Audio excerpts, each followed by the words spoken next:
welcome to the Hawks Nest live stream show. I'm your boy Brandon over here. Decided to go live on a little Wednesday because why not? I get to do this whenever I want. So if I want to go live, I'm going live. I hope you guys are having a good middle week, hump day, whatever you want to call it. I always hate those terms. But either way, I am loving life right now. Feeling good here after our recent Seahawks minicamp, which we will do a little bit of discussing on, including some Daryl Taylor news.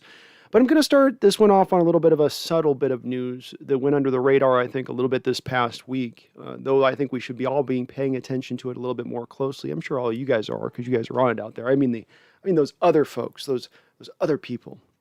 And what I'm speaking of is, of course, Adam Schefter, who's one of those folks in the NFL who does break stories. He's had a little bit of a rough road lately with some of the Aaron Rodgers stuff, but he came out recently and said that there were actually some overtures being done by the Seattle Seahawks front office in which they're looking to see about doing a restructuring new deal with Russell Wilson, whatever restructure could mean. Could be adding extra years on, could be, we know it's not converting bonus money because they don't need to ask Russell Wilson's permission to do that.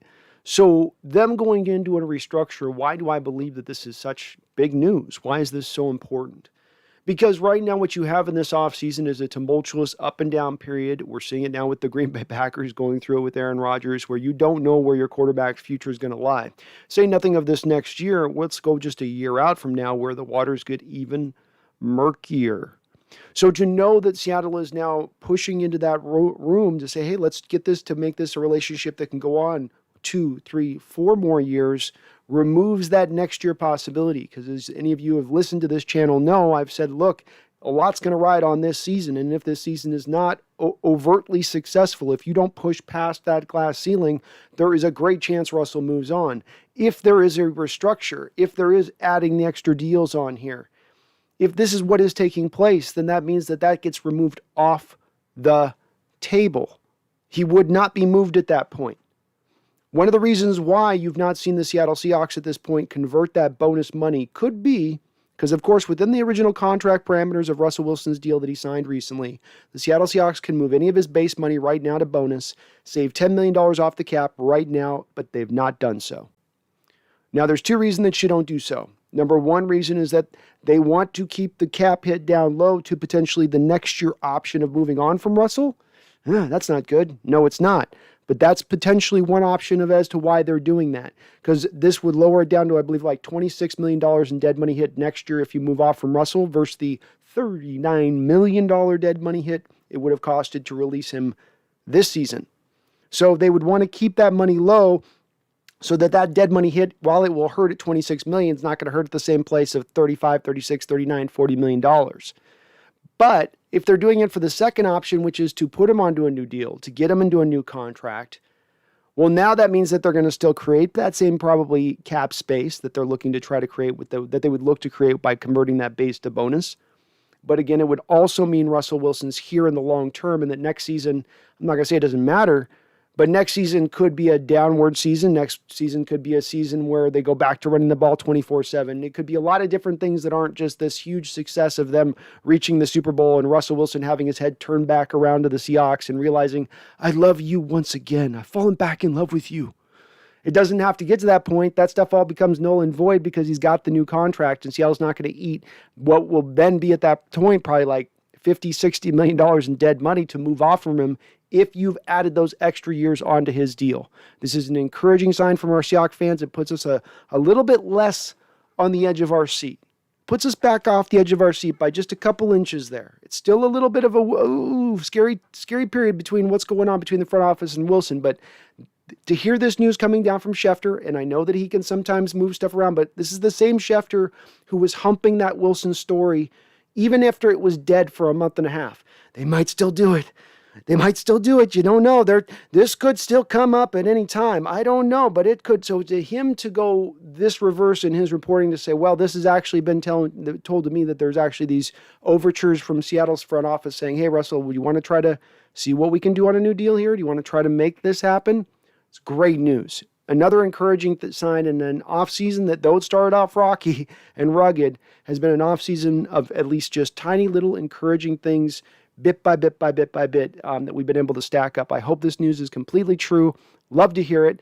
You're getting to see between the Seahawks front office and this Packer front office, two different organizations that have decided to run how they look at their franchise quarterback differently. And they've done this for years now, where both of these two have operated in different conjunctions on how they want to support or not support, or think that the team's going to always be bigger than the quarterback. We don't care how big you are as a star. Seattle has kind of doubled back down to maybe wrapping their arms back around that process a little bit, while the Packers seemingly are looking to sort of step away from that. Ron Wolf, the former general manager, coming out in that recent interview, kind of, poo-pooing these modern quarterbacks, the way that they've drafted recently. Heck, even going after a guy like Eric Stokes as a quarterback in the first round, finally just getting another receiver you could match up with Devontae Adams, even if it was just to get one more year out of Aaron Rodgers there in Green Bay. I love that Seattle has taken door A rather than the Packers door B, because I think the Packers are going to find themselves in a tough space moving into the next 5 to 10 to 15 years, because they will have moved on from their second Hall of Fame quarterback that they've spurned, and it's very unlikely you have pinpointed a third Hall of Fame quarterback in succession of those other two guys at this point, which means you're going to go down into loser town. And does all your pride, does all of your, we are the organization and we come first, it's the team comes first, then this quarterback can come from next. What does that all get you at the end of the day when you're looking at smithereens? What does that accomplish from your prideful standpoint? I don't like letting Russell Wilson necessarily have say in personnel matters. I don't like the fact he's squawking this offseason, but at the same point in time, I'm also part of a franchise that's had one franchise quarterback, legitimate franchise quarterback, basically, in its 40, 50-year history here. So I can appreciate it from that standpoint. Encouraging news there. We will get on to a little bit of the rookie minicamp now here. I'm going to just talk about this a bit. I've got a couple of sound bites for you guys I'm going to play for you in a second. First thing I just want to do is, can we all just tap our brakes a little bit on this said rookie was sensational in minicamp? In rookie minicamp, this rookie totally lit the world on fire, and it was never the same. Can we just dial that back just a hair? Just a bit. It's good that people look good, but I think every year you go along in this process, you hear these same kind of things coming out of the rookie minicamp. Oh, this guy's looking good. Oh, this guy's looking good. Oh my God, he's looking really good. No, not really good. He's looking great. Not great. He's looking amazing. And I understand that we're in the dead period of the offseason, not a lot to talk about. This is the rookie minicamp. This is what there is to talk about. So people are going to glom onto those things that are more fantastical sounding. But I think we all need to just let's see what happens once we get to more of the live bullets with these rookies. Recent history has been that Coach Carroll and the staff, and the way they've gone about it, at least recently, has been that they don't necessarily thrust these rookies out in there to play much in that first year. Hopefully we can get a little bit more this year. Hopefully these guys look great. But if I've got to see another Twitter post about Dwayne Eskridge being Tyreek Hill based on this rookie minicamp, I'm going to might lose it. But it's great to hear that those guys did show out well. Carroll mentioned that they looked good. Nothing really from this standpoint. There's not a lot to say about them. Certainly Eskridge looked fast, and he was burning everybody, including Trey Brown deep. And I understand that. We expected him to look fast. That's not the questionable components of his game from my standpoint of things. I expect him to come in and be a legitimate 4-4 type guy on the football field. Not a 4-3 type guy on the football field, but a 4-4 type guy on the football field. I think he has that speed, and that's a fast football player. That's a fast receiver. That will show up day one. That's part of why I think day one, he can step onto the football field and give you those slant routes with that jab step to the outside and come back inside, and it's going to be open all the time for him. So he'll have just success with those type of routes right out the gate because of that speed, but does make him a complete receiver. We'll see where that lands him, is how much playing time we will see. We certainly need him to be good. I hope he's good. But some of these reports have been just, a little bit over the moon. We also got to talk for just a second about Daryl Taylor, which I'm going to get into on my sound here in a second. Another guy people are he's star of the camp. Amazing. This guy was just amazing. Well, yeah, he's also had a head start on all these rookies that are there playing there this year, right? He's had a whole year within the organization to be lifting weights and do all that other stuff. Make no mistake, it's a little disconcerting when I hear he's about sub 240-ish pounds right now, despite having that full year to be working out and doing nothing but lifting weights. He's got to gain, I think he said, another 18 or 19 pounds to get to the place of where he needs to be in his playing weight, about 259, I think 260. So So hopefully he can get there. I was a little bit, and we can touch on these sound bites in a second, but there's a couple of sound bites between Coach Carroll and him. Both had something to say there where it's like, wait, is this thing over with? Have you gotten over this knee? Because Coach Carroll literally says the words wishful thinking when referencing whether or not Taylor's leg has been fully healthy. I don't know, maybe it's just wishful thinking, but we're going to operate like he's healthy. What? What? Wishful thinking, and you're going to operate like he's healthy? Is he healthy or isn't he healthy? Is the leg dodgy or is it working strong? That's the part to me where I go, okay, yeah, he looks great in this minicamp, but where really is the knee? And I hope he works out at Sam. If he works out at Sam, it makes your defense that much better. We desperately need a Sam right now. There's nobody on the roster who fits that bill. So him being able to step into that role does it. But that in itself is a reason why they're slipping him into that role. It's not just because he's such a natural, fantastical fit at the Sam linebacker. It's because they don't necessarily have a route for him onto the football field. You can throw him out there at the Sam linebacker spot and get him onto the field that way because you don't have anybody else to challenge him. Cody Barton is not a Sam. Ben Burkervin is not a Sam, right? You don't have KJ Wright on the roster. So I'm a little worried about Daryl Taylor a bit in the injury thing still. I'm still, again, be hesitant on this. He's this superstar of minicamp, being the second-year player in rookie minicamp, dominating rookies who are just arriving to the VMAC for the first time. Let's get in the chat. I'm way behind. I know I am. How you guys doing? I hope everybody is well today. 283, hello, Nick. Yo. How you doing, man? Why? You my boy, Blue. I love you, Blue. You're my boy, Blue. I love you, Blue. Jason McEward, how you doing? Go Hawks 05. Morgan Moses, the pancake chef. Let's make him a Seahawk. He's definitely been given rights by the Washington football team, the right longtime right tackle now for the Washington football team. He's been there about 6-7 years. Interesting guy coming out of college, could not move to save his life, but he was big, he was hulking, he's made it work as a pro. Certainly would be interesting because I think he would be definitely a little bit better, at the very least, a little bit better than Brandon Shell, albeit I think he's a little bit older as well. You would be offering to sign him to a new deal to get him in a trade because this trade would be contingent upon Moses getting another deal put in play. But we talked about it all offseason. If there's a way to upgrade this offensive line, find a way to do it. And I don't think he would cost a ton of draft capital. I would think probably somewhere in the realm of a 3rd to 4th round pick would probably be it. He's not like a league best right tackle. He's just a little bit better than average. Randall says, just when I thought my day couldn't get better. Glad to hear, Randall. Hope you're doing well. Bleed Blue and Green, yo, happy times are here. The Hawks Nest is going live. Absolutely, brother. Absolutely. 283, do you think a trade for Morgan Moses is possible? I would tend to think that it's unlikely. 283, it's possible. It's possible, but there's two things that make it unlikely for me. One is what I was referencing just a second ago. I'm just going back on my time when I remember looking at him coming out of college, because at that time we were needing some tackles. And I remember looking at him thinking, okay, good with his hands, and he is a big man. I mean, he's a gigantic right tackle. Long arms, just kind of what you want to draw it up on him, but the movement ability, and I touched to that because is that something where now Waldron's going to want to see with his offensive linemen more, where they're going to lean back more to those guys that are a little more mobile, where recently the Seattle Seahawks offensive line, Mike Solari, our offensive line coach, has gravitated to more of those big hulking man beasts. The big Paul Bunyan types out there. So a couple years ago, I would have said, oh, absolutely. Now I'm not necessarily so sure. And as well, the fact that you'd have to get another deal done with him, you'd have to get essentially him onto a contract making probably $10 million plus per year.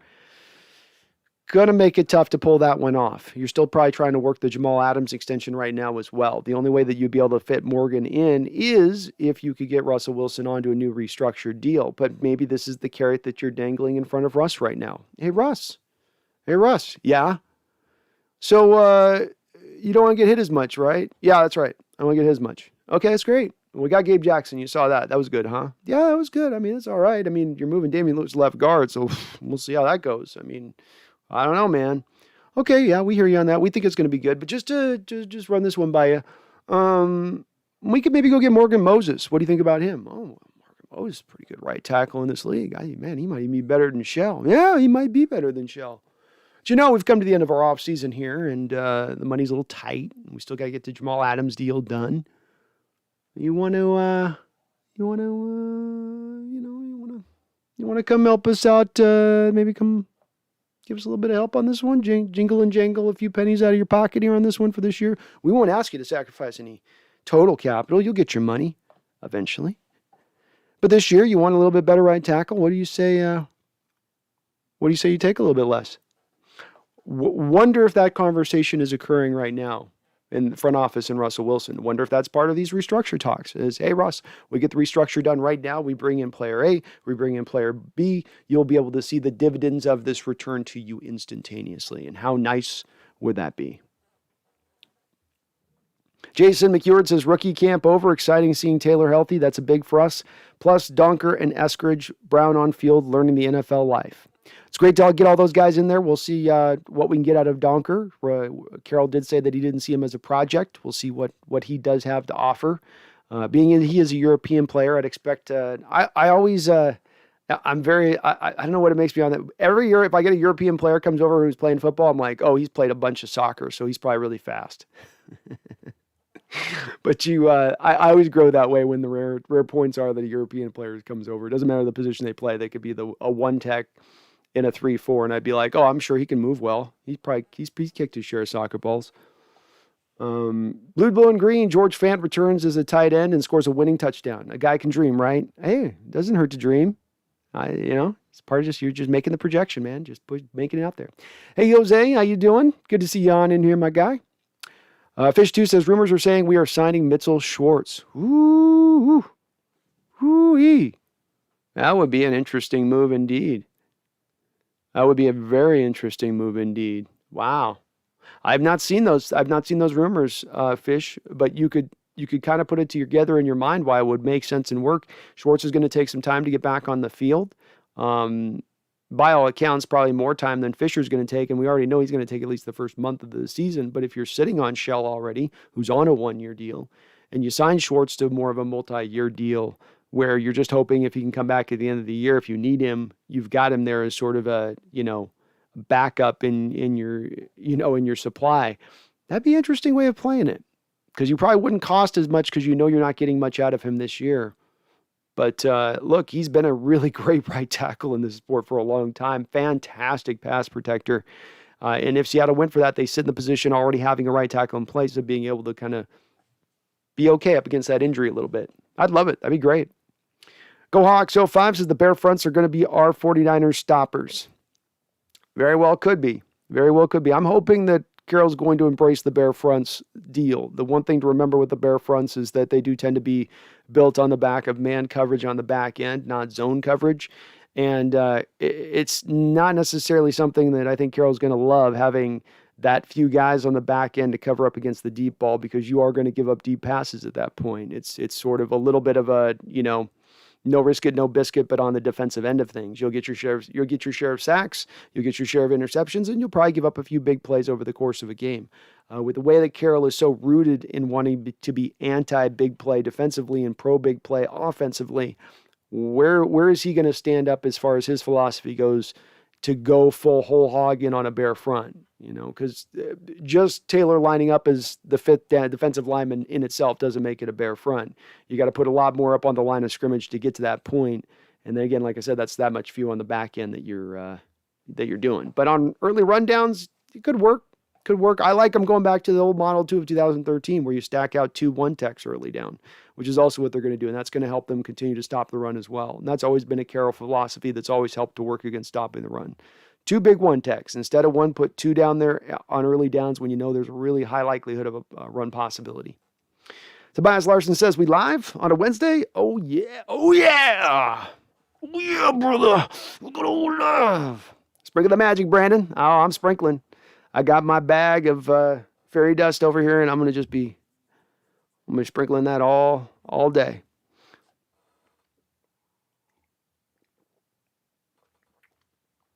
JJ Epperly says, please don't waste our money on Schwartz. Great player, but can't stay healthy. The last thing I heard about him is he can't even bend his back at all. I did hear those same reports, which was, I think, about a month and a half ago, saying that he couldn't touch his toes or whatnot. It wouldn't be, I think, a money that would be a highly guaranteed deal, Epperly. There'd probably be a lot of incentive based in there, knowing that Seattle would walk into this knowing what they're dealing with a little bit. But you can also, this is why you pay a medical staff the money you do. It should be why. You're not operating in this like General Manager John Schneider also has to play Dr. Schneider, right? He's supposed to have a staff of doctors that they can go back to and they say, hey, what do you think here? Where is it with this injury? Can we bring this back? What can you guys treat this? Is this broad? And if you've got a 4 or 5 stack of guys all nod their head, with their little, stethoscope around their neck going, yeah, we can get him back to health. Well, if they're telling you that, they're giving you that information. Granted, these were the same guys who told you Daryl Taylor was going to be fine last year. But if they're going to give you that info and tell you, JJ, that he is okay, that he will be fine, albeit that maybe it takes 2 to 3 months to get him back to that place, is it a worthwhile risk if it's not a big amount of money that you're having to put out there? Kyle Mulkey, how you doing, Kyle? He says, what's up, buddy? What's up? Who do you think gets cut June 1st? Top 3 players, in your opinion. Also, thoughts on KJ or Sherm. I think that Sherman gives you a little bit more of an impact by arriving here right now and what he does. Strengthening up the cornerback room, deepening them out a little bit more. KJ becomes more of the need, though, which is why I would pick him. I don't think he's going to be able to replicate last year, which was really, truly, honestly, kind of an outlier year for his career. He's been a solid linebacker in this league throughout. As he's gotten into his 30s, it had gotten a little bit worse, a little bit worse, a little bit worse. And then he gets into a contract year and he shows out. I don't know that KJ is going to give you what he gave last year, but with that said, you need to cover Will and you need a Sam right now. So he basically accomplishes the 2-for-1 factor here. But Sherman gives you a guy who I think comes in here, gets another 4 or 5 interceptions playing back in his old scheme, especially with that pass rush. And then you're able to now get the truly best second guy out there. Whereas right now you got Witherspoon, Brown fighting it out with Trey Flowers. I like that it's a competition, but I don't like that the competition seems a little talented limited. The upside there seems almost a little limited to a degree.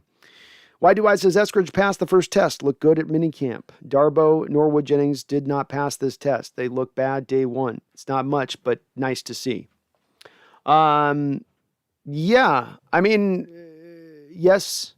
The thing I would wonder is if, like, here's, I guess, what we got to do with this. We got to go back and look at, I'd like to go back and look at rookie minicamp, Coach Carroll, and what he said, for instance, when he starts doing his press conference with Darbo, with Norwood there, because those guys weren't cut after day 1. They got into the preseason and all that stuff. I don't know. So I'm truly speaking out something I'd actually thought to do this prior to because I was anticipating there'd be a lot of Eskridge hype here.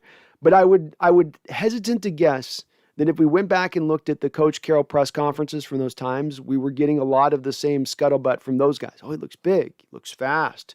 He's out there making catches. He looks okay. Maybe they weren't stars of camp, but I'm always just hesitant with this stuff because some of it's like selling the fans a little bit on the pick, a little bit. And I feel like we hear it every year. But I know there were a lot of reports. A lot of people were tweeting about him looking really good. So I can't deny that either. So it's like a vow renewal, says Seahawks Jose. That's right. Exactly. They both do new, yeah, exactly. They both do their own little sets of poems. Carroll looks longingly into Russell's eyes and he says, dangerous. You had my heart from camp 1. Now have it into my retirement. It'll be, something schmaltzy, very, very sentimental. Yeah. Can you just picture it? Carroll slipping the finger back on Russell's finger. Little digit there. Go Hawks 05. I'd like to see us lock up Russ on a shiny 6-year deal at $25 million with a bonus for MVPs, and all pro teams would be sweet. I would like to see that deal go Hawks. I don't know if I want to put him on a scale of needing to have to worry about the MVP as far as getting paid, because that's when you can make him a little bit jumpy with it. But any deal where he takes just a little bit less, I've never asked him to take half less or take some huge margin off. Just do a little bit of helping out your team and where you can help them. And it's all been looking at through the lens of every 4 years you're asking him to be re-upped and re-upped at the top of the market. You're now going to go into your 3rd contract within the NFL. Maybe just a little bit less in order to round out the team in other areas, to top the talent out as far as we can top it out, as far as the roster, to get you as much help as we can get. Again, I mentioned, the deal for Morgan Moses to Washington and going to Russell and saying that. It's a little bit like that. You show him tangible results, tangible returns off of him giving just a little bit back, and everybody then gets to see the benefit. Plus, he gets a win from a PR standpoint. JJ says, everybody show your support, like the stream. Thank you, JJ. I appreciate you, man. Do please smash on that like button if you happen to be tuning on in. I do appreciate it. I do. Tobias says, my biggest fear is that Russell burns this season again, and the team's realizing he topped out already and won't be able to get anything for him. They've done certain things this year, I think, Tobias, to build in safety measures against that potentiality of happening. Specifically, moving to an offense now that's not going to rely on Russell being a magic man 24/7, which I think a little bit of the last offense was, okay, we'll try a couple things here on time, and if that doesn't work, then just scramble around like hell and find somebody deep down the field. I think this is going to be built more in Tobias' structure, playing on time. Carroll's given some indicators of this as far as just the studying going on with the players and understanding this new scheme that they're going to and what it's going to ask him to do. So I think that stuff's going to open that to him a little, Tobias. And part of the reason why you hired Waldron was to make the game easier on Russell Wilson. Yeah, it was to expand Russell, to get him to do more things within his game that he doesn't currently do, partly because the coaching staff hasn't asked him to do it, partly because he just hasn't kind of developed it. But now this is going to come along with this coach. I firmly believe that. So, I mean, it's the topping out maybe, but I think there's going to be so much new and good that comes out of this season, pre-snap stuff, the disguising, these things that you're going to see now within this offense, which is just going to help Russell out. It's going to be hard for him to fail when things are going to be set up so good for him to be successful. Michael Parker, would you trade Aaron Rodgers to Denver for 3 firsts and 3 players? Chubb seems like a lot for a 38-year-old quarterback. Green Bay is dumb if they get stubborn. Aaron retires, they get nothing. Look, Green Bay's made this bet, in my opinion, Michael. And if they're going to decide they don't want to sleep in on it now because they have a little bit of buyer's remorse because a year ago when Jordan Love was drafted, they didn't know that he was going to have an MVP year being Aaron Rodgers and may have a trajectory here where he is able to pull off a similar Tom Brady-like thing where he gets a couple more years that nobody thought was maybe there a few years ago when he was having a couple of those lower leg injuries. When it comes to what I would give up for Aaron Rodgers, if I'm Denver, I certainly think Chubb, and it depends on the other couple of players I'm giving up, Michael. From my standpoint as Denver's, if I'm making this move, it's because I got some pass catchers here. I got Cortland Sutton. I got Jalen Reagor. I got Jerry Jeudy. I got Fant at tight end. I've got an offensive line that's coming around. They drafted Miners. They've got a great season out of that left tackle finally that they drafted a couple of years ago. Things are coming around offensively. So if you're going to start plucking and pulling from my offense to get more assets back in trade, if I'm Denver, I don't like that. I would lean back if I was Denver, and I would, this is what I said Chicago should have done, frankly. And Chicago, they got out the end of this okay. They played this offseason right to get Fields, and it worked, thankfully, in their favor. One could say by just sheer will of luck, but this is where you take luck into your own hands. You take fate into your own hands if you're Denver. You don't wait on the next quarterback who may or may not come. You make the trade now, in my opinion. So 3 firsts, I would throw Chubb in, and then I would say, what picks is it going to take in addition to this within reason, Green Bay? Within reason. He is a 38-year-old quarterback. That's a lot we're giving you now off the gate. We're just handing you all this. Here you go. Right from square one. So an additional second rounder maybe gets it done on top of it. Can't imagine it being more than that. But if I'm Denver, I kind of even overpay in this situation. I don't do it with players. I do it with picks. But I do it with the standpoint of I've got a roster that I think can compete. And if you don't think you have a roster that compete by adding Aaron Rodgers minus a player or two, then if you're Denver, you got to blow the whole thing up, right? You got to start back then from square one at that point. And that's why I think you got to do that deal. Adrian D., one of my patrons. How you doing, Adrian? So good to see you. Hopefully our rookie opponents this season have an amazing career. I just don't want them to have a great season this year. This year has to be our year. Yeah, hopefully all of the rookies we play against need a nice little redshirt season, Adrian. Just give them a nice little redshirt season out there. Sit on the bench, drink a lot of Gatorade, talk to the rookies, tell them all about what they're going to do in a year or two from now. Trey Lance, you can just sit over there, hang out over there next to Shanahan, just holding the ear, like the backup quarterbacks love to hold the earpiece more firmer to their ears. They're listening to the play. Like, okay. Like it's making it digest further in their system. Like RX 32 right, 8 triangle. Okay. I know that one. Okay, I could run that play. Is he watching? Is he calling the mic? Is he calling the mic? Go Hawks 05. I'm excited for training camp against real pros. If you remember last year, Alton was a star, and he ended up finishing second in sacks among rookies. Yeah, I think training camp gives you a lot more of a better metric than, let's say, just this rookie minicamp where it's sort of rookie on rookie. This at least gets you them up against the vets now, and I think you can take a little bit more of those reports away and say, oh, wow, if you're hearing more about them here, they're looking good here, maybe there's something to it.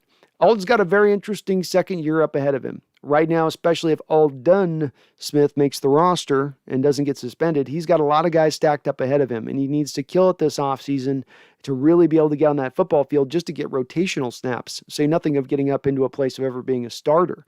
I liked a lot of what I saw at Alden last year, and I do see a guy with a trajectory that I don't think he's just done at 4 sacks. I think he's a guy that comes in year one, does that shows off what you saw in the college tape, which is he had a refined skill set, especially with his hands coming out of college at Syracuse, to be able to create quick pressure and get those sacks. He wasn't a high-effort motor guy that was just big. No, he was a guy that had some of that technician blood inside his veins. So I would love to see it if he can come back in and build upon that next year, but boy, does he have a lot of guys up in front of him. He's really going to have to prove it to get it up and ahead of some of these guys. Michael Parker says, what is the easiest position for an NFL rookie? The easiest position for an NFL rookie to come in right out the gate, not have to think, and can just go, it would be running back. Running back would be in my opinion the easiest one, especially with the zone-centric schemes, Michael. Because man-on-man schemes, you will ask your running back to be a little bit more vision-minded. If you see something open backside on a hold, go take it.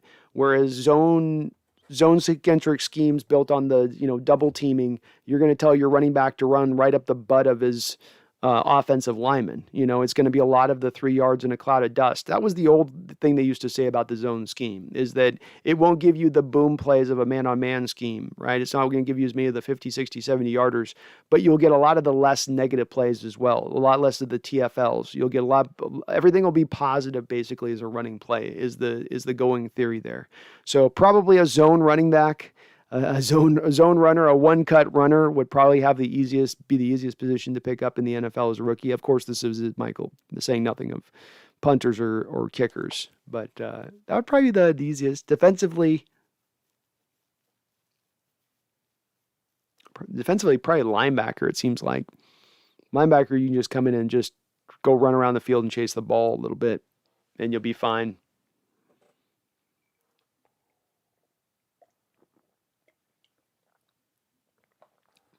Tobias says, rather want Russell to be the only premium quarterback on the market next year so we can harvest the fruits which are left. Hope he doesn't burn this season. I think he's lost his magic in terms of scrambling.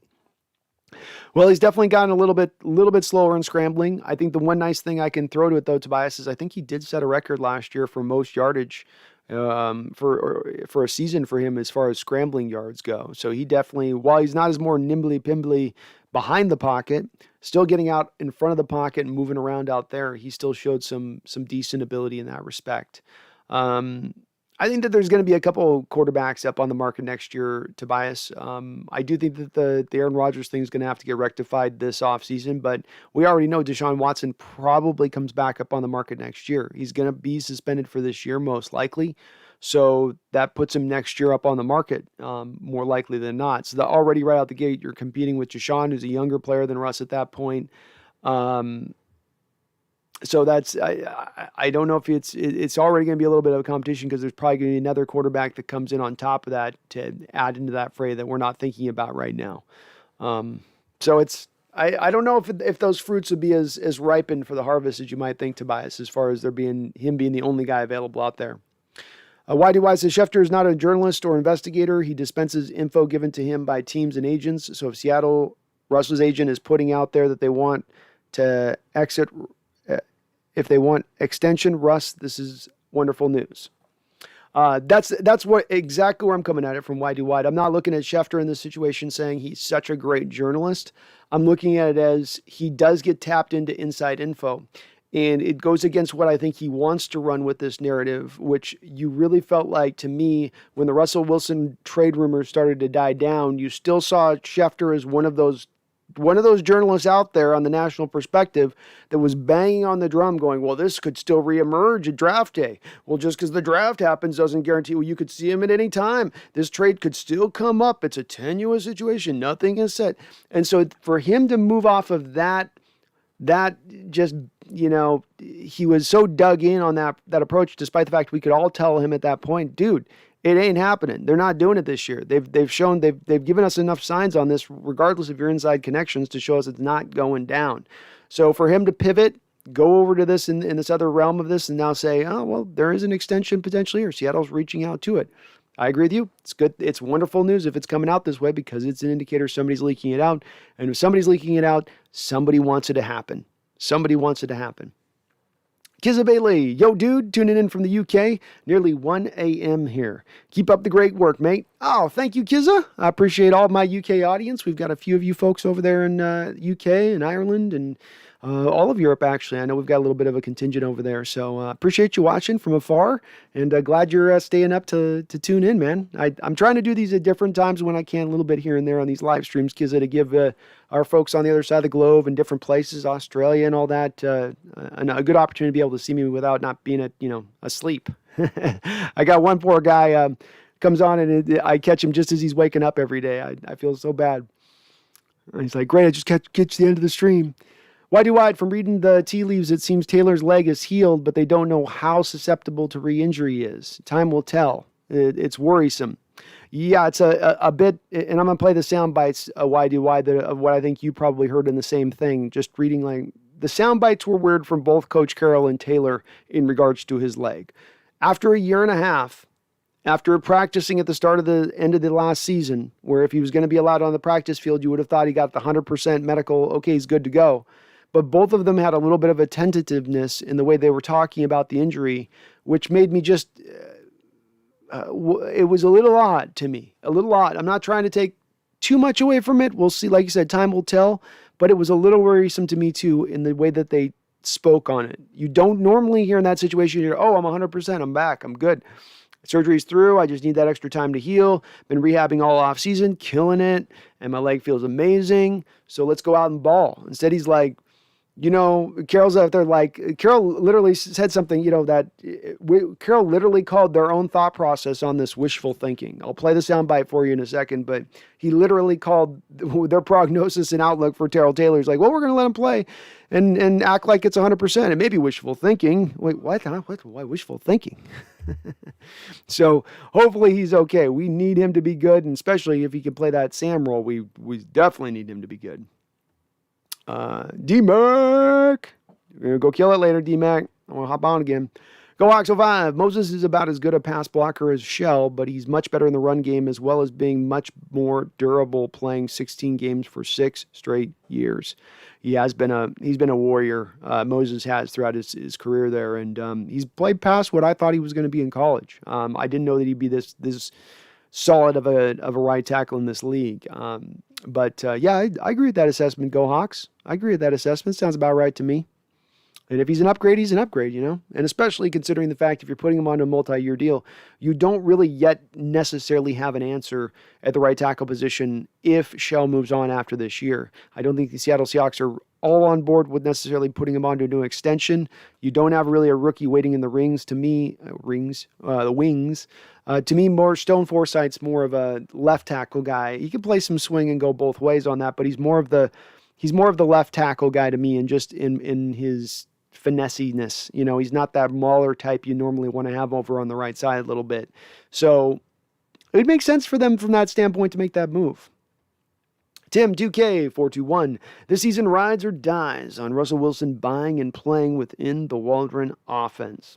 You're right, Tim. The top end of it certainly does. If you want to break past where you've gone, you know where you can get with Russell running around and playing backyard ball and, being simplistic offensively, and we'll hammer Carson up the middle like a bull. And then when that doesn't work, we'll throw it deep. And when that doesn't work, we'll go back to hammering him like a bull. When that doesn't work, we'll go back to throwing deep. You've seen how that's played out. You know that there's a top end to that. There's a little bit of success to that. So it doesn't make it a top end where it's like, there's no return on this. There's a return. You can get to the playoffs. You can win the majority of your football games in an NFL season. But can you get to the conference championship? Can you get to the Super Bowl? Can you win it? I think all of us probably stand the standpoint going, probably not that way. You need to expand beyond that. And Waldron's offense is going to force Wilson to play more on time, but it's also not going to do what Schottenheimer's offense, when it forced Russell Wilson to play on time, did, which is that there's not a lot here that's schemed up easy open for guys in the short to intermediate passing game. Quite the opposite. You're just having the guys run the route. You're not running, we'll run this flood concept like teams do against our defense, and then we'll put this guy into the zone where the defender cleared out of, and it'll be wide open, and Russell will be coming off play action, so all the defenders will have bidden up as well, and it'll be coming right open on the side like that. Few and far between did you see those type of plays for us. They will be, I think, a lot more built within this offense, and the reason being on that is that you're disguising more pre-snap. You're going to get a little more simplistic as far as your formations go. Fewer and far between on your formations, but then you're able to run everything out of it, which is part of then lending you into being hard to assess pre-snap, hard to know what you're going to do. All of these things will help Russ. I really do think it's going to help Russ to take off. But you're right, there is pressure on him this year for the first time, I think, in his career here in Seattle. He's got a bit of a spotlight on, okay, we need you to step up a little bit more. And it's saying something coming off probably one of the best years of his career overall statistically. Y2Y says, my issue with Moses is that while he was excellent last year, the few years before he was just okay, not great. I'm worried he would fall back to average after a career-type year. Solid comment, Y2Y, and I can understand with Moses why folks would be on this point where it's, he doesn't blow me away, he's okay. I'm kind of the same thing. He is a mild upgrade over Shell, but he's not a monumental upgrade over Shell. He's not top-end Jeff Schwartz when Schwartz was really rolling with Kansas City. He's not to that same level of things. He's been a little better. But I get it. Then when you add in the fact, too, why you're giving him money, too, and in addition to adding the trade capital, it does make it a little bit tougher. GoHawks05 says, by the way, the short stuff was a fan side idea, not exactly a rumor. Okay. I was wondering why I hadn't heard anything on that. I go before because so often I'll go on the stream and miss stories just before I go on stream, so I'm not aware of them. I was like, how did I miss that one coming down the wire? Okay. Yeah, probably not a good likelihood that one's happening then at that point. If it's not a legit, like Seattle's talking to him or something. Darren Bales, my Rams fan. How you doing, Darren? No quarterback paid in the top 5. No quarterback paid in the top 5 has ever won a Super Bowl. So why do you believe Russ can this year? Russ's plot to become highest paid quarterback again in 2 years? ?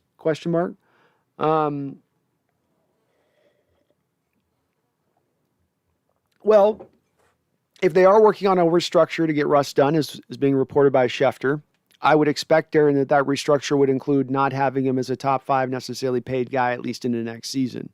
I think Russell would be playing a little bit of the PR game to try to correct some of that narrative that's out there against him that I've probably promulgated myself quite a bit in saying that he's asking for every last dime, dollar, and cent during every negotiation that he's gone through.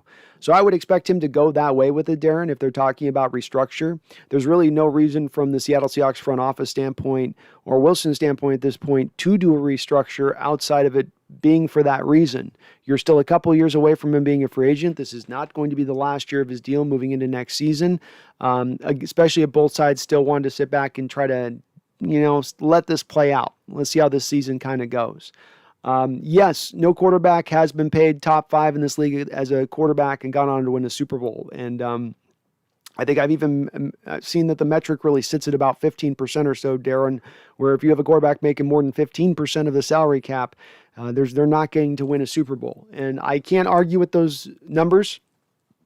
I do believe that they are stark. I do believe that they're real. I also believe that there is guys that have come around, Darren, that have come very close, very like a hair close away from getting the win. And something happens or comes up that doesn't allow them to pull that off. But it does to me and say that there's been guys that have come pretty close. It's not something that'll never happen. It will happen at some point. And if there was a guy to break that rule of thumb, Darren, if there was a guy who could come in to be the outlier in that situation and prove that rule of thumb finally, at least for once, wrong on a given season, Russell Wilson could be that guy. he is that guy that would strike me as maybe in that realm of doing it. Just like Aaron Rodgers could be that type of guy. Those would be two guys I could see because they are so, superhero-like when they get to taking over a football game that they can just elevate things by that much. The problem with both of them, though, is sometimes they just go cold at the wrong moments. But yeah, I'm not going to argue with it, Darren. You're absolutely, it's a correct point to say, quarterback's asking for that amount of money. It's why I harp on it as much as I do, saying as a quarterback, if I'm a star quarterback in this league, if I'm on my second, third, fourth quarterback contract, I'm taking less. I'm saying, here, I'm going to give you guys like $10 million back. You build me my offensive lineup. Make sure that I'm not touched. I don't want any bruises or ouchies on Monday, okay? I want to be nice and clean and just everything's good. Matthias23451 says, thoughts on Daryl Taylor playing Sam? I think he could really make our pass rush even more elite. I mean, if you, the nice thing with the Sam of what you have when you've got a front, and then the Sam, of course, is as the linebacker is going to be on the line of scrimmage next to the defensive end. And what that means is that he's usually got a tight end across from him. And if that tight end, they set up in pass protection off the jump, it's usually in run sort of looks when you're going to see this. So you're usually looking at like an I formation, offensively speaking, let's say. 2 receivers, 1 tight end, a back, and a fullback. That would be something you probably look at the 49ers running. So you've got your guy on the line of scrimmage across from the tight end. You've got a de facto 5-man front. When they go into those passive points where we're not going to run the ball, we're going to do some play action. And then you have Daryl Taylor going up against a tight end one-on-one in pass protection. Daryl Taylor is going to beat that guy quite a bit. He's going to have his way with those tight ends. I don't care if it's George Kittle out there blocking. You're not going to be able to hold up against a guy like Daryl Taylor. And you can see a little bit why, strategically, this is why you move a Bruce Irvin into the Sam, or you move a Daryl Taylor into the Sam, versus having a guy like, let's say, Michael Kendricks there, or a guy like Cody Barton over there. Because when you have that guy with that pass rushing element, it just makes that Sam that much more deadlier, as opposed to when you don't. The guy's good. He can have some impact on the game, but he's not really rushing the passer. He's not really covering guys. He's kind of doing this grunt work of dirty work of setting the edge. It's not a real kind of glitzy position in that respect, but you're adding a little bit of glitz to it by putting that pass rusher out there. It's making your front 4, making your front 5 essentially that much more scary, especially for those teams that want to just run the ball no matter what, like San Francisco. Oh, we got a 5th defensive end on the line now. We have 3 defensive ends and 2 defensive tackles on our line right now. Run on that. We got two 1-techs on the inside. We got 3 defensive ends. Good luck. Good luck running the ball. And that's a little bit of why you guys can see as I explain it, that's a little bit why with Coach Carroll, who wants to stop the run first and foremost, it's built there within his scheme. I'm not going to run a 4-3 traditionally. I'm not going to run it with 3 off-ball linebackers all behind the defensive line. I'm going to put one of those guys up on the defensive line because I really, really want to stop that run. I don't want to give them any advantages in the run game whatsoever. So it'll be good. I think it'll be a good transition for him, Matthias. He's not like Irvin exactly in that you have to remember Irvin was a guy who played safety going back into college at his junior college level. Yes, he was defensive end of West Virginia, but he played a little bit of safety. So he had some of the coverage stuff. He had a little bit of that freaky athleticism out in space, which I don't know if Taylor's got that same skill set to him. But I like it from the standpoint of what they're doing to get him on the field and, again, turning that Sam into sort of a de facto 5th defensive lineman. Darren Bale says, after week 7, Russ was 14th ranked quarterback by Pro Football Focus, and in last year's playoff game, his quarterback rating was 17. Yep, he had a poor back end of the schedule, Darren. He did, but this is why we've moved on to a new offensive coordinator. This is why we've built up the offense a little bit better around him this offseason in the hopes of that we can fix some of these situations and problems that came up. And the issues that came up, when you hear multiple players speaking on adjustments, when you hear the coach speaking to adjustments, that's pointing back to Schottenheimer. That's not pointing to Russell Wilson necessarily. And it's not that I hold Russell Wilson blameless.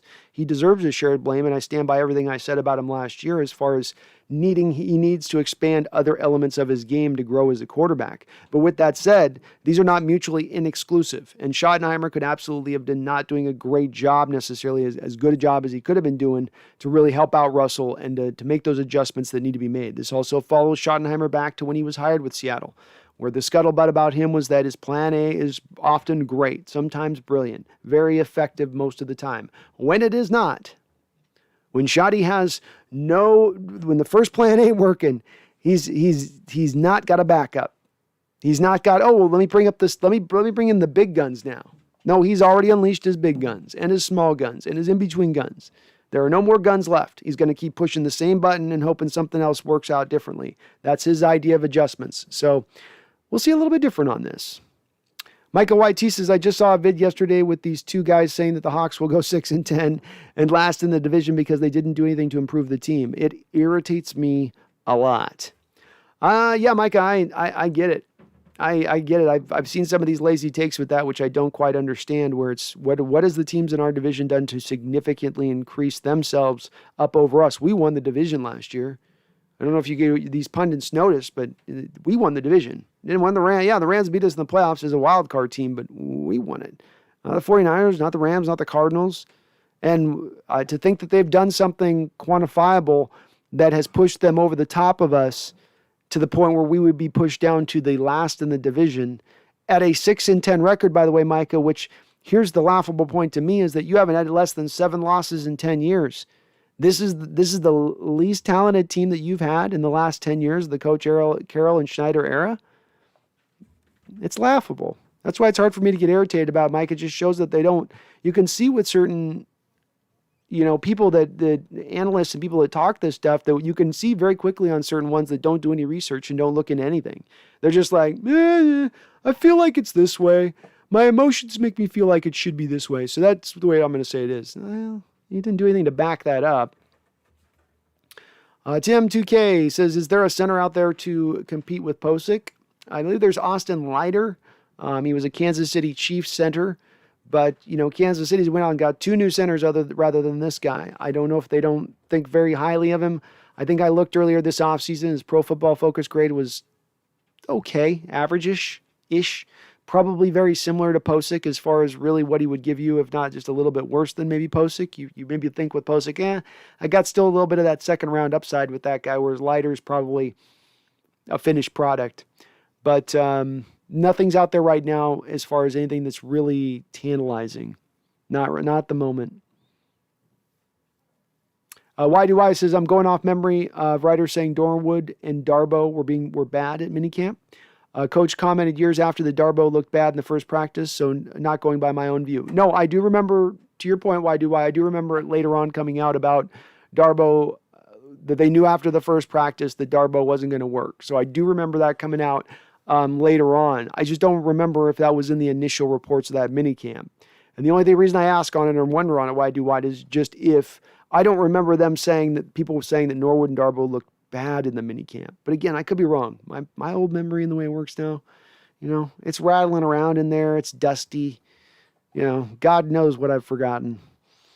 Kyle Mulkey, sorry I overloaded my last question. Never, ask away, man. Kyle, that's the benefit and the draw of this live stream is that I want people asking questions. So do not be bogged down here. Sorry, I overloaded my last question. Who gets cut, in your opinion, by any team, and who do you think Seattle goes for? I totally bailed on your other second question. Who do you think Seattle goes for out of those cuts? I think Brandon Graham gets cut, and we sign him on the vet minimum. I've tried to look through, Kyle, on teams to try to make this prediction as to, which teams are going to cut which guy and who's likely to be cut.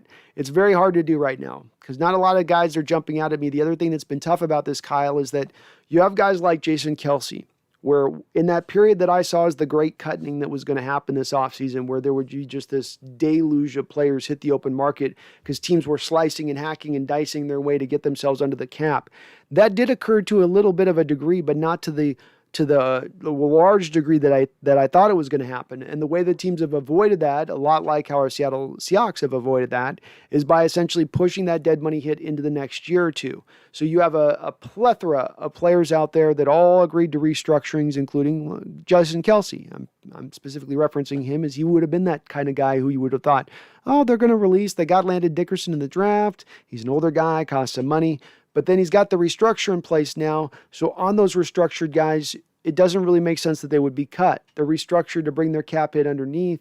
To cut them at this time means that you then eat all of the bonus money that you restructured underneath to get them under their cap in the first place. all that just to me ends up going, I don't know if that makes a lot of sense to me. So when I looked at the players on most of the guys that I would have looked at as would have been targets, and this guy, he would be a target. He fits under that Kelsey parameter of signs the early offseason sort of restructuring of his contract. He's taken sort of the temperature of the room and gone, oh, this could turn into a bloodbath as far as us players out there. If there's too many of us making this market, I better just take what I can get right now and call it a day, because I don't know where this is going to go. And so a lot of players, got to give them credit. They were smart in that realm, but it's made it harder.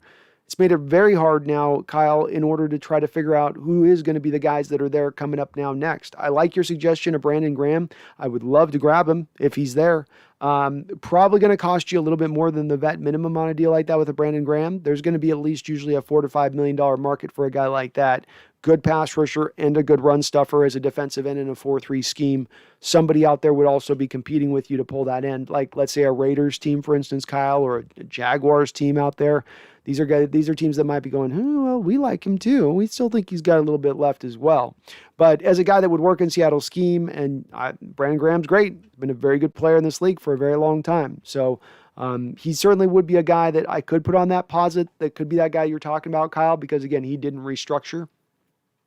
But I don't see a lot of other guys out there that jump out to me that make a ton of sense at this point. And I've tried to look through the list pretty deeply, but most of these rosters have kind of set themselves up as to where they're going to be. And June 1st used to be a lot bigger of a cut period than it is now. Teams sort of do this throughout the offseason as opposed to that one date, which was the Monday, Bloody Monday kind of date, back 15, 20 years ago. Jose Rodriguez says, anyone know why Russell's ex still has his last name? It's not unusual, Jose, for women when they do. Some women do take back their maiden name, but I know that there are some women too that just keep their former husband's name too, because it's sometimes a pain to then change all your records back at that point. So I've seen women that keep the divorcee their name. Why do I? Let's hope Rodgers and Watson get traded. Will make the schedule so much easier. Oh, yeah. Well, I don't think Watson's playing anyway. Why do I? I think he's going to be suspended the whole year. But yes, it would certainly be nice for Seattle, especially Rodgers. You get Rodgers out of the NFC. All we've got to concentrate now are the Rams and Tampa Bay. That's really our biggest only threats at that point. It's our conference to go out there and take, in my opinion, and not necessarily because the conference is stacked, quite the opposite, because we've kind of stacked ourselves up appropriately and the rest of the conference hasn't done much, or you got a lot of teams that are sort of in an in-between zone, they're in that transitional period. So, we got a lot of tranny teams is what I'm trying to say. So, yeah. Tim2K421, who would be our 2-1 techs? Woods and Brian Monet, the 345-pound force of nature known as Brian Monet. But you would put Brian and Al Woods out there, Tim, on early downs. Now, both of those two guys are the unusual one techs in that they actually give you a monochrome of pass rush. But yeah, those would be, you want to see a guy like Grady Jarrett do that as an on-3 tech, really good in that role. But he's not done it up until this point. You basically have been rolling with 3-1 techs. But who knows? Maybe they say, hey, Puna this offseason, lose 10 pounds, get a little bit lighter, get a little bit quicker, and let's see what you can do from the 3 tech.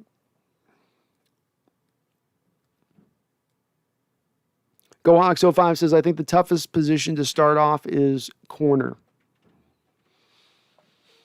Well, probably I would probably say quarterback's the toughest position to start off with all you've got on your plate in that position, with everything you got to do. Corner would be probably up there.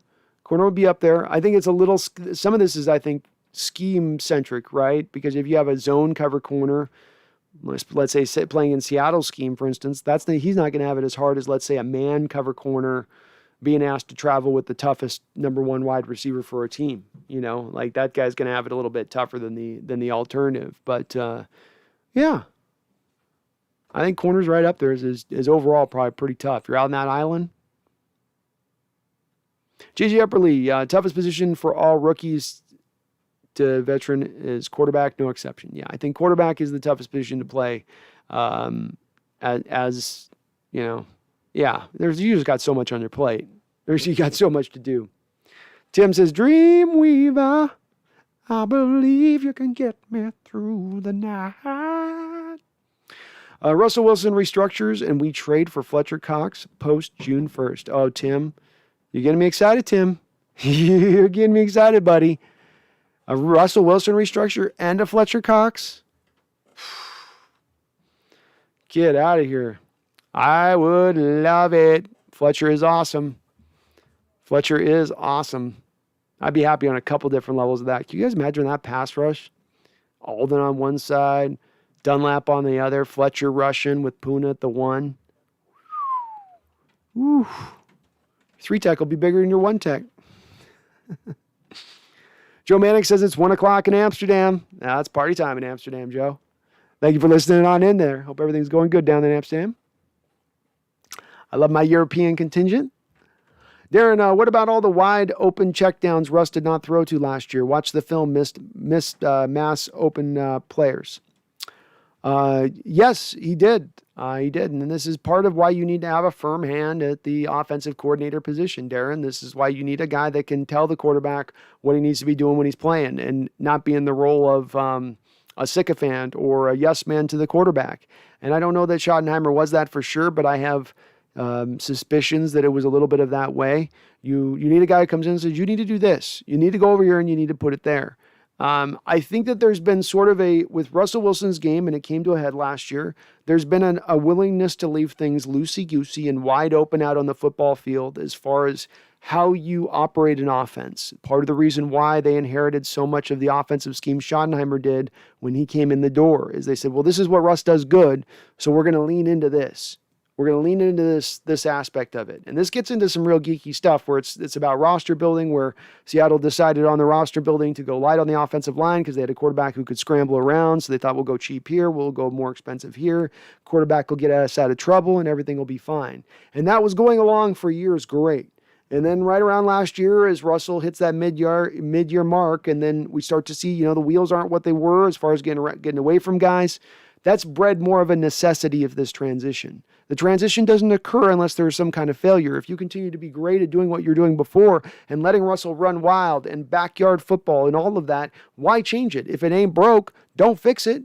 But now it's been broken. It got broke halfway through the year. Now that requires you and required our front office and required Coach Carroll and requires Russell Wilson all to look inside themselves and understand that something now needs to be fixed. There is something actually broken here. It wasn't just injuries that threw off our season or chance or something going wrong at the wrong moment or a bad call or a kicker who couldn't suddenly kick a field goal. No, it was there's things here now that we can control and fix that we could have fixed that we now got to jump on and take care of. And I think that bred that this year, unlike any other previous year, and part of the reason why, Darren, I have so much confidence that it will truly be fixed. Go Hawks, what's really going to help the pass pro is marrying the run game and play action. I find it much easier to block on the rollouts and play action, and that's just in high school year. Yeah, Go Hawks. I think we've talked about this too before, where it's specifically, I think you're pointing to as the under center play action, as opposed to the read option play action where you get Russell and shotgun, and that's really where all of their play action has been coming out of in recent years. But yes, rollouts are huge, and to me, it's a great pairing with rollouts as well, Go Hawks, with just Russell Wilson's mobility. He can get out into those edges. He can throw on the run. He can throw off platform really well. That just sort of bends into it over there, Go Hawks, and you're going to see that. The Rams were one of the more play action heavy teams in the entire NFL, and much of that was done under center last year. So I would think that that's going to be brought aboard this ship, and now part of what we're going to do. And I think that it is going to help out Russell, and it's going to make our offense harder to play against. And like you said, it's marrying the pass pro with the running game, because it's also going to make your running game that much better. It's going to make those linebackers a half second hesitant to drive down their gap and fill the lane. They're going to have to hold and go, well, wait, is it a pass? Wait. Oh no, it's a run. Get down. And that's the difference between them arriving maybe just that flick of a beat early or a flick of a beat late. And I think that's why this is part of the simplicity is the brilliance of this scheme. In its simplicity is its brilliance, because you think to have an offense, you got to be this complicated Patriots-like structure where you're running spread formations and every play is different and you have a playbook that's this thick. But sometimes it doesn't. The new NFL is not necessarily lending towards that needing to be that way. The new NFL seems to be a little bit different in its model, where it says, well, wait, the players don't have the offseason they used to. They don't have the mini camps and the training camps and the preseason games and all this time to just get this stuff implemented, to this complexity implemented at the most minute level. We got just so much time to get stuff done. So rather than this big, thick playbook, let's go down to this, but let's just run all of this phenomenal. Let's run this like a machine. And that's where this is going. And I think it's been dictated by a little bit of the lack of practice time you have with the players, but also because you run the same kind of formation time and time again, you can never predict what plays coming out of that. It makes, especially if you really do teach your players to not give away any indicators. Keep your stance the same, you know. Don't turn your heel this way, which we see on tape you doing when you do it. Just you start to pay attention to some more of those smaller, detailed sensor things that you don't necessarily do when you're running this. Just, we're going to run everything. We're going to do it all. Alfred Demby, are you excited about our season coming up or just miss football? No, I'm excited about our season coming up, Alfred. I would normally, if I had a team that wasn't where I would consider them to be, that, hey, this team can push for an actual Super Bowl winning team, this team can get to that high rise. If I didn't think that, it would be more about just, I miss football. But because my team happens to be in that window right now, that they are actually operating from a standpoint of, you've got a team who has a head coach, who has a quarterback, who've gone to multiple Super Bowls, who've won a Super Bowl. You've got enough talent there to go get it done. Things need to break right in your favor, that's for sure. But that always needs to tend to be the way for every Super Bowl team to some degree. So yeah, I'm excited for that reason alone, because I've got a team that's going to compete. I got a team that's going to be one of the better teams in football next year. But I also do miss football as well, Alfred. But it's a little bit more about I'm excited for this season, because I have a very rosy outlook for where we're going to be and where we're going to go, especially now that we know the schedule and we know all the moves that they're going to make. Y2Y says next year will be the deepest draft in years. Day 3 will be loaded. Will be interesting to see how JS uses 2022 picks this year. It's a good point, man. We might find him a little more hesitant to make some of those mid-year type trades that we've seen them make in recent years, giving up that 5th rounder, giving up that 4th rounder, because he's already down 1 first-round pick. Y2Y. You know, so he's down that 1 first-round pick already. I mean, how much more does he want to go down potentially from that standpoint?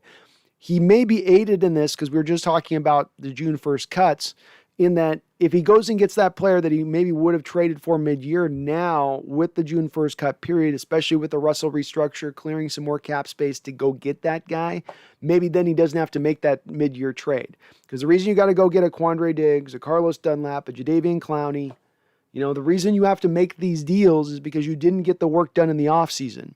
Yeah, it was, you brought in good players and they've helped out your team by bringing them in. But if you get the things done right on the first step, if you land the right players, if you draft right, if your first strategy actually works out, you don't have to go to plan B, which is all of those moves were plan B moves. Those were moves that you started out at the start of the offseason saying, hey, you know, let's short sell our pass rush so much that we'll just have to wait for the Texans to finally get fed up with Jadeveon and being willing to offload it to us. You know, that was not your plan. That was you in a reactive state to kind of a little bit of a desperate situation when you realized LJ Collier wasn't going to be ready to step on the field day 1 and give you any kind of real pass rush. GoHawks05 says our corners remind me of Tampa Bay's from last year. Slept on guys that will play great with the pass rush and safety play. Well, it's amazing, GoHawks, how much great pass rush can help out cornerbacks, isn't it? And I think a little bit of why our cornerbacks have all been put out there who in recent years and had some troubles at times is the pass rush hasn't always been consistent. And it has put those guys out there for a little bit of an extra long period of time to make them look bad. But you're right. You get a pass rush that can get to the quarterback quick. It's something I've referenced over and over, GoHawks, is that the Legion of Boom era, it's a sort of a forgotten stat, but that 2013, 2014 season, you had the best pass rush in the league. You had your guys won as much as anybody else out there. You gave your corners the easiest time with the pass rush you were supplying them. So it's those two things do go together. And I certainly think that with the pass rush that we've loaded up with this year so far, hard not to think that they aren't going to help our guys out one way or another. And there is some talent back there now, right? In there, GoHawks. We got some talent in these guys. GoHawks says, how big is Taylor? 6'3", long arms.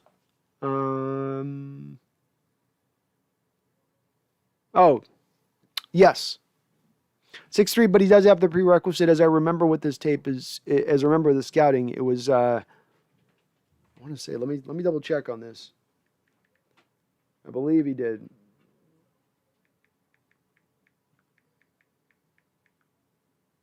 I think he's got 33-inch long arms. It's basically what you want as the minimum from your guy. And I'm checking it out right now. Pops up. 33, he's right on the button. So 6'4", technically, 33-inch long arms, 9 and 3/4 inch hands. So he's got some big hands, and don't short sell the hands on the pass rushers. You're able to get your mitts on those guys and hold on. It can help you out. So he's got 33-inch long arms is okay. That's good, go Hawks. That's solid. You know, he's not going to get too many tackles locking him out with much longer arms. So it's going to be kind of more of a technique bend war at that point than it is, you know, guys like Whitworth or the Rams are just going to try to long arm you a little bit and get you to where you can't reach them. Alfred Denby, where would you rank the Seahawks from 1 to 10 best teams in the league? Okay. So I definitely put Tampa Bay up there, Kansas City above us. I think we're right there right now as far as I think. I would probably put us at 4th or 5th. I think Buffalo's probably above us. Green Bay's probably above us. We're right there, I think, with Green Bay, though. I think it's really close between the two of us as far as those two teams go, but they're probably a hair above us. So I think we are ahead at this point of the Ravens, who I think have had some losses over the last couple of years, personnel losses. We're definitely ahead of Pittsburgh, and we're very close with Cleveland from a talent standpoint, but I'm going to give us just the edge on being a little bit over Cleveland, Alfred. So probably about the 5th-ish or so. Go Hawks, the last year at college, Taylor had 45 pressures and 7 sacks from Sam position, so pretty finger looking good. Well, Go Hawks, he didn't play Sam. That wasn't where he was getting the pass rush from on those sacks in his last year at college. Go Hawks. So if you go back, go watch his highlight film, you'll notice that he's in a down stance, right? Lined up as usually like a Leo, or over on they flipped him on both different sides, but the Sam linebacker is going to be your 5th defensive linebacker. You know, so what happens, Go Hawks, they go to nickel, right? And the Sam comes off the field, and then they put him over as a defensive end and pass rush. The majority of those sacks came from him pass rushing from then out of the front 4.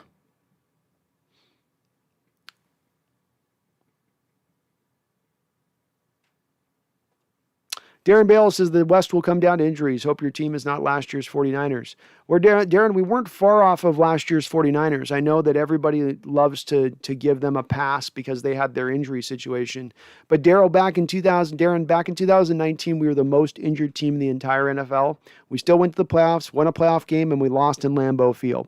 Last year, we were the 5th most injured team in the NFL. 5th most injured team. So we weren't number 1 49ers, but we weren't really far off the Niners either, were we? Yet despite that, still won the division. We're resilient bastards. We always got that in our benefit, in our back pocket. Why do I says, go ahead and disrespect Seattle again this year. Love to have my team with a chip on its shoulders and people eating platefuls of crow again. Me too. Why do I? I want, let them think it. Let them think it. You know what I mean? Go ahead. Yeah, go ahead. Put us in last place.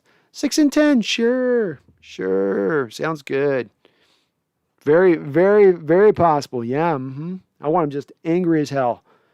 Pissed off Bobby Wagner all day, just smashing fools. Go Hawks 05. Does the Eagles getting Kerrigan increase them releasing Cox? Go Hawks, do you have a good read on what the Eagles are doing this offseason? Because I don't. I see a team that, again, we can compete. No, we can't. Yes, we can. No, we can't. Yes, we can. No, we can't. Yes, we can. No, we can't. Like, they can't decide what they are as a football team, where they're at as a football team. What, are we in on trying to go for a future quarterback? Or you saw with their one trade they had in the first round where they traded back, then they traded back up.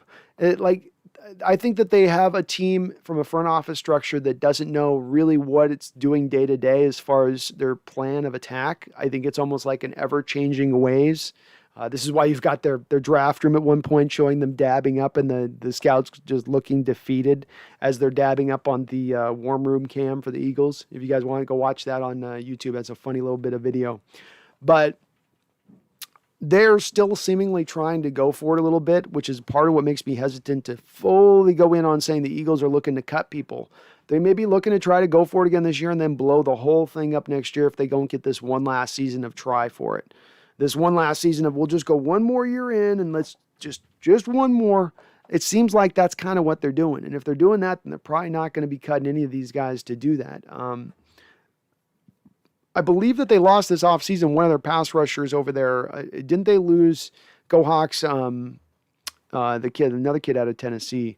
I'm forgetting his name right now. Go Hawks. He's not really gotten much out of. They haven't gotten much out of him. He shows flashes there with Philadelphia when they drafted him. I think in the second round. But I think he was a free agent this offseason. Go Hawks 2021. Good afternoon, Brandon. And good afternoon to you, Go Hawks. Hope you're doing well. Hope you all are doing well. Jose, you hit the like button, guys. Oh, thanks, Jose, for reminding me. Please do smash on that like button if you're listening and liking what you're hearing. I really, really do appreciate it. Daniel W., if Russell Wilson wants a top dollar extension, I'd prefer to not extend and just trade him. I'm tired of taking top dollar, plus he's losing his mobility and never been a pocket passer ever. I get where you're coming from on that, Daniel. I do, and you're not alone in that thought. I see it a bunch on my chat, actually. So I think that this offseason, definitely Russell Wilson wore a lot of folks out and tested a lot of people's patience on some of this stuff who understand very much, as we've talked about, the stark numbers that exist in relation to quarterbacks making so much money, so much of a percentage of the salary cap, and how little success they have, especially if we look at the measurement of success being going to Super Bowls and specifically winning Super Bowls. But that is fair. That's facing us all right now, dead in the eye. The thing that I'll say to it, to maybe give you a little hope, Daniel, and not to disagree with you, but just to give you maybe a little bit of hope, is that while you're right, Russell has never been a pocket passer ever in the respect of truly embracing it fully. He'll show you flashes of it, but never fully embrace it.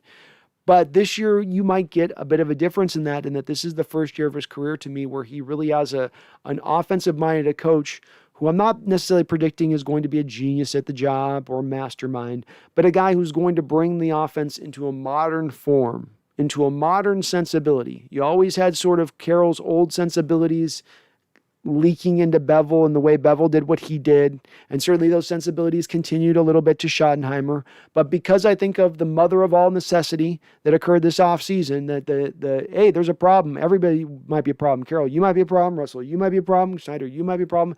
I think it made everybody sort of re-examine rather than we're going to just do what we've done and keep treading this water. Now let's try something new. Will the Waldron thing work or not, Daniel? We don't know. We don't. It could fail with Russell. He could try to move Russell into being a pocket passer, and Russell falls right on his face trying to do that. And Russell, at the end of the day, we come to find out, is only a mobile guy moving around back there and doing that. The thing that I'll say with this, Daniel, and the reason why I arrived at one point or another in this offseason of saying, double back down on Russell, try to make this work, put the offense around him, bring in the modern offense, is because right now there's a question if Russell walks out that door, Daniel. For the reasons I just said about the fact that you never truly embraced a modern offense or implementing a modern offense, you could let Russell go leave and come to find out that he goes to a team with that modern offense and he's absolutely able to succeed within it. Because you've not tried it in 10 years, you don't have an answer to that question. And maybe that's an okay risk for some to take. Maybe some feel okay with taking that risk. And again, I understand completely those who are like, I'm out on the Russell Wilson experience. I'm tired of the fake stuff. I'm tired of the empty platitudes. I'm tired of the fact that he's all about himself and not about the team on the contracts. It's killing us on the cap, blah, blah. I get all of it. So I'm not going up against that side of it. I'm just saying from the other angle of it of, if we come to find out this year, bringing into Waldron's attack, that he can be a pocket passer, that he can work in the context of an offense, he just needs a firm hand. He just needs a good coach who can really to allow him to operate like that. Well, then you've got him now for the next 5 to 10 years in a process of going out there and pushing for actual Super Bowls. No more glass ceiling. No more of one and done situations year in and year out. Now you go further because you're topping out more of your offense. You're getting more from it than you've gotten in recent history past. And let's face it, recent history past, you've gotten quite a bit from your offense.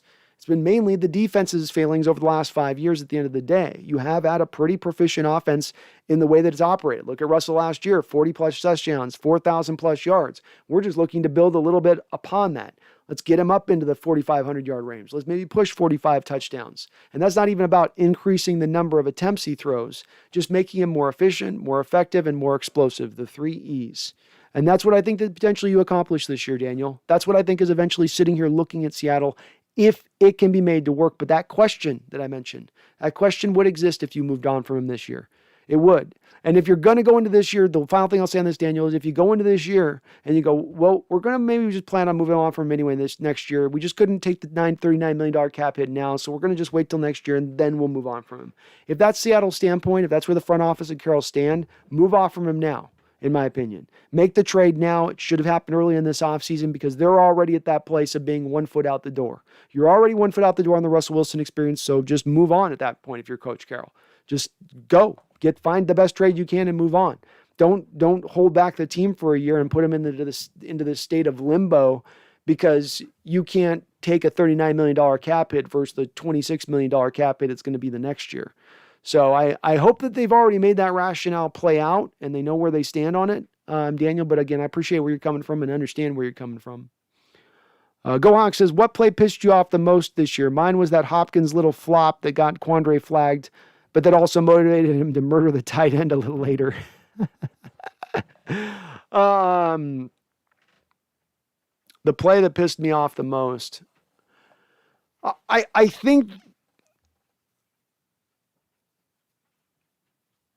there's two plays I'm going to say back to back on this. There's the first one's going to be the Russell Wilson interception to Budda Baker in the Cardinal game, because Russell was going really well at that time, and it was like there was certain shades of that throw that were like it was bringing back 2014 Super Bowl throw at the end of that game. You know, it wasn't the same type of route, it wasn't a pick play route or anything like that, but just that Russell, I'm at the goal line, I'm here in the red zone, and I'm just going to throw it out there without even seeing where I'm throwing. I'm just going to lay it up there out to my running back. I didn't like that play. That's my number one, but the tie with that is in the Ram playoff game when you have on a key 4th and 1 play, Schottenheimer makes a play call, and then Carroll starts arguing with them, and they're going back and forth bickering to the point that you draw a flag for delay of game penalty, and your 4th and 1 becomes a 4th and 6. That one was an actual play, but that one pissed me off too on equal footing. So one of those two, or both of those two, I guess I'll say. Jason McEwer says, thoughts on Fletcher Cox? I think Cox on our defense, insane front. Stephon Gilmore's on the trade block, another great pickup. We'll cover Cox first. Big 3 tech, can play 1 tech just from his simple size. He's a guy that to me easily carries 315, 325 pounds on the football field. He's a legitimate about 6'3"-ish. Big guy, just a big, huge man who moves really well for his size.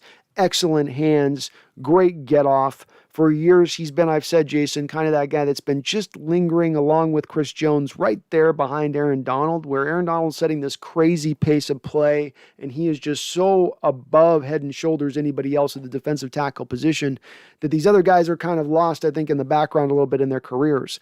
But with both Chris Jones and with Fletcher Cox, these are two guys who might have some, certainly with Chris Jones, maybe with Fletcher Cox, two guys that have some Hall of Fame distinction added to them once they retire. No certain bets, but a little bit of that to their game. And as you said, in the insane front, if you add Fletcher Cox to that front, and now you've rounded out, you've got your defensive ends rounded out, you got your defensive tackles rounded out, you've got depth stacked, you've got talent stacked, you have young talent, you got old talent, you got talent in its prime, talent on the way up. You can sustain a couple of injuries and not miss a beat. Well, again, you add Fletcher Cox to this defensive line, I don't care about Tampa Bay at that point. They may have the front 4 guys that are better as the front 4, but we're throwing at you now more talent. Our backup 4 guys could start for teams. You know, your backup 4 guys could be starters at that point. So it would be an insane front, top 3, top 2, top 1 in the sport at that point. Our corners would probably have to cover for about 0.7 seconds. 0.7 of a second is about how long our corners would have to cover with that front 4. I'm not as much on Gilmore's, Jason, because I do think he carries a pretty big base salary. That's going to make me a little hesitant with him because you're going to have to then find a way to fit him in the cap, and that's with the Jamal Adams extension coming.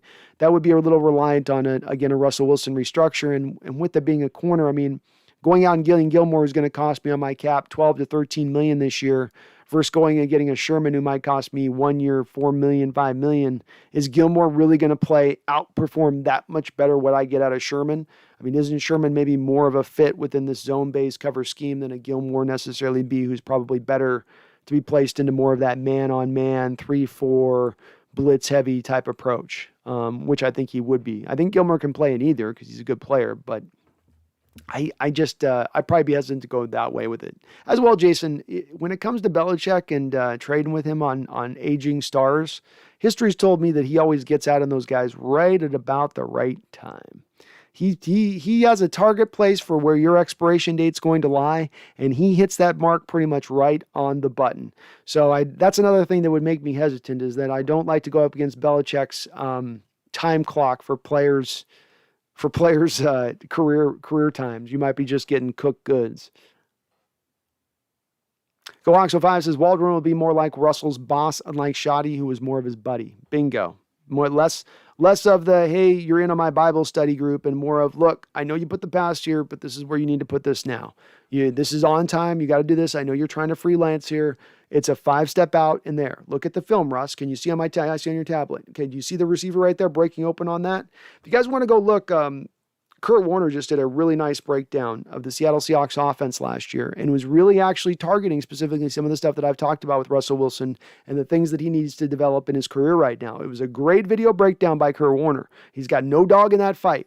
He's not a pro-Russell or an anti-Russell. He's just giving you the tape and how he sees it from the quarterback's position and the way that Russell goes about specifically his reads and the progression of his reads and what he's seeing pre-snap to where those reads have him drawn to, and that it's the correctable nature of that is essentially what Warner's touching on. And to me, in that correctable nature, what's screaming for, what it's crying out for, is for a coach who can come in there and say with that heavy-handed approach, no, you go here to here to here, Russell, and you first look here and make sure it's there. And if it's not, you don't need to always see it wide open. You don't need to the guy doesn't have to have 3 yards of space. More of the if he's even, he's leaving approach to it. And I think that this guy's going to do that. I think he's going to put more of that into play, in my opinion. Kyle Moki says rumors of Christian McCaffrey being the first major player to change his number. If he actually does it, do you think a lot of other players follow? Well, as I understand it, the players that would change their number right now, who want to change it at a given point, like right now, have to pay for all of their old jersey numbers off the thing. But if you wait till a certain period with the NFL for like next year or something like that, forget how it's a weird timeline, then you don't have to pay to have your number changed. What I'm sort of saying with this is I believe that this is just going to lead to a lot of guys changing their numbers, Kyle. So I think you're going to, he's not going to be the only major player that does it. There's going to be a lot of players that end up actually doing it. There is something to be said with, well, you want to keep your brand and all that, but basketball's also set the stage for this with a lot of guys like Kobe, like Michael, who changed their number and it didn't diminish their star at all. So I don't think it'll be, I think there'll be players that do it. Kyle Mulkey, would love to get a DK jersey, but I don't want to buy a 14 and he switches to another jersey. I wish he would switch to another jersey, frankly, because 14 is about the least imposing number a receiver can wear. The 14 does nothing for me as a number. I would have loved to have seen him in a number 1.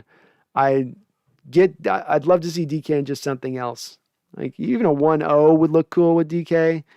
The 14 just looks, you guys like the 14? The 14 on DK? I don't know. I know he's like the first guy to make the 14 a thing that's not a quarterback, but I don't know. YDY says, Russ on bootlegs. Be still, my beating heart. Let's go. You're going to see it, YDY. That's the Rams. So I believe the Rams went from 11 personnel during their Super Bowl run years, right? 2018. 11 personnel, so the 3 wide receiver sets, right?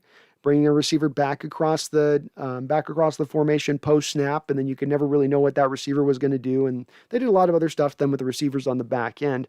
But then they had to, after the Patriots solved that, they had to then transition to more of 12 personnel, 2 tight ends. And this was then Goff under center, not running the read option out of shotgun, but Goff now up under center. To the tune of, over the last couple of years, he's run more play action than any quarterback in the entire NFL. Think about that for a sec. Goff has run the most play action of any NFL quarterback over the last couple of years since they've made that transition away. It's part of why McVay gets viewed as being kind of a semi-brilliant young mind in this league, being that it's not just a guy who had his one trick that he brought onto the scene, I'll do this. It's a guy who started to transition and change away as teams started to solve what he was originally successful with. But based within that is an honest to goodness speculation here, which should be absolutely accurate in the respect of them going to more of Russell Wilson under center and running that play action, running those bootlegs. And hell, they were doing it with Russell initially. You guys remember back in the day? Remember Russell in the first 4-game run of preseason back in 2012, and he's playing the Titans. Do you remember the bootleg he ran in that one? Under center, runs your traditional bootleg, gets out in space, he's wide open on it, runs it for like 50 yards up the field and scores in the preseason. That's what you're going to see, I think, with him doing that more and more. If they really not just kind of just sprinkle it in, but it's a true part of the offense. Say nothing of what it's going to do for the running game as well. Go Hawks says costs a lot of money if the players now, if they want to change. I'm not sure when that takes effect, but if you want to change your number, it's an obscene amount. Yeah, there is an amount right now. It would cost a lot to do it in, but it's like there's a certain, if they wait a couple months or something, then they can do it and it's not going to cost them anything. There was some weird marker to that rule of like, where it wasn't quite as bad to the players as it sounded to make the change. It was if you want to do it immediately, but if you just waited for a minute, you could do it then. Go Hawks 05 says this scheme made Goff a Pro Bowler and an out-of-prime Rodgers into an MVP. What will it do for a prime Russ? Great point, Go Hawks. Great point. This is a pro quarterback-driven offense. This is going to make the quarterback's job easier. It should make the quarterback's job easier, especially a quarterback who's had so much on his plate in so much riding on him being successful post-snap and pulling off miracles and pulling off magicianship. And this is not going to ask him to do some of that as much. As well as when he then does do it, it should be that much more deadly because he's not relying on as just the one note that he plays again and again. I'm going to scramble. Okay, going to scramble. Now you're playing a melody. Now you're up and down that thing, right? Darius Brown, were you ever a fan of Trey Flowers? Darius, I was one of the few folks, I was pretty much one of the only folks last offseason who was really in his camp and still do remain a guy that's in the Trey Flowers camp. I don't know the guy's ever going to be a star. I don't know if the other guy's ever going to be a starter in this league. I liked his tools. I liked his skill set coming out. I like the 6'3", he's transitioning from safety. So Darius, I had a lot of patience for him transitioning to the cornerback position. I didn't expect him to be as immediately successful as I think some were hoping he would be.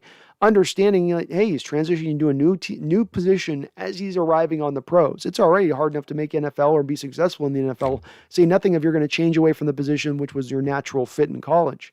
But I think he's done a reasonably okay job at it. He's shown some flashes. He's a physical tackler. He's a guy that can knock out balls and cause fumbles. He's also a guy who's capable of jumping routes in a way that I don't think Shaquille Griffin was capable of really doing to the realm that Trey can do it, if Trey can operate from a standpoint of being more confident. I think confidence is what shook him. I think he heard an offseason last year of fans just banging him left and right and up and down of how bad he was. He had a couple of bad games that people really gravitated to. Specifically, everyone is a victim of the moment. The most recent moment being that Packers loss in the playoffs where Trey got smoked on a couple of throws where he didn't have safety help over the top and probably should have had safety help over the top. It really probably should have gone back more to the coaching than being Trey's fault per se in those moments. But you saw last year, again, some more of those flashes, Darius. Look at the Buffalo game. Had a very good game in the Buffalo game. In fact, he might have been one of our top-rated defenders in that game by Pro Football Focus. And then you look at the game against the Cardinals in Arizona. He locked DeAndre Hopkins down. He's just something about the way he plays is hard on Hopkins. Hopkins just really does kind of struggle with Trey Flowers a bit when they line him up out there. So he's had some flashes. He also had a couple of rough moments last year, not anything horrific. But yeah, I still have hope here in a contract year that he can maybe come out, Darius, and give us something a little bit more. Maybe he's got a little bit of juice left in that tank, to a little bit of untapped potential, let's say, that he's able to tap into, and maybe he wins the job. What's nice about this, Darius, is that we know it's going to be let the best man win. And we actually have we had a lot of good guys. It's not a lot like, well, you got this one or two starters, and then the other 3 or 4 guys are camp bodies that you just hope they don't have to get on the field. No, you got guys now that you're very comfortable with them on the football field. Let the best man win. Whoever wins this job in camp, let them roll with it. And I certainly think he's going to be one of those guys deep in that competition. And don't be the least bit surprised, Darius, if he actually goes out there and wins the job.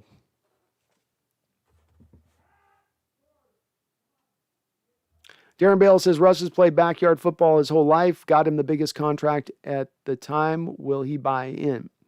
Well, he hasn't played backyard football his whole life, Darren. So if you go back and you watch the tape specifically in Wisconsin, that senior year that he had there, it's a lot of under center stuff. It's a lot of him, 5-step drops type stuff. So, he did play in that year a little bit more within structure at that time. I think it's been a little bit of an evolution to the backyard state of football game with him. They really glommed onto his ability to scramble. And those first couple of years in this league, and I think he's set himself up that he's the best scrambling quarterback of all time as it stands right now, in my opinion, as far as creating space behind the pocket to get a throw off. No quarterback has been able to do it at the same realm, not even Fran Tarkenton. And I think that when you have one of the greatest skills in NFL history at your position, it's very easy to then lean back on that for a long period of time and maybe overlean on it even when those skills start to diminish a little bit. But this is where the course correction comes in. GoHawks 221 says Fletcher Cox is 30, right?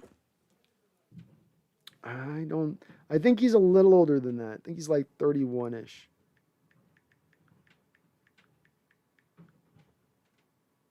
No, you're right. 30 years old. So he doesn't turn 31 until December of this next year. So defensive ends, defensive tackles. Hell, we got a guy now, Woods is 35 years old this season. So, defensive linemen can play into their 30s a little bit. If I brought on Fletcher and I've got to give him a little bit of a contract extension to get his cap under a little bit lower down this year, happy to do it. This is a great player, folks. This is the best defensive tackle we would have brought in from a talent standpoint going back to Tez. You haven't had as good a defensive tackle at that point since Tez with Cox. He's beyond John Randall. He's beyond Brandon Mabane. He's a much, much better player than even those guys are. So that'd be a huge, huge deal to get that kind of signing. Darren Bale says no Jamal Adams signing and he hasn't been heard of. Bet he doesn't show up at OTAs. I'm not worried about it, Darren. Not worried about it. That contract extension will get done before the year starts. You watch. So it's a negotiation. We know Adams wants to be paid a lot. We know that Seattle holds the keys as far as the leverage goes. So we'll see how it plays out. But I'm not surprised that it's not going to take. I'm not surprised that it's taken a little bit of time for it to fully get figured out. They've also had other priorities, I think, that they've been trying to deal with. AI says word is they're thinking of signing the Chiefs' ex-right tackle for $8 million, 3 years. No go if his back doesn't heal up and doesn't play. Yeah, I mean, it's a flyer deal, AI. I mean, if it's a no risk, like he can't play, we get all our money back kind of move, then how can you hate that? Especially if we're talking about giving him a multi-year deal where Shell's a free agent at the end of this year, and you don't have a backup waiting in the wings to take over for him outside of Stone Forsythe, who's not really a right tackle. So to go get a guy makes sense. It would be forward thinking. He's a guy who upgrades the position versus what you've gotten off of Shell, just like Shell has been an upgrade over what you had in Jermaine Ifedi. So hard to knock this move from that standpoint if they're setting it up that way, AI. Somebody was mentioning that it was more of a fan-sided rumor created by kind of a fan on that. So I hadn't seen a lot on this that's let me know that there's a lot of, realness to this rumor. But it's still interesting. It would be interesting to see them do something like that. GoHawks05 says Fletcher Cox would really shut up those who hate on our pass rush for not having a big-name guy. You'd think it would, Go Hawks. I share your frustration with the thinking that you need to have a big name guy. No, you don't. No, you don't. We didn't in their Super Bowl season. You just need a stacked, deep line, guys that can get after the pass rusher. Eagles had this a couple years ago, even with having Fletcher Cox and Brandon Graham there. They had other guys in addition to that who could create pressure. You're sending waves. You're sending waves, Go Hawks. Oh, our front line's a little tired. Bring in the backups. Oh, they're just about as lethal in that pass rush. You're never giving the offensive line a break. They're just always having every position coming at them time and time again. And that's the defensive line I create versus I'll have two guys on my line that are both one guy's a 10 sack guy, one's a 13 sack guy, and we'll just call it good and hope that they can get that job done on their own. Maxwell, how you doing, Maxwell? Yep, Mitchell Schwartz. That's right. I was calling him Jeff Schwartz's brother earlier. It's Mitchell Schwartz. I was confusing him with his brother.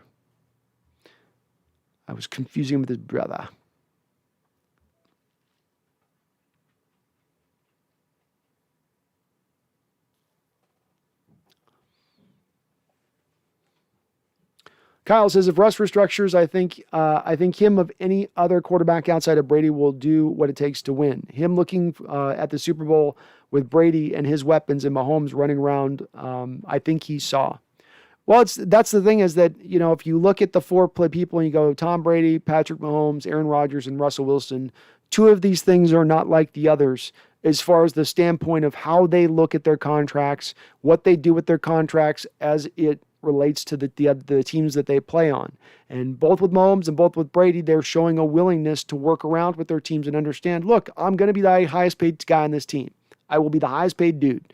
I don't need to be double the highest paid dude. I don't need to go to that realm. And the more I can kind of find ways to give back to my team, the more they're going to return back to me talent on the field that makes me look all that much more better. One begats one that begats the other.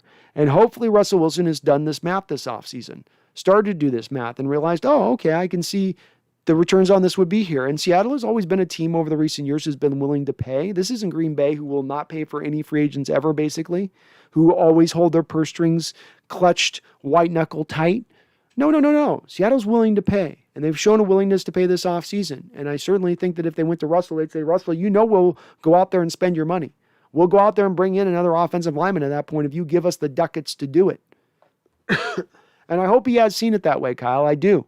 Like you say, the writing is on the wall, and he has to give a little bit to be successful. There's stark numbers at play here. Absolutely stark numbers at play here. He cannot ignore. You cannot just say, well, I'm better than to ignore these numbers. No, those numbers exist over a prevalence of a lot of great Hall of Fame quarterbacks who've not been able to get back to that mountaintop when they're making yay salary. You got to look at those numbers, especially if you're a guy who is so concerned with your legacy. And especially if you're a guy who's concerned with your legacy being revolving around winning, and that's what you're associated with most above all else, above all any statistic metric.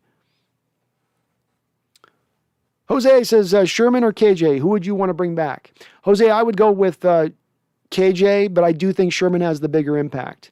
I just do KJ because he kills two positions for one. He's your early Sam, and then he's your cover Will at that point. And so it's a 2-for-1 I'm getting on this player, and it's kind of a two positions I need and I don't have a real fill-in for. Whereas right now at corner, I feel relatively okay enough to run with the dogs we got. But I think if you put Sherman back in this defense, he gets you 5 interceptions next year, playing corner for us. Even with, I know some people thinking he's got a little bit of a diminished skill set. With this pass rush, Jose, he gets you those interceptions, in my opinion. Whereas I don't think also KJ gives you the same season last year he gave you last year or have the same kind of impact. But again, we just don't have nobody, Jose. There's just nobody sitting there right now at the Sam or even as a cover Will, really, that I don't trust Cody there. 312 says, who do you got, the Warriors or the Lakers? Lakers will win, but I want the Warriors to win. I've really loved seeing what Steph's done this season. Without really as much help as they've had. And as he's gotten older and people are quite, and it's been cool to see him kind of balling out this season. And I'm not a super huge fan of the Lakers or LeBron necessarily. Kyle says, I have no idea why year after year the media craps on us. It's like they always bring up something negative. They always bring up our Super Bowl loss, but not the fact that we have 10 plus winning seasons. There's a little bit of an out of sight, out of mind approach to this, Kyle. This is a matter of most of the writers in the NFL reside Midwest to the East Coast. That's where you're going to find the majority of them. This is one reason why, Kyle, you've never seen Russell Wilson get an MVP vote, because many MVP voters don't even watch probably a majority of Russell Wilson's games because they come on late. When it's the East Coast here, when it's 1 o'clock starting game on the West Coast, it's already 4 o'clock on the East Coast in the afternoon on Sunday. It gets late. It gets late for them, and I think a lot of these guys are older, so they don't stay up as later. I'm just gonna say it. These old ass Hall of Fame voters, drinking their Ensure, getting sleepy by like 7:20, and I don't think that they watch us, Kyle. I don't think that they know much about us. You're a forgotten team over here on the West Coast, and it's the out of sight, out of mind. And Kyle, I've gotten used to it because I've seen it for years with us, even when we've had the great teams and those teams that were, Super Bowl contending teams of the early 2000s with Holmgren, that were legitimately talented like that. It's always been this way. It'll always be that way. It's just sort of the nature of living up here in the Pacific Northwest, being so far and away from where the majority of the action goes on in this country. Kyle says, it's like the media wants us to fail so bad, but then when we win, they say, well, they lost the Super Bowl, laughing my ass off.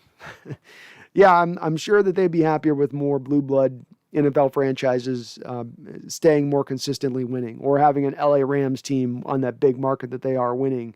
I think certainly the media members would probably more gravitate towards that realm of things. But I just think that they don't see us, so they just go, I don't know much about them. They probably suck. I think it's just easy for them to make that leap. 312 says, Russell Wilson's stats next season's prediction. He's got 36 touchdowns, 8 interceptions, 4,500 yards, 69% completion, Pro Bowl selection. Seahawks go 11-5. Solid numbers, 312. I'm gonna go with 43 touchdown passes, 10 interceptions. I'm gonna go with 4,400 yards, 70% completion percentage. And he gets an all-pro selection, and Seattle goes 13-4 or 14-3. So I'm close with you, 312. I'm a little more optimistic. Whitey Y says, for those saying Seattle needs a top punt return PR defensive end that gets double-digit sacks to be a good line. 2003 Seahawks sack leader had 8.5. Seattle would be just fine with a defensive end rotation that gets 5 to 7 sacks each. Solid point, Whitey Y, and you're right. I think even the 2014 season, I don't think we had anybody with a lot of sacks beyond that. I don't think anybody in that one had 10 sacks that year. Or if they did, it was Averill who had like just 10 sacks. But nobody was lighting the world on fire. You were just solid start to finish, 1 through 4 on that defensive end, or 1 through 7 or 8 if we're talking about the depth. You didn't have any real huge weak links. Whitey Y says, help Brandon's channel and smack that like button. Oh yes, do please slam on that like button if you could, if you haven't already. Tim TK421, what are your thoughts on the Seahawks veterans holding out on involuntary OTAs? And I feel terrible for Denver's Juwan James. Yeah, the holding out on OTAs thing, I don't entirely get as far as these players go. The player union, and the big thing that the players union has drawn for over the past couple of CBA negotiations, almost beyond money, has been, don't get us out on that field to practice as much. Take away the two-a-days. Take away the practicing in pads. Take away off-season mandatory this. Take off off-season mandatory that. They have taken it down and dialed it back to such a minimal level that, in my opinion, Tim, these players can't appropriately get their bodies in the right kind of shape that it needs to be in to be ready for the league year. This is why injuries will continue to go up. This is why injuries aren't going down, despite the fact medical science continues to make breakthroughs, continues to take steps forward. I think this happens because these players needed that time in the past to get their bodies prepared. It wasn't fun. It was probably painful. A lot of sweating on the field and running through drills. And it's, I don't want to do this. But it's for your betterment. It's to prepare your body at the end of the day. And I think that the players pay the price when they hold out on these things. I don't know. And I don't know even what, Tim, honestly, I don't even know what it is anymore that they're protesting against on the, we're not going to attend involuntary OTA stuff. I don't get it, but it probably won't have the biggest impact at the end of the day on the field to a degree.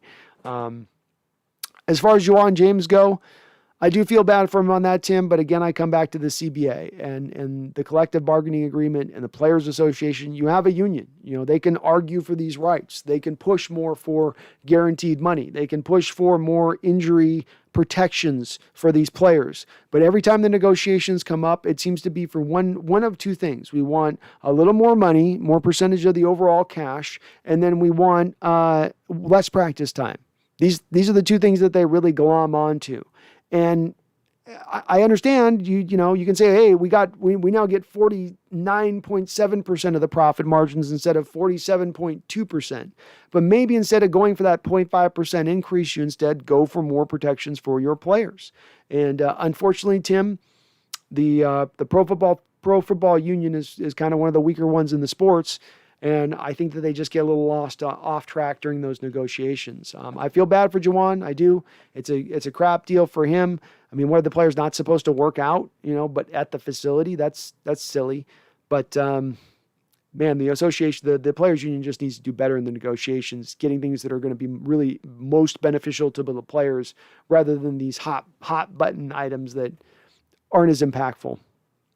Seahawks Network says, what's up? Been a while. Missed the last stream. Oh, well, no worries, Seahawks Network. That's why I That's why I try to do two of them a week if I can. So if you miss one, you can hit me up on the next one. Nas says, people are seriously sleeping on our defense. We're silently building a top 5 unit. All we need now is for Sherman to come back home. Nas, it's right there to happen. I agree with you. And look at the schedule, Nas. You know, you're not playing a bunch of offensive wonder kids out there next year. It isn't murderer's row of Hall of Fame quarterbacks that are going to tear through this defense. You look at the schedule. You look at the units they built. You see the depth in the defensive line. I agree. I can see this team definitely standing up. You got a whole offseason now of Jamal Adams, you know, knowing what he needs to do in this defense, understanding better acclimated, all that stuff. Everything for me is built up for us to be a top 5 unit. And that's how you look at that back half of that 8 game. You know, if we're going to give Russ a hard time for the back half of the 8 game, we got to give the defense the credit for those back half of those 8 games too. Again, they weren't playing through a lot of world beaters at the quarterback position, but they got significantly better. They turned their season around. They were on a historic pace of giving up the most yards in NFL history through the air through the first 8 games, and they were going to smash that record. They got themselves into a top 15 defense by the end of the year. So they showed that kind of trajectory. But it was a little bit too, like we talked about, Nas speaking with someone else up here in the chat. It's just that this is how it is every offseason, it seems like, unless we're just Legion of Boom like, right? Unless we're just that world beater like, then the media and the talking heads around the league are not going to give you any credit. I mean, the amount of credit that the 49ers get when you've had one year that you were good, never stacked around a bunch of other years where you weren't good, yet they're just given this sort of carte blanche. Oh yeah, they'll win the division, or the Rams because they got Stafford, but they lose 6 or 7 guys. I could wrap my mind around it, I guess, a little bit more if I could understand a little bit more of their more layered reasoning beyond just, well, they got Stafford, so they'll win now. Goff gone. Stafford good. But I think it gets a little simpleton-like in their approach like that. Seahawks Network says the DK play at the 1 yard, like the Buda Baker pick, the Greg Olsen pick 6 were some of my most hated plays. Yeah, the Olsen one hurt too against the Patriots, where the ball goes right through his fingers and goes to into the Patriots' hands. And you're going, we bring you in here to make these catches. We're not bringing you in here to be a guy that's the tight end you were 8 years ago, 7 years ago, or 4 years ago. We need you to be a tight end that you are now. A little slower, but sure-handed, willing blocker. And then he comes out and he lets it just slip right between his fingers for a touchdown. You go, Greg. But yeah, the DK one hurt for me because that was a game where you had the Cardinals pushed down there. If that's a touchdown on that end, like, you basically knocked the Cardinals out in that game, and instead you let them get back into it. Kind of off of the heels of that play a little bit, in my opinion. And just a bad throw by Russ. He has these throws sometimes where it just completely boneheads it. Where you go, what were you looking at, man? I don't know what you saw even. Serious question says 312. Okay, I'll put on my serious face. What was your immediate reaction after seeing the Malcolm Butler interception, and who did you blame it on? My immediate reaction after the Malcolm Butler interception was, son of a bitch, something along those lines. I just was cursing. And then I blamed it on my ex-girlfriend at the time. And I'm going to say I blamed it on my ex-girlfriend at the time because we're watching it, and Marshawn runs the ball down, and he's like a yard and a half out, right? And she says, oh, we're going to win it now. Oh, it's won. And she keeps saying like all these things of it's over with now. It's just jinxing the crap out of us. I mean, you guys want to blame her. She jinxed us. And she kept, and I told her, shut up. I knew what she was doing. I knew the ripples she was causing through the universe. And I almost grabbed her by her shoulders. I was like, no. But she said it, and then the next play was an interception, and I did this look to her. I was looking at and I looked right at her. I think I said something like, why did you say that? Why did you say that? I don't think that's what the depth of your question was asking, 312. I think you were asking of who I was blaming it on as far as coaching staff, Russell Wilson, Steve Rabel, who burdens that bear. At the end of the day, I always hate 312 when fans point to a single play in an NFL football game and say, well, this is why we lost, or this is why we won. A football game is made up of 60, 70, 80, 90 plays sometimes. Those plays in cumulative determine what happens in a football game. No one play in a football game is decided by one play, just like no play in a baseball game is decided by one pitch. You can look at it as an exciting moment. You can go, well, this play stood out to me, but it doesn't determine everything. Things are much more layered and much more nuanced, and you're looking at 1/60th of the data, 1/70th of the data, 1/90th of the data of the totality of all the data of what determined a win and a loss in a football game. So it's really tough to take one individual play, right? 3-1-2? Because you go, is it the one play in that Super Bowl that is on that throw? Or is it the fact that you gave up 10 points in the fourth quarter? You had a 10-point lead in the fourth quarter of the Super Bowl, and your Legion of Boom defense gave up that 10 points. But you'll notice in retrospect, 3-1-2, no one ever gives any blame towards the Legion of Boom for that Super Bowl loss. It's all Russell, or it's Carroll, or it's Bevel. And that's where I get driven crazy by that approach a little bit, because it's super easy to just take the one play. Why not look at what the rest of the game bore out? And really that game came down at the end of the day. Your Legion of Boom was beat to hell. They were shot. You had too many guys that got destroyed on the football field, and you just didn't have enough bodies to hold up. You lost. It happens. Some teams get into the Super Bowl and they just don't have enough healthy bodies to be any kind of test. The price was too high to pay to get there.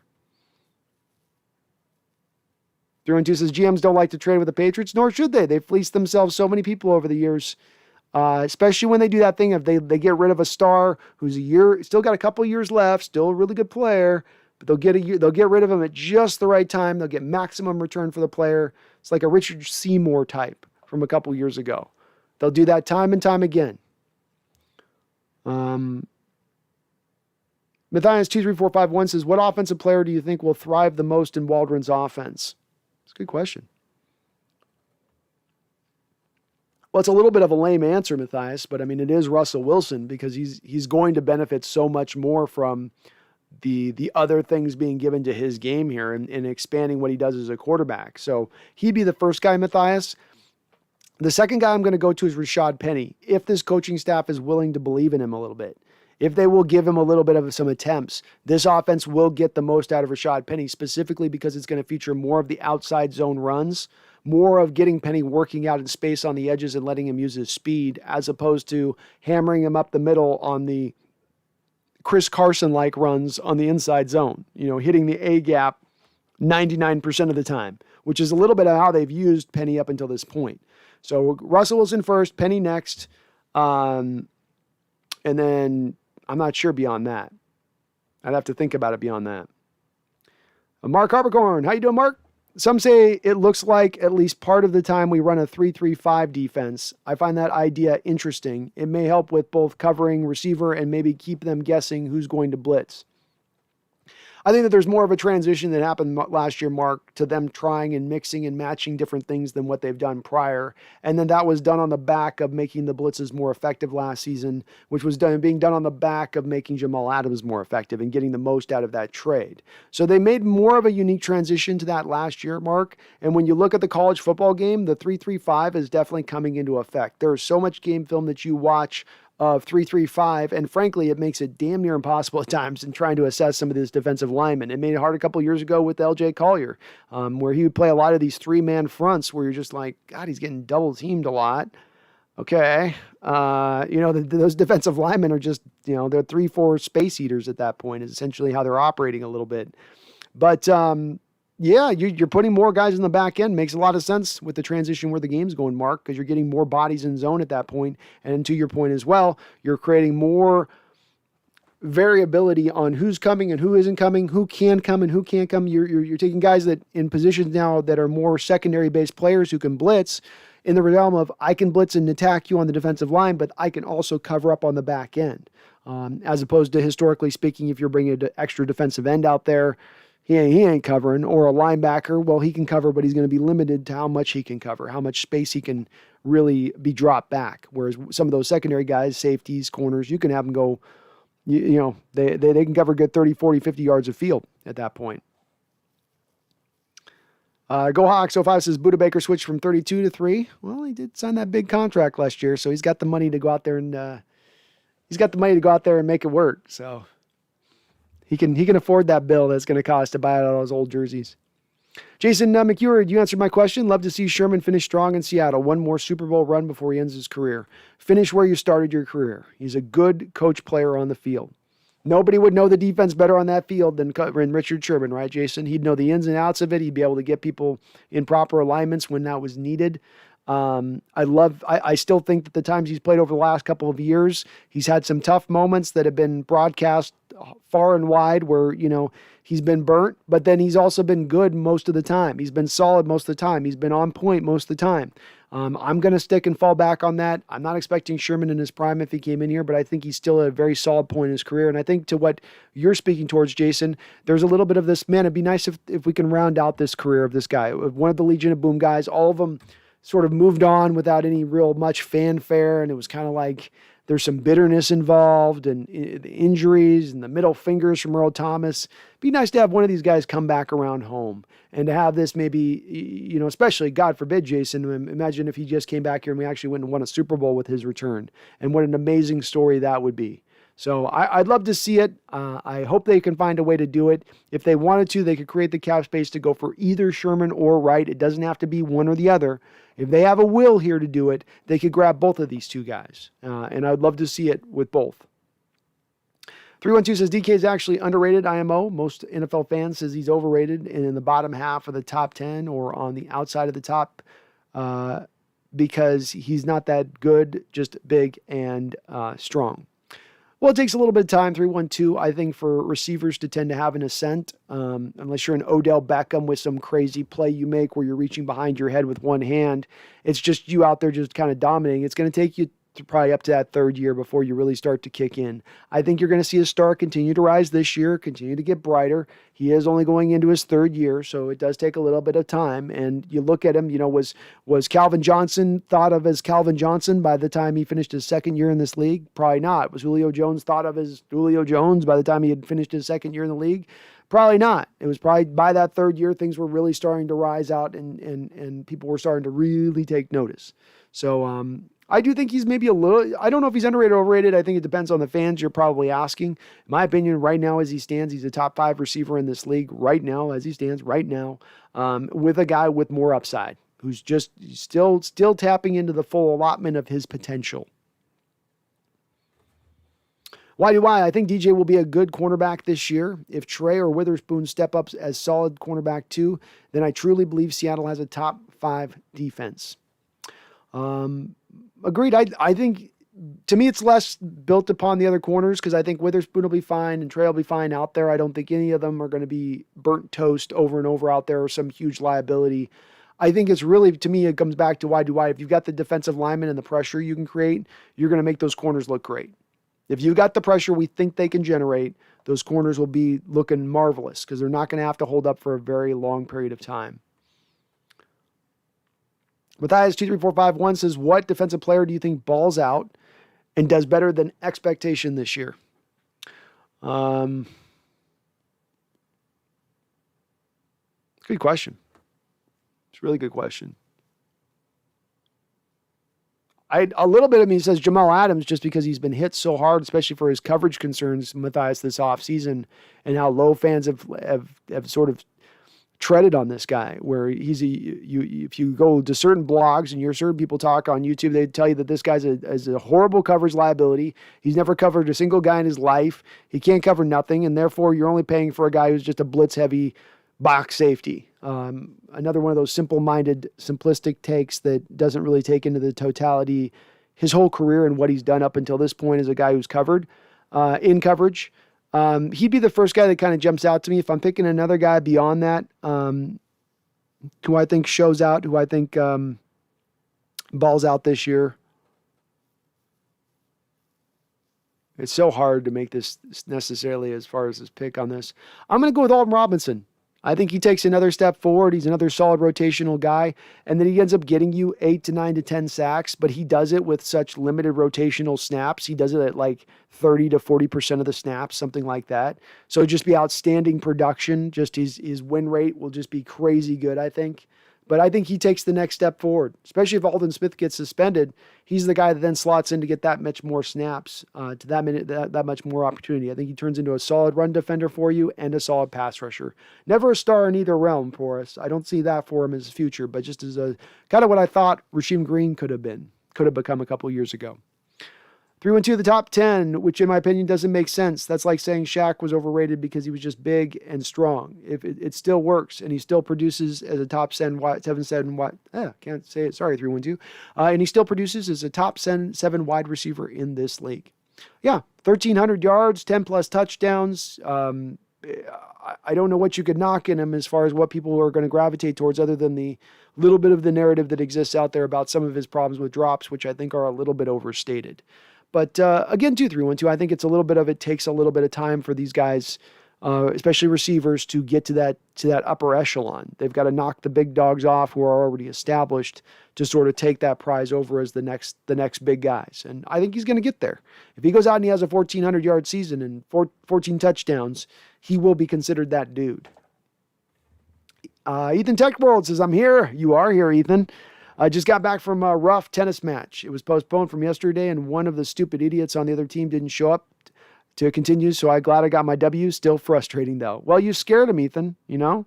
They saw your overhand, and they were like, I want no part of that overhand serve.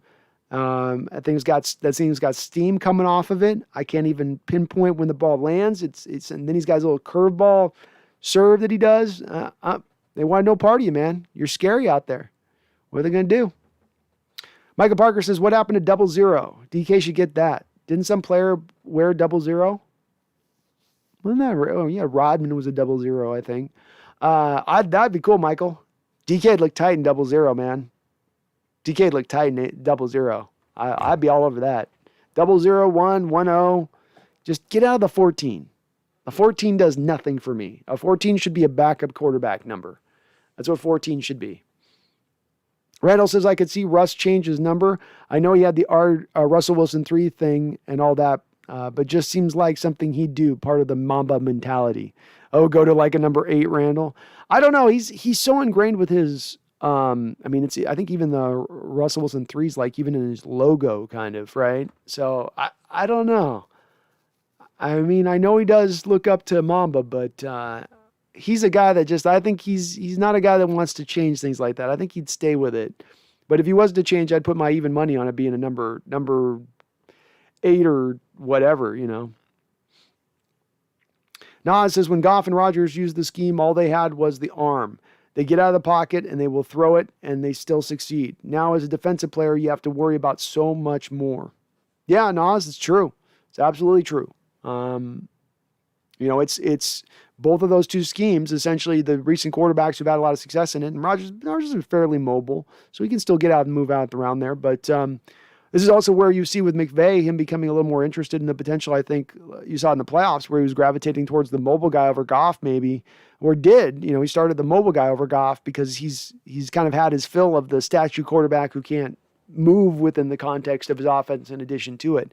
And that there's maybe a little bit, and I don't know if I'm reading into what you're saying on this, Nas, but that there is still some potential in this offense for more explosion, more productivity from it, adding a guy like Russell Wilson and his skill set to this offense, especially if he can embrace the offense. I don't know if that's what you were saying exactly. I think that's what you're trying to say. I'm going to go get some more coffee, folks. I will be right back.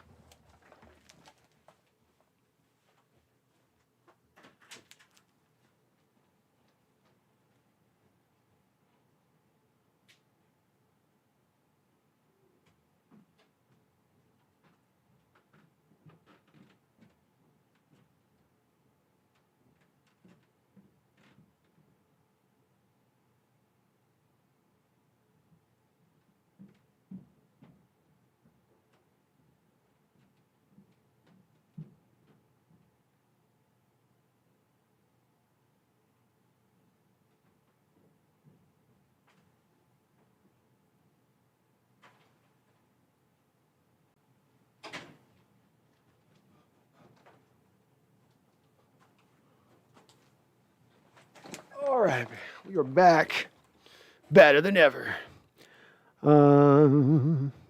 Ethan's Tech World. Anyways, so I watched a few of your greatest Seahawk moment videos, and they are awesome. I love your commentary. I have 2 more videos of those you could do. See you next comment.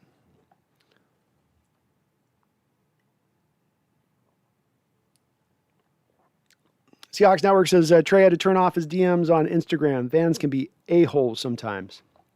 Yeah, I think in this case too, it's what's weird for me on this with Trey, Seahawks Network too, is that everybody bailed on Trey Flowers instantaneously, and there's so many guys that get these long ropes from Seahawks fans as far as they get excused in bad behavior, or not bad play, not bad behavior. And specifically look at a guy like Shaquille Griffin to me.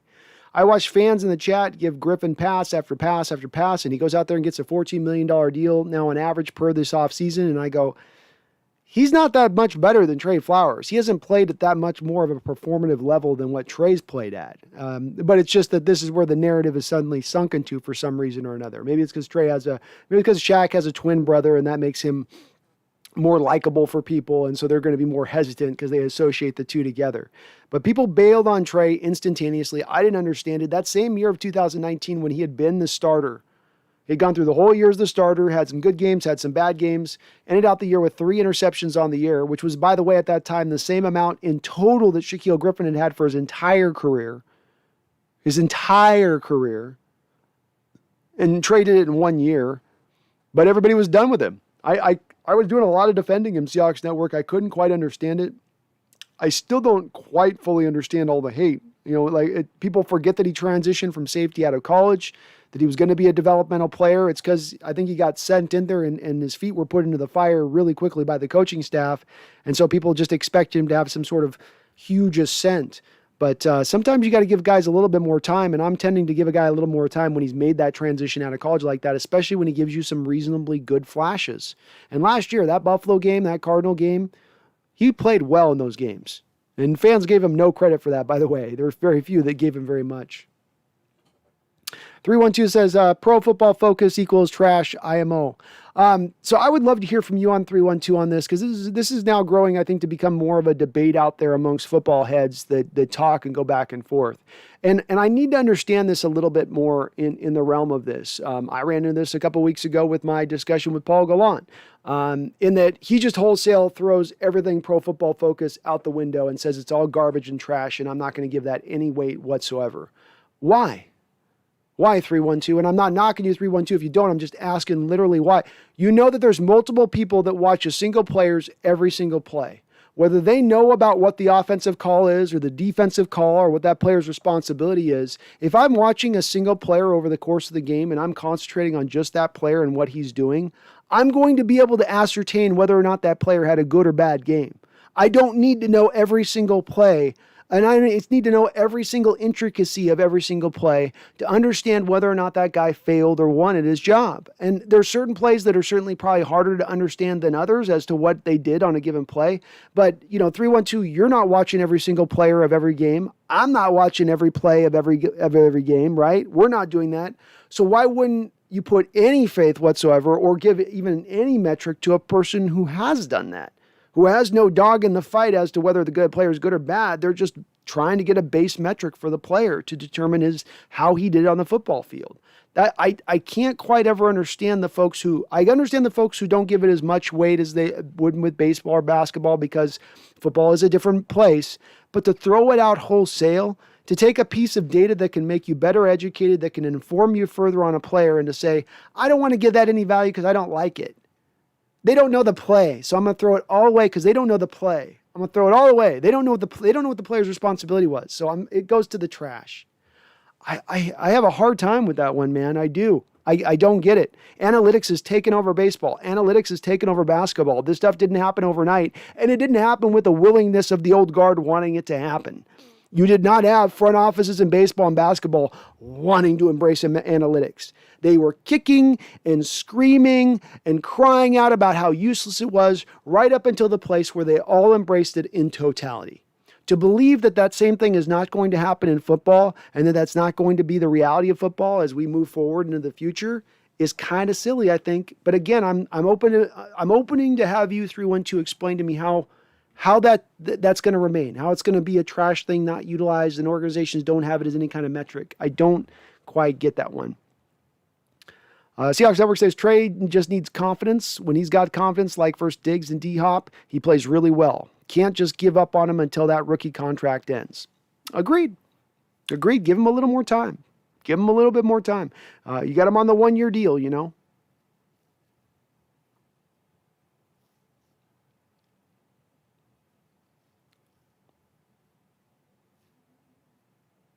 Man, I got behind on the chat here, didn't I? Randall says, I think not having Dunbar here will help Trey. They handed Dunbar the job even with the offseason issues. They did. Yeah, they just basically gave it to him on that. I think it's got to help with that. I do agree. I think that could help. I think him being in a contract year will help too, Randall. You know, those guys are training out all offseason. He's got to go. He's trying to get his big contract in the NFL. You know he's going to be just going at it hard all offseason. So, and another year of development under his belt. Well, you know, does that bring another step forward in his development? But I agree, Seahawks Network, it's a matter of confidence. Get him confident, get him feeling right. I think that kid's got something to him a little bit. Ethan Tech World says he's got one for me on suggestions for great Seahawks moments. Says the Monday night game against 2019 49ers as an instant classic. Another you could do is Thursday night game against the Rams in 2019. And finally, the Super Bowl rematch in 2016 against the Pats. Crazy. Yes, and so I'm definitely going to look to do another one here somewhat soon, Ethan Tech World. I've been hesitant to do them a little bit because they just take up so much time on the channel to do those great moments. And the returns of, while people love the videos and they're highly liked and everyone does love them, I don't get a lot of viewership on them. I'm going to get on this video I do today on the live stream as much viewership as I've had probably on my last Great Seahawks Moment video that was out like 6 months ago. So I wish I could get more views on them, but I think that they get buried on the algorithm a little bit. The other thing I'm trying to do with it, Ethan, is mix it up a little bit because I've done so many of the Coach Carroll, Russell Wilson era of Seahawks games, and I'm trying to think on including some other ones in there. But those are great suggestions. I'm absolutely planning on doing the Niner game for sure at some point. I call it the Santa Clarita Cloudy Day Massacre is what I'm going to call that video. But yes. Those are also probably eventually both of those other two games. At the very least, the 2019 game will certainly get out there. I'll certainly get around to that one at some point as well. I just need to find a way to get them done where I don't have to take 2 months to get them done and the intensive graphics and all that stuff where it's just like, oh, Lord. Michael Parker, Jim Otto was 000. Need to revive that. Oh, the old Jim Otto reference. All right, you're digging deep on that one, Michael. Darius Brown, who was you ready to move on from more? Tedrick Thompson or Jermaine Ifedi? Who was I ready to move on from more? Tedrick Thompson or Jermaine Ifedi? Tedrick Thompson was the guy I was more willing to move on from Darius. I always wanted Jermaine Ifedi to move into guard. I thought he would have been a much better guard than he was center right tackle. They moved him to guard initially out of college and then moved him back to right tackle. I think they should have kept him at right guard. I don't think he would have ever been great there, but I think he could have become at least a league average right guard, whereas he was never going to be a league average right tackle. So probably would have leaned more into that direction of things if I had to pick there. Darren says, if Russ does not restructure, is that concerning? Then can we assume he wants a huge contract or wants out? I don't know if it's concerning as much as it's just you now have a certainty if he is restructuring that he's staying here beyond this year. If he doesn't, then there's still that opening that he leaves after a year from now, Darren. And I think that it's less to do with him wanting a new contract and more that the potential of him just wanting out, him being done with Seattle, being done with Coach Carroll, and wanting to move on. Yes, if both, there's two different ways this works, Darren. If the team doesn't take his base money and move it to bonus this season, which they can do without his permission right now, that's indicative that they're looking towards the future of the potential of moving on from him next offseason. But the same thing is true if Russell's unwilling to do a restructure right now, where we know the front office, per Schefter's reports, have reached out to him to do an extension. And so if he slaps their hand away and says, no, well, then that means at that point that he's keeping that door open to moving on next year. It doesn't mean that he's absolutely moving on then. Just means that he's keeping the door open. Still means then at that point that a lot rides on the success of this upcoming season. Phil Stream says, stream on Rofkin, clicked on you, got Google ads, could not skip or tell how long they were. You know your stuff. Thank you. Oh, sorry, you got the Google ad. I do try on Phil to dial my dial my ads back as low as I can with them. So they're supposed to be where you just have one that you can click to clear off your screen and then one skippable ad at the start of the video. So if Rufkin's adding on or something, if there's another platform adding on, they're doing it without my permission. But appreciate you hopping in here, Phil. Thank you. Thanks for jumping in and watching. Tim TK421, thoughts on trading B-Wags post June 1st? What would you do as a GM if you had to piece together the linebackers post Bobby Wagner?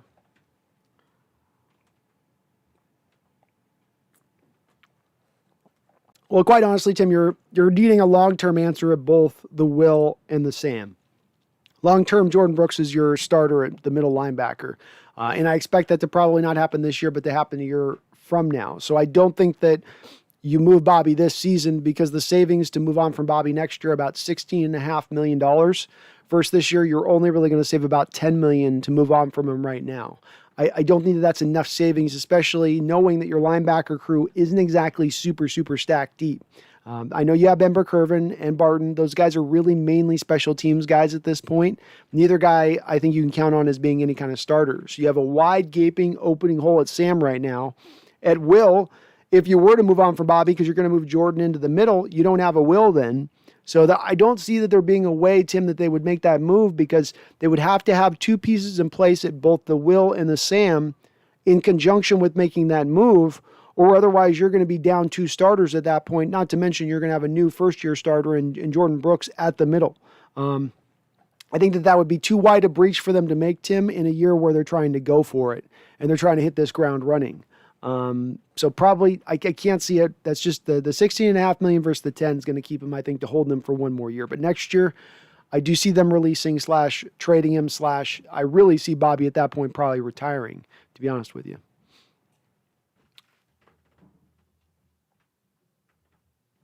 Jason McEwert says, B-Wags trade? Oh, no.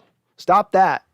Yeah, he has a front now, and he's going to roam around and be a hellraiser again. I love it, Jason. I'm down to do it. I'm not looking to move on from Bobby, so I don't think there's enough of a benefit from it. There was never really going to be a lot of trade value from it. You weren't saving a lot of money from it. You just wait the one more year and you move on from him in a year from now. But I think he's going to, wouldn't be surprised either, as you speak to, Jason, him having a little bit of a revitalization here this year with some of the dogs he's got up front. 312 says the top 5 most selling NFL jerseys are Patrick Mahomes, Tom Brady, Russell Wilson, Lamar Jackson, and Tua. The Tua is an odd one, 312. That's an odd. I'm not surprised by any of those above there, but the Tua one is a little bit, huh? Really? But I guess maybe it's the big Tongan contingent or something, you know? Tim says Sixers are underrated. I don't know. I don't know about that. It ain't gonna matter. I don't think anybody from the East is gonna win the NBA championship.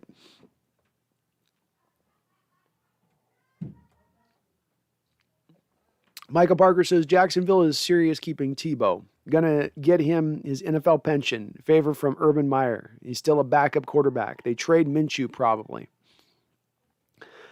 Yeah, I was saying it last week. There's some weird infatuation that Urban Meyer's got with him, Michael. I don't know if you've heard that Urban bought a house a couple doors down from Tebow. It's gotten that thick. I think that they would be smart to move on from Minshew and try to get some value for him. If you could flip Minshew for a 3rd or 4th round pick right now, pretty smart to do so, I would think. But I would love having Tim Tebow as a backup quarterback. He proved he's not an NFL quarterback. He can't play the position. There's some weird thing going on there with that whole situation where they were first trying to sell it as him being a tight end. And then you hear people in the know going, oh, they're not looking at him tight end. He's coming in, he'd be a backup quarterback type. That's what he'd be. Or a locker room mascot. That's what I hear. I don't know what to think with the guy, you know, who knows? Randall McDaniel says thoughts on Daryl Taylor playing Sam. Did they draft him with that in mind? If you're a defensive tackle, do you welcome this, or does it take away opportunities and ultimately depress value? Not an every down defensive end? ? First off on this, no. When they drafted Daryl Taylor, it was not with the thought process that they were going to turn him into a Sam linebacker. I thought they probably thought that they could if they wanted to go down that road and look at that as an experiment. as he did say, what someone above in the chat, Randall, did say that he got all of his sacks out of playing Sam last year in college, his last year in college, which was untrue, though it was true that he did play a lot of Sam linebacker in college in his final year there at Tennessee. And throughout, actually, he's pointed to playing it out. So he's got some familiarity with it. He's done it before. So it's not going to be something that I think that is out of range for him to do. It's going to be within his skill set. Will he be able to do it as good as Bruce Irvin? I don't know. Probably, definitely not as good as what we were seeing from KJ Wright last year, but still he's adding different elements that KJ doesn't add, i.e. he adds the pass rush, whereas KJ probably added a little bit more coverage ability. When they drafted him, I think, Randall, they drafted him to be a Leo. The Leo in this defense. That's his makeup. That's his body style. He's an ideal Leo from an explosive standpoint, length. Everything about him screams Leo. That's where I think they wanted to put him. But I think that the fact that they don't think they can count on him quite yet, we heard some of the hesitancy in Carroll's voice a little bit on, oh, he's 100% ready to go. It's like, oh, well, maybe we're a little bit of wishful thinking. We'll see how it goes here. I think that leads them into a place of going, let's keep him minimized here on what we expect out of him. Whereas last year, Randall, they were thinking he was going to be one of their main pass rushers. This is why you ended up with the Carlos Dunlap trade and the Jamal Adams trade, is because they had been counting on coming up to those trades, Taylor providing them some semblance of pass rush. But when they realized he was going to be out for a good amount of time, then they had to kind of change gear on that and go in a different direction. Does it take away his opportunities at that point? Yeah, kinda. Because right now your starter at Leo is going to essentially be either Alden or Carlos Dunlap. Probably one of those two guys is your starting Leo end at this point. So because he's not getting that starting, that is going to cut into your amount of pass rush reps that you get, because the Sam linebacker is going to do more covering than he's going to do pass rush.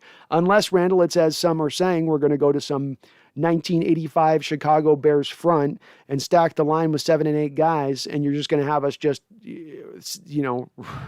trying to overwhelm the offensive line with a numbers game. And I don't know that I would fully buy in on Coach Carroll embracing that, being he's a guy that wants the people on the back end to cover stuff up deep, and when you blitz like that, you can't cover up deep as much. But with that said, you open the door to that potential by bringing a guy like Taylor in as that de facto 5th defensive lineman.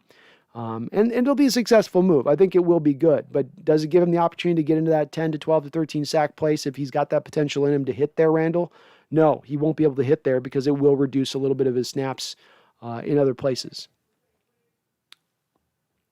Ethan Tex World says we are basically Southern Alaska to the media. Exactly. Philip Freeman says, give me Russell Wilson or Dan Fouts and the 10 best supporting casts against either quarterback and their 10 best. Who might beat Mr. Wilson or Mr. Fouts? Hard to say. I'm trying to think on that one. So give me Wilson, 10 best supporting cast.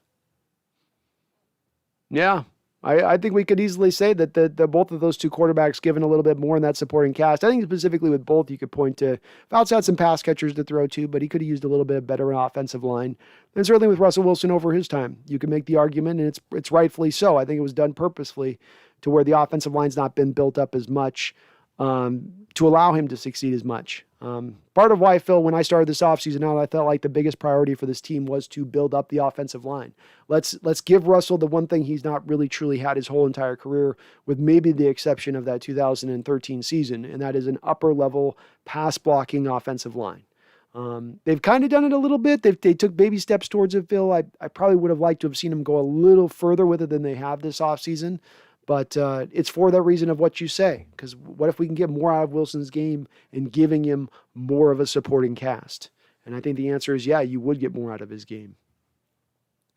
Tim says, ensure sleepy-ass Midwest East Coast voters. Right on, brother. Good night, sleep tight. Yeah, I got my own East Coast biases, Tim.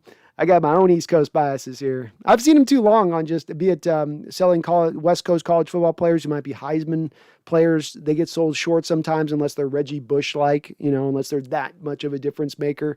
You have to be, you not only have to be like MVP or Heisman-like, but you got to be about 10 to 15% better to get those East Coast voters to stay up a little bit longer, drink a cup of coffee and watch the game.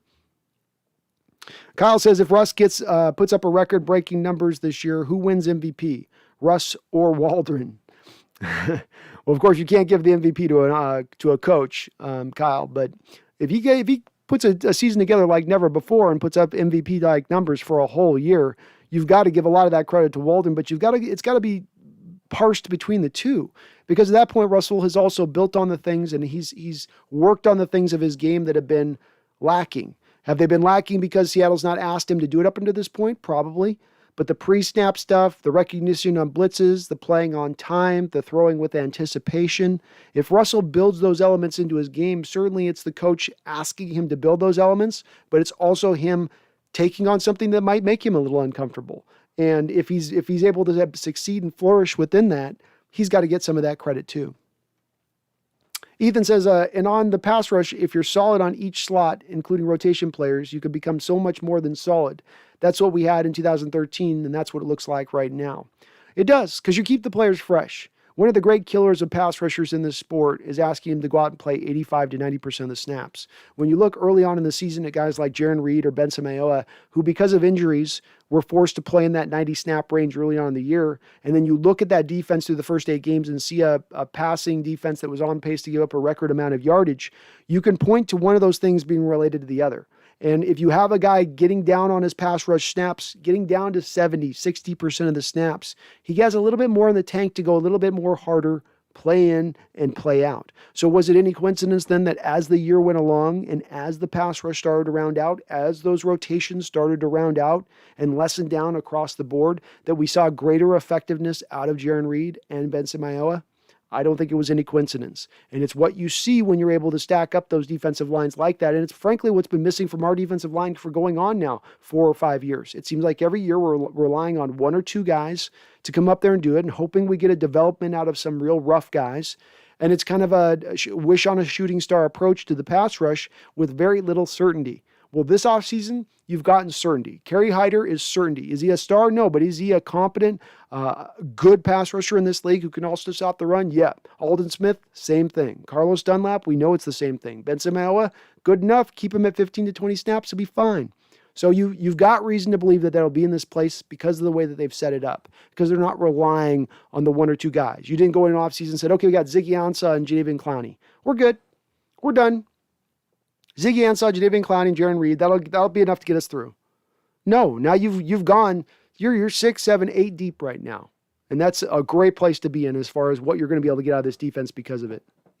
The Food Gamer, sup Hawks Nest, sup Food Gamer, made it to your stream, glad you did.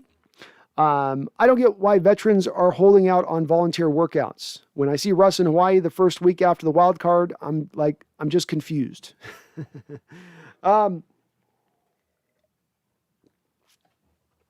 I don't know on the volunteer workouts either, Food Gamer. It's always been something with veteran players that when those volunteer workouts come into play, they tend to be, we're not going to show up for workouts. It's say nothing of voluntary. It's involuntary me showing up on them because I'm not showing up. So they always seem to try to find a way to not come to these workouts. This year's a little different where you're getting an actual, like, the players all banding together in order to not, because they want a sure policy from the NFL regarding, I don't even know what anymore. Like I said, I don't even understand what it is the players are wanting or truly asking for here. It doesn't make a lot of sense to me. And again, I think it's to their own detriment because I think these players need this offseason time to train, to get their bodies right, to get themselves prepared properly so that they don't get injured as much once the season comes.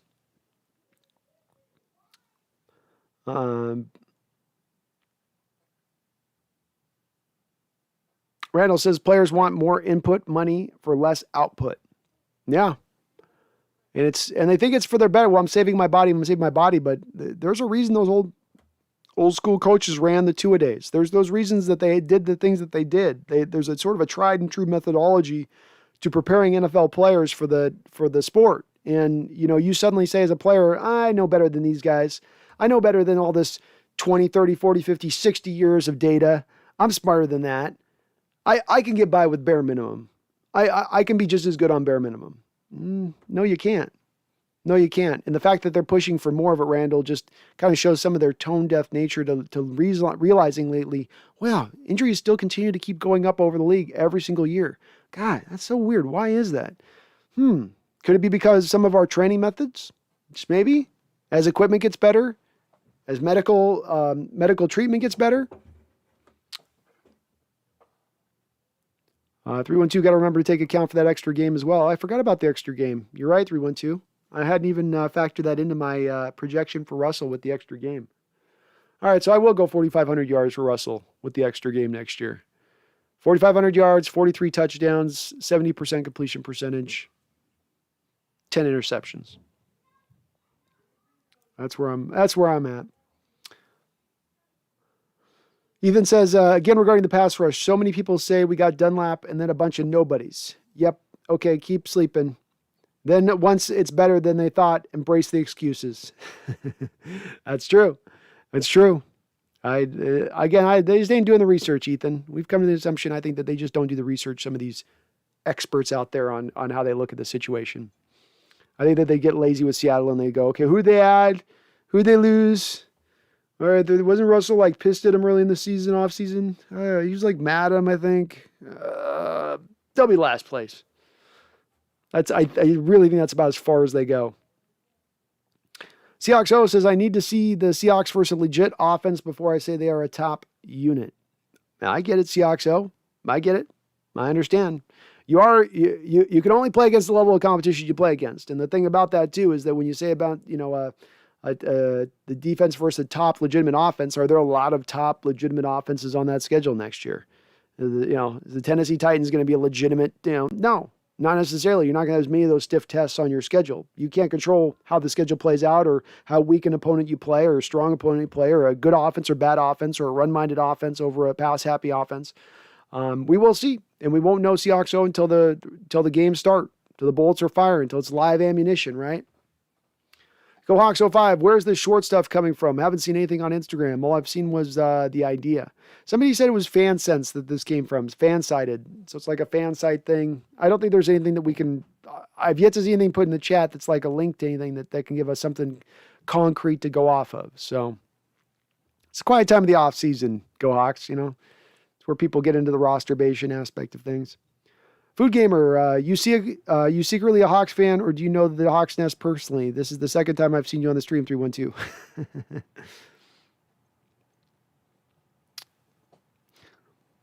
We get some fans in here from different teams in here too. Food Gamer, I get quite a few from different fans. Rams fans, 49er fans. Jose Rodriguez says baseball is the worst union. I don't know, Jose. They got guaranteed contracts. They got guaranteed contracts without any limitation on the length of contracts that can be given. This is how a guy, Jose, like Bobby Bonilla, still makes like $2 million a year, and he retired 25 years ago from baseball, still making that money. I don't know, man. Baseball's union pretty strong in that respect. Football can't even get the guaranteed deals. And they're the only sport, I think, that can't get the guaranteed deals.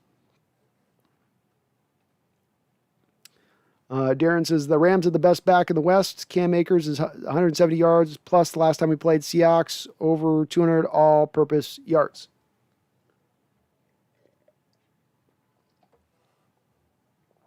We'll see with him. We'll see, man. He's rookies, played 1 year. You know what I mean? So we'll see how he does in his next year. And he had one good game against us on that. What did you do, Darren, in the other? What did Cam Akers do in the other two games we played against him?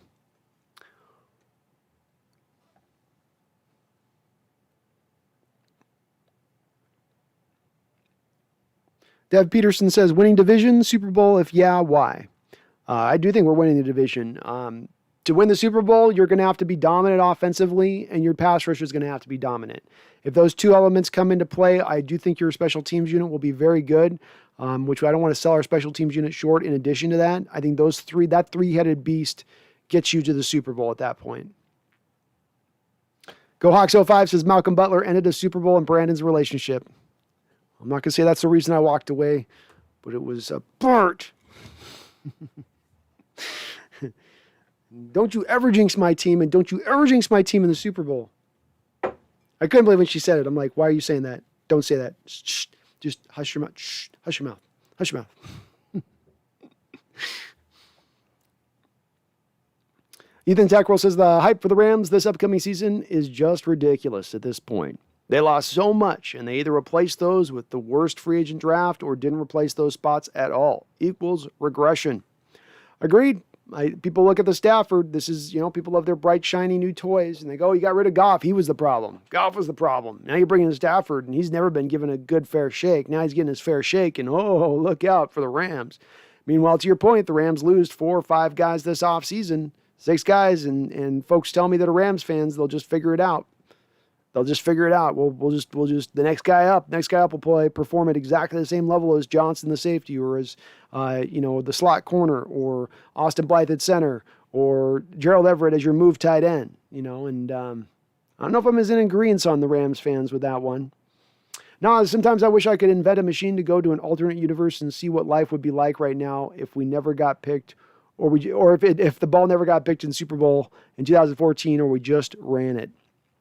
You might be right. You might be arriving into a universe, Nas, of the Seattle Seahawks winning 7 or 8 straight Lombardi trophies, where the kinetic energy, the magic, it never rubbed off. It never wore away. There was never any career-ending injury to Cliff Averill and Cam because things were just so much different because of that win. It's like the butterfly effect, the flapping of the butterfly's wings. Jose says, I blamed myself. Oh, don't blame yourself, Jose. Were you calling it in the bag too? Did you jinx us, Jose? Randall, I wonder how things. I wonder things would have been different now if we had not lost the Pats Super Bowl, or in the way we just did. How would the last 7 years have shaken out? Just couldn't move past that. I think it's one of those losses in NFL history, Randall. The Super Bowl loss in 2014 that was as painful, as detrimental, as team-wrecking a loss as any loss in NFL history. I don't think there's ever been one that's challenged a team as thoroughly as that. And it says something about that team that they were able to at least somewhat hold it together to keep them back in the playoffs. The ripple effect that play had, the ripple effect on the locker room, on the culture, on the atmosphere of the team, and the cliques that it created. You take that away and remove that, and with as much as was going in the favor for that Seahawks team at that time, where everything seemed to be working out, where everything turned out roses. You could have Russell Wilson throw 4 interceptions in a conference championship, and you still find a way to win it. And the second that magic, just a bit of it wore off, it was all gone instantaneously. So I have to think there would be at least another couple Super Bowl wins on top of that, Randall, and that the dynasty would have been real if that game hadn't have gone the way that it went. Darren says the Rams have the youngest team in the NFL, and were besides John Johnson, did they get worse? Slot corner, you got worse. Center, you got worse. Your move tight end, which is an important role, Darren. I understand fans like to just call tight ends all the equivalent same. We got Higbee, so we have a tight end, and we lost Everett, but we have Higbee, and Higbee's better than Everett, so we're fine. Everett was your move tight end, though, Darren. You don't have a move tight end to fill in for Everett. You don't have the 450 yards of production that he gave you every season on the team now. And again, center is another place I point to. Your slot corners are playing. Your one tech, Darren. So your one tech defensive tackle, Michael Brockers, who's been one of the better one techs in this league throughout his time there with the Rams, also gone. Samson Ekubon, your starting linebacker. I mean, it's a matter of, Darren, it comes down to, it's not a matter of you losing stars all the time. It's a matter of you just lost like six, 7 starters, and you go, well, we won't miss a beat. If my team had lost 5 or 6, 7 starters and I didn't have any real replacements on play against them, I wouldn't be like, oh, we ain't going to miss a beat. Josh Reynolds, another one you lost. That's the part that I struggle with, is like, where does that earned confidence come from? Most NFL teams, you lose that amount of starters. Every NFL team, you lose that amount of starters. You're going to go backwards the next season from what you were the year prior. You don't take a step forward. That's mainly how it goes. I'm more playing to the type, to historically what it's been when it's gone that direction. 312 says Russ is finally going to get an MVP vote next season. I hope so. I'm pretty pessimistic on this, though. I don't know. The fact that he can't even get one just makes me like, this is weird. Ethan Tech World says Sherman was playing with one arm in the 2014 Super Bowl, and the other side was like third-string cornerback. No, injuries definitely hit in that Super Bowl game. You lost Cliff Averill early on in the game, who was one of your better pass rushers in that game outside of Michael Bennett. But the secondary specifically, you had Sherman with a torn ligament in his arm, Earl Thomas with a separated shoulder, Cam Chancellor tore his MCL in the Friday practice just before the game, and then in the game, Jeremy Lane, your slot corner, picked off Tom Brady in the end zone, returned it, and then Julian Edelman tore his ACL and broke his arm on the tackle. And that was all she wrote. A Kyle says, yeah, PFF does zero research on us. 1 week before the draft, they were still banging the rust of the Bears trade. After the draft, they laughed so hard about our picks. It's okay. It's okay they gave us an F in 2012.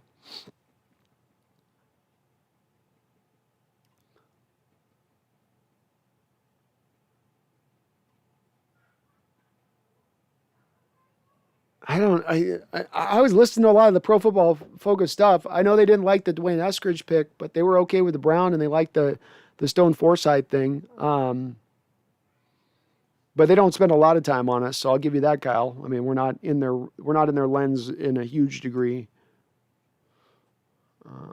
YDY says, I watch your new channel, Seahawks Scouting, with your player breakdowns. I have a question about your breakdown of Eskridge. Yeah, fire away, YDY.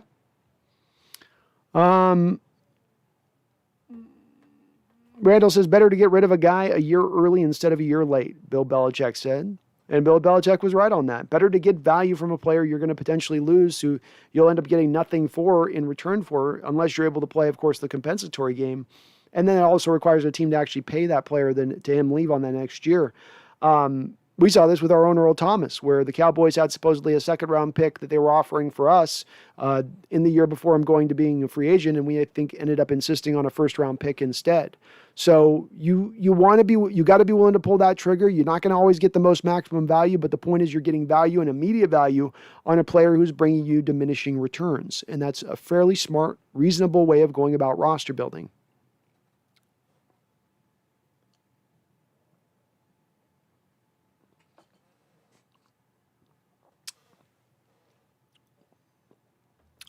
PFS also said we have done nothing to help Russ. Can you send me the link, Kyle, on which one you saw on this that they said we did nothing with it? And I mean, I'd like to see him on it because I do listen to a lot of Pro Football Focus and I haven't seen him say we've done nothing for Russ, but it may be the case. And if they did, then they're stupid for saying that.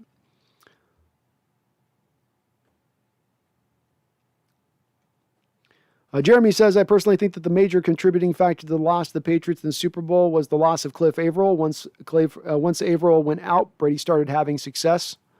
Yes, I mean, the initial drive up when Jeremy Lane picked off the pass, Brady drove that team up the field on the first initial drive, So, I mean, like, that was with Averill in the game. They were moving the ball. I think that it was a matter of there wasn't one loss in that game that was the key loss that caused Seattle to not be able to hold up against Brady. I think it just became one too many after a certain point in time. But when you have 3/4 of your Legion of Boom are dealing with not just like nagging injuries, but major injuries that were going to require surgery, and then your slot corner, who was a very good slot corner for you, goes down right after that first drive, regardless of what happens with Averill in that, it was going to be hard for us moving forward beyond that game. I don't know if you lose Jeremy Lane and you still have Averill and Bennett as your pass rushers in that game, if that's just enough on its own to allow you to still go out there and win that game. Maybe. It may be enough at that point. But, and certainly, again, the Averill loss hurt as much as any of them. It hurt as much as any of them. But it was one of those things where you just lost, to me, too many guys. It was like you could have sustained against one or two of them. You got into the 4, 5, 6 territory, and that was a one too many. Darren Bale says Sherman played 5 games last year. How does that help? So Darren, because he played 5 games last year, means he's going to play 5 games this year? How many games did he play the year before?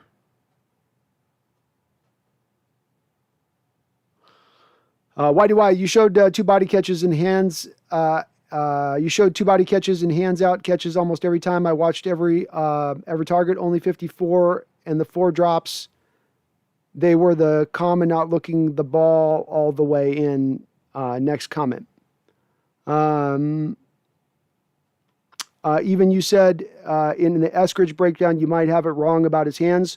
Why are you not believing in your own breakdown? Not trying to be combative, just honest question.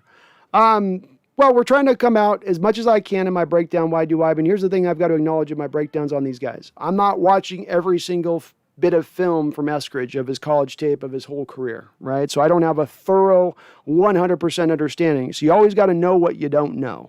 And if I don't have all of the data, I can't come to an absolute certainty on a guy if I haven't really seen everything, or at least seen, let's say, a season worth of whole games. I probably watched like 5 games of Eskridge is about what I've watched. I think it's given me a good enough indicator of his to get a feel for him to go, okay, I kind of know what he is as a player. When I initially watched his tape, there's two different points that come into play on this as well. So why I watched his tape before the draft, watched a couple of games, and then I watched after the draft. So there's a little bit of the assessment prior to the draft that I made, and I said, I don't think he can catch the ball away from his hands consistently. I think he's more of a body catcher. I think I said in the video, I'm seeing him do more of this in his hands catching out away as I'm watching more of the film. And part of why I want to do this is on this other channel, Why Do Wide, is a reaction video as opposed to just saying cut-ups of certain select plays that I select, is so that people can see my reaction into it and understand how I transition to making an assessment on players and why there's a little bit of flexibility within that, because people become very rigid in their assessment of players and don't allow for more opening to happen. As far as the 4 drops, I watched every target, only 54 in the 4 drops. Over 123 targets over the course of his career, why? So the course of his whole college career there, 123 drops, he had 123 targets, he had 16 drops, is the numbers that I've looked at. That's not a good ratio. That's indicative of having poor hands. There have been multiple scouts that I've heard talk about the guy, people that do draft work consistently that have talked about when they're looking at him that he does not have great hands. When you look at him back at South Dakota and learn and understand that he was transitioned at one point to the defensive side of the football, why is it that they take receivers and move them to cornerbacks? Let me ask you, you're asking me some questions, so I'm going to ask you one. Why do coaches tend to make that choice with the wide receiver?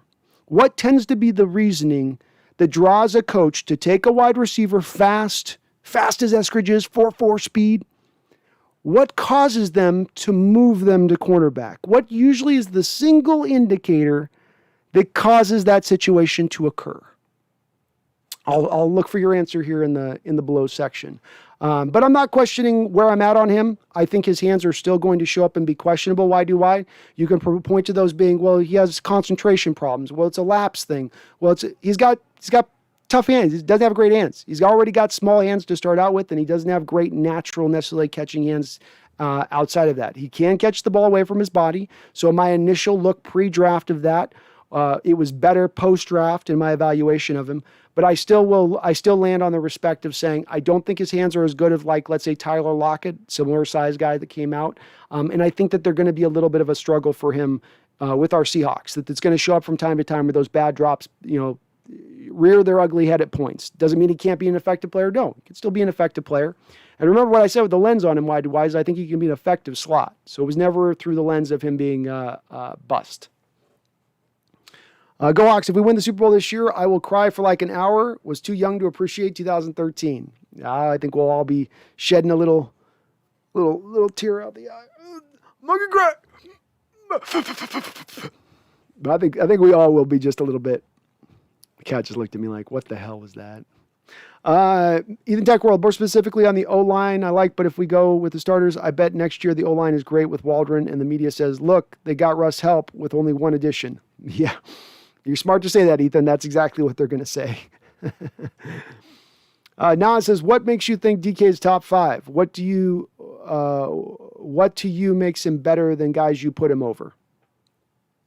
I think that his ability as a big catch guy and to take the top off a defense requires him to take, and this happened as the year went on, where he's now required to get a double team on a lot of different plays. You're bringing safety help over the top. And one of the reasons that our offense ran into the problems that it ran into is because teams so thoroughly embrace doubling DK, or specifically bracketing him on the top. You leave a corner underneath, trailing underneath, you bring a safety over the top, you bracket him.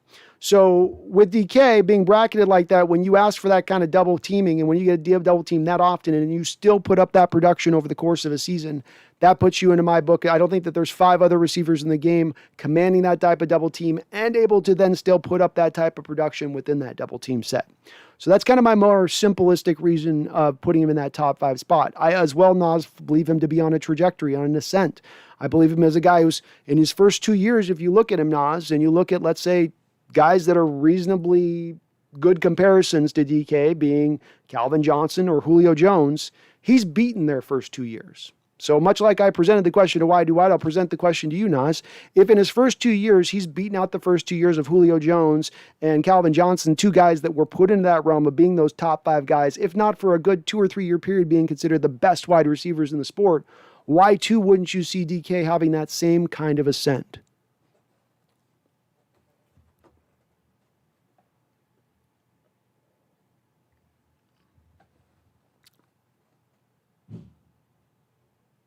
GoOx05 says, what if DJ plays out of his mind and we tag and trade him for a first-round pick? Probably not going to happen, but would be a nice idea. It would be beautiful to see it happen, Go Hawks. So I would not be opposed to seeing something happen, but as you said, it's probably not going to happen. You're not going to see a lot of teams out there trading for a 5'9" corner, even coming off a very good year, especially giving up a first-round pick. It's hard to do the cornerbacks on franchise tag deals, unlike, let's say, safeties, because of the fact that their contracts are so naturally high. You have to take the top 5 of the position and then average those out, and it's a pretty high amount. It's $14-15 million per year. Seattle tends to be pretty hesitant to put that franchise tag out on players, I think, for this reason, in that it eats so much cap, and then it doesn't exactly endear you to the player as well, right? Doesn't make the player feel like you're taking care of him appropriately. So it's probably a guy that if he does ball out, you let him move on, you get the compensatory game back in your favor if some team out there ends up paying him a big contract. I think Seattle's going to more or less sit in the realm of understanding that they can devalue the corner position a little bit because their scheme is so zone-centric and zone-heavy, specifically so cover 3 heavy in its approach, that you can go maybe a little bit cheaper there at the position. Ethan's Tech World, bold take. Rashad Penny balls out this year. That is a bold take, Ethan, and I love it. I love it, man. I can see it. I can see how that comes together. I can see the Waldron Penny aspect of things coming right together, like a hand in glove. Randall McDaniel says Alton Robinson is nearly identical as Cliff Averill. Height, weight, and combine numbers. Cliff arms are about 1.5 inches longer. I could see that. Cliff too, Randall. I mean, Cliff had one of the great get-offs I've seen of a defensive end. Just absolutely lightning off the line of scrimmage. And Alden is quick off the line. He is quick, but boy, Cliff had just it was almost a little bit of a blur off the snap with him. He was beating everybody off the snap on the defensive line, where that's the one place I might say is a little different between them. But Alton's probably a little bit further along than Averill was at this point in his game, in his hand technique, in his hand fighting. I think Averill, over the first few years of his career with Detroit, was really relying on that quickness. A little bit of what we'd see in a guy like Daryl Taylor, where he just that first step quickness to the bend, and he just gets a lot of sacks that way. But it's a reasonable comparison.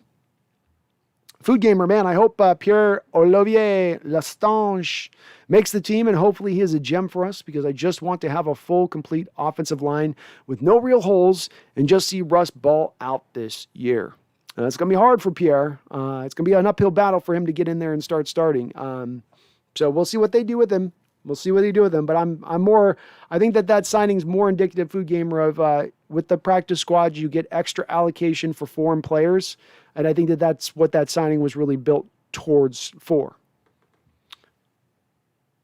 Jeremy Bohm says Alton Robinson has Cliff Averill teaching him the nuances of the defensive end position. That's right. Cliff did sign off on Alton around the time of the draft, and he had been training with Cliff at his facility there prior to the draft. So Seattle did have a little bit of inside knowledge on this one prior to it happening, part of the reason that pick happened. Darren Bale says Russ and his wife just signed to make shows for Amazon. Ugh. Don't get distracted, Russ.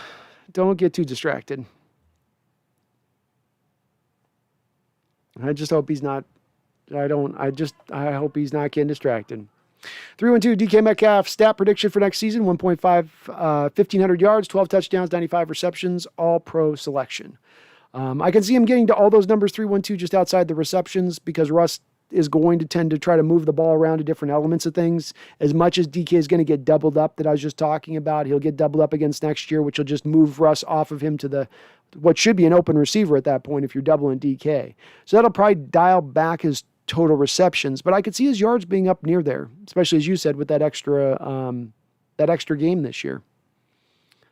GoHawks05 says, I don't get why the Rams spent 2 firsts on Stafford. He is a statue. The Rams spent that much draft allocation to get Stafford, not simply because Stafford was a great player, but because this helped to get them out of some of Jared Goff's contract. They did have to eat a $22 million dead money hit when they moved on from Goff, but that dead money hit would have been much more increased if he had remained on their roster. If they had released him, they would have been on the hook for much more of that money. They were able in Detroit to find a partner who would relieve them some of that money that they were on the hook for with Goff. And so what they're doing with that first round pick is a sort of paying Detroit to take on that money of Goff, to take on some of that offloading. So it wasn't just specifically for the talent of player that they were getting in return.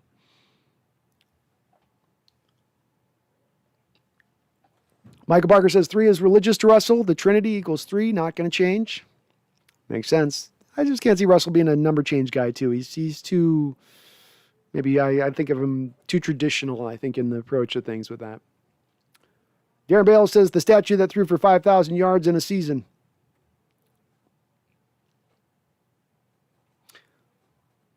He did.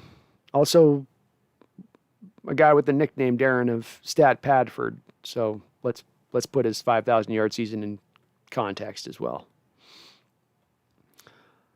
So Go Oxo 5 says I like PFF for the past surface level stuff, but not the main thing I would evaluate a player with. I think my thing with it is this: it shouldn't be the only thing or the main thing you use to derive a value of a player, and I'm pretty consistent in this.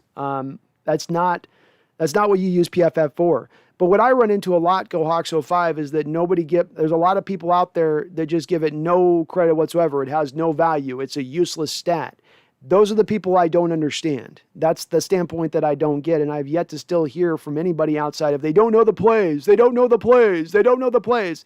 That is the only thing anybody's ever been able to tell me as any kind of reasoning as to why there's no value on it. And I know enough about football to understand that I can watch a football game and not need to know every single play by both sides to understand what's going on all the time. Am I going to know all the time what's going on? No. But a good amount of the time, am I going to be able to figure out who's doing what and where? Yeah. If you ask me to sit down and evaluate a single player and to stare at that player and watch every bit of game film for that player, I'm going to come out with a pretty accurate assessment of that player. I don't need to know all the plays to do so. It's kind of ridiculous that people still lean on that. And again, I think it's part of some people's hesitancy and just embracing the new mold into the new statistics that are going to come into the forefront of things. Jeffrey A. Thistle says, always more coffee. That's how you know he's from Seattle. That's facts, man. I got coffee running through these veins, Jeffrey. Coffee running through these veins, I say. 3-2 says, actually, I'm going to say it. Russ's ceiling for next season is 50-plus touchdowns. That's where he was on pace for before his huge slump. I think there's a chance he can get it done. I do too. I absolutely think he can hit 50 touchdowns in a season. I think he's on pace at one point through like 5 or 6 games for damn near 70 touchdowns thrown. I may be off on that, but it was somewhere in that realm. Go Hawks says, I like that our quarterback's a good man of God, but I wish he'd be a little less corny. 3-1-2 says, and he's getting more offensive support this season than he has since becoming an elite quarterback. Very true. Russ is going to have more to work with this offseason with personnel, depth, one of the best offensive lines he's had, certainly best coaching he should have ever had up until this point, especially at the offensive coordinator position. 100%.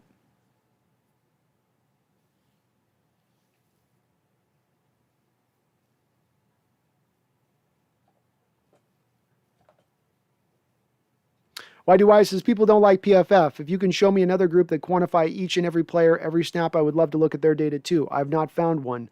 Don't diss analytics. That's where I stand with it. I don't get it too. Why do I? It's like, dude, and it's not just random dudes that are like some intern out of college looking at pro football. As I understand it with the Pro Football Focus folks, they're bringing in former NFL players to evaluate positions they themselves played. I mean, is it the end-all be-all? No, absolutely not. You should use your eye. You should use game film. You should use supporting statistical analysis that might exist out there, the advanced statistics that are coming into play that have nothing to do with really as much the other PFF analytics. Bring all of that into bear. Take in as much data as you can do. If you can do more to educate yourself and round out your understanding of the team, the league, the players, why wouldn't you want to utilize that? Thomas Cox says analytics is okay, but I seen using that all the time. I can lose games. It's a feel out process. Look at the Packers Bucks games. LaFleur should have went for it. Thomas, you touch on a component of this. Let's separate two things here really quickly. Okay, let's separate the analytics of assessing a player's play in and play out on the field, looking at what he's doing play in and play out, versus win probabilities, versus coaches' decisions.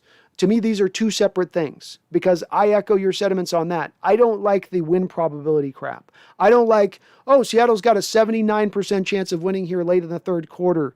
That's analytics that is a little bit more arbitrary, isn't based on the same thing as looking at an individual player. But I think you touch on an interesting thing here, Thomas, because I think that's why people throw analytics out. Is like me, like you, they don't like those win probability things, or the coach should have actually have gone for the kick here because no, I don't think any of us like that aspect of it. But I got a former player watching every single snap of a player playing in the league right now and assessing what he's doing in that game in totality.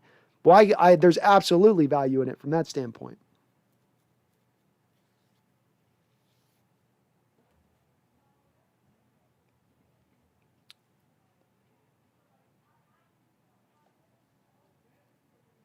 So 312 says they do a good job at grading players' in-game performances, not so much overall players. Well, I think that there's a little more of when you're starting to try to grade out an overall player and how you look at the data. You have individual data of individual games, and now how you look at that data in totality certainly is a little more arbitrary than what the data is telling you, right? So there isn't, when you start bringing in the arbitrary aspects, you start bringing in a little bit more of a variance on accuracy, I would say. But if we're talking about taking individual players' games, and I'm just taking I've got 17 games to go off of, and every game I've got an individual score rating of that player based on a former player watching every single snap of that said player, right? And I take the cumulative of that score. That score is pretty accurate to how that player played. Again, not to be the end all be all, but then I can take that number and that metric and utilize that with my own eye test. Use that with what I have as far as feedback from, let's say, other scouts in the league or other players in the league, or what we know about whatever information and data you can get, utilize it. Is it just my bottom line on that? Thomas says, did you hear about possible head coach replacements for Carroll? One of them was Jim Harbaugh. I can certainly see Jim getting back into the pros at some point. I couldn't see that one happening though. Not with the Harbaugh Carroll, fight that went on for years between those two guys. I don't think Carroll would want to see him come in and take over for his legacy after what he had built here for 10 years. Not with the friction that those two guys had going back to college. So I don't see that one happening. 312 says PFF makes too many mistakes, as us humans do. I can't blame them, but I'm not holding their word more valuable than anyone else's. Yeah, see, that's probably where I don't get it, 312. So if I take a former player who's, let's say, just casually, who's a talking head analyst, right? Who's hired by Fox News to talk and do his weekly show, and he casually watches the games. So what you're saying then is that guy's opinion, having casually watched the game, versus the former player who watched every individual snap of that player, is basically the equivalent, because the other guy watching every individual snap is going to make mistakes. This is where it kind of starts to unravel, man. Like, that's this thought process I don't get. It's not a perfect process. It's not without fail. There's going to be a certain variance in the scores to where you can go, okay, there's a give or take here. But to throw it out whole hog because there might be a mistake or two on a play, there's 90 plays in a game, and if there's 45 plays for a given player that you're watching to 45 plays, and an evaluator gets one or two of those plays wrong, is that overall data then to be thrown out and not trustworthy and not reliant at that point? I don't know about that one. That doesn't hold much water for me, 312 at that point, buddy. That doesn't.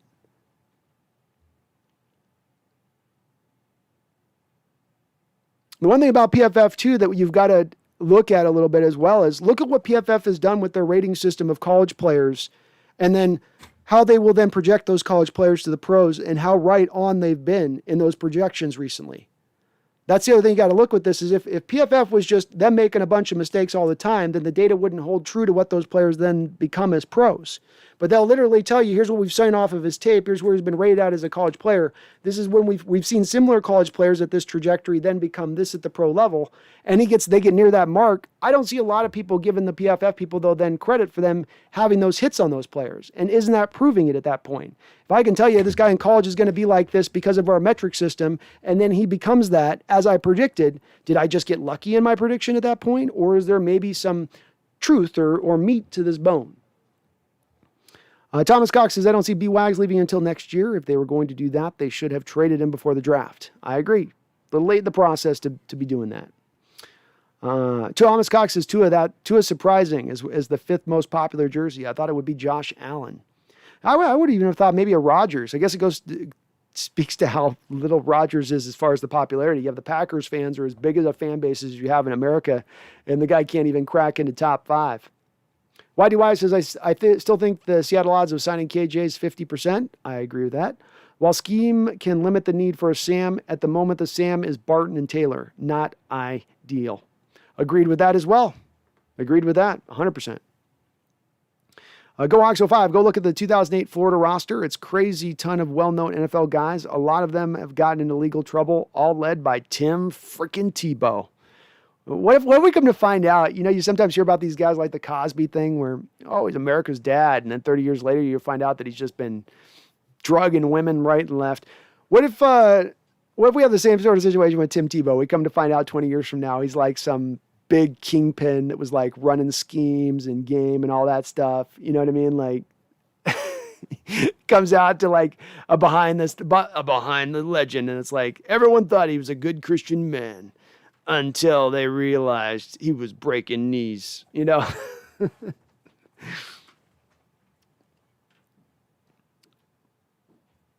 Thomas says, let them look over the Seahawks. It'll be funny when the Seattle is better than they thought. Other than the Bucks and Packers, Seattle can very well make the NFC Championship, 100%. And there's nothing more satisfying than watching those analysts turn over themselves as they realize their predictions were wrong. Randall says a game that gets lost a bit is the second Niner game, Russell Wilson's rookie year. The game Cam ended Vernon as we knew him. We started fast on offense and shut him down on D. We beat the brakes off them on prime time. Yeah, it was a great game. I'm actually going to create, when I eventually do get some good film, because that's the game that was also right there as we did we had 2 50-point games, and then that game where you had that Seattle era Legion of Boom playing kind of maybe at its best level at that time. It was like just at its like, those guys were humming for that 3-game period. I'll eventually do a great Seahawks moment that's going to cover those 3 games, I think, in totality because of how good the whole team was playing at that time. Just everybody was so locked in. But that was a great game. That was a fun game to watch. You just take it to the Niners. 312 says, I'm calling it. Rams versus Seahawks, wild card rematch. Could happen, man. Could see it. Jeffrey A. Thistle says, apparently no one noticed Russell forgot how to play football in the back half of last season.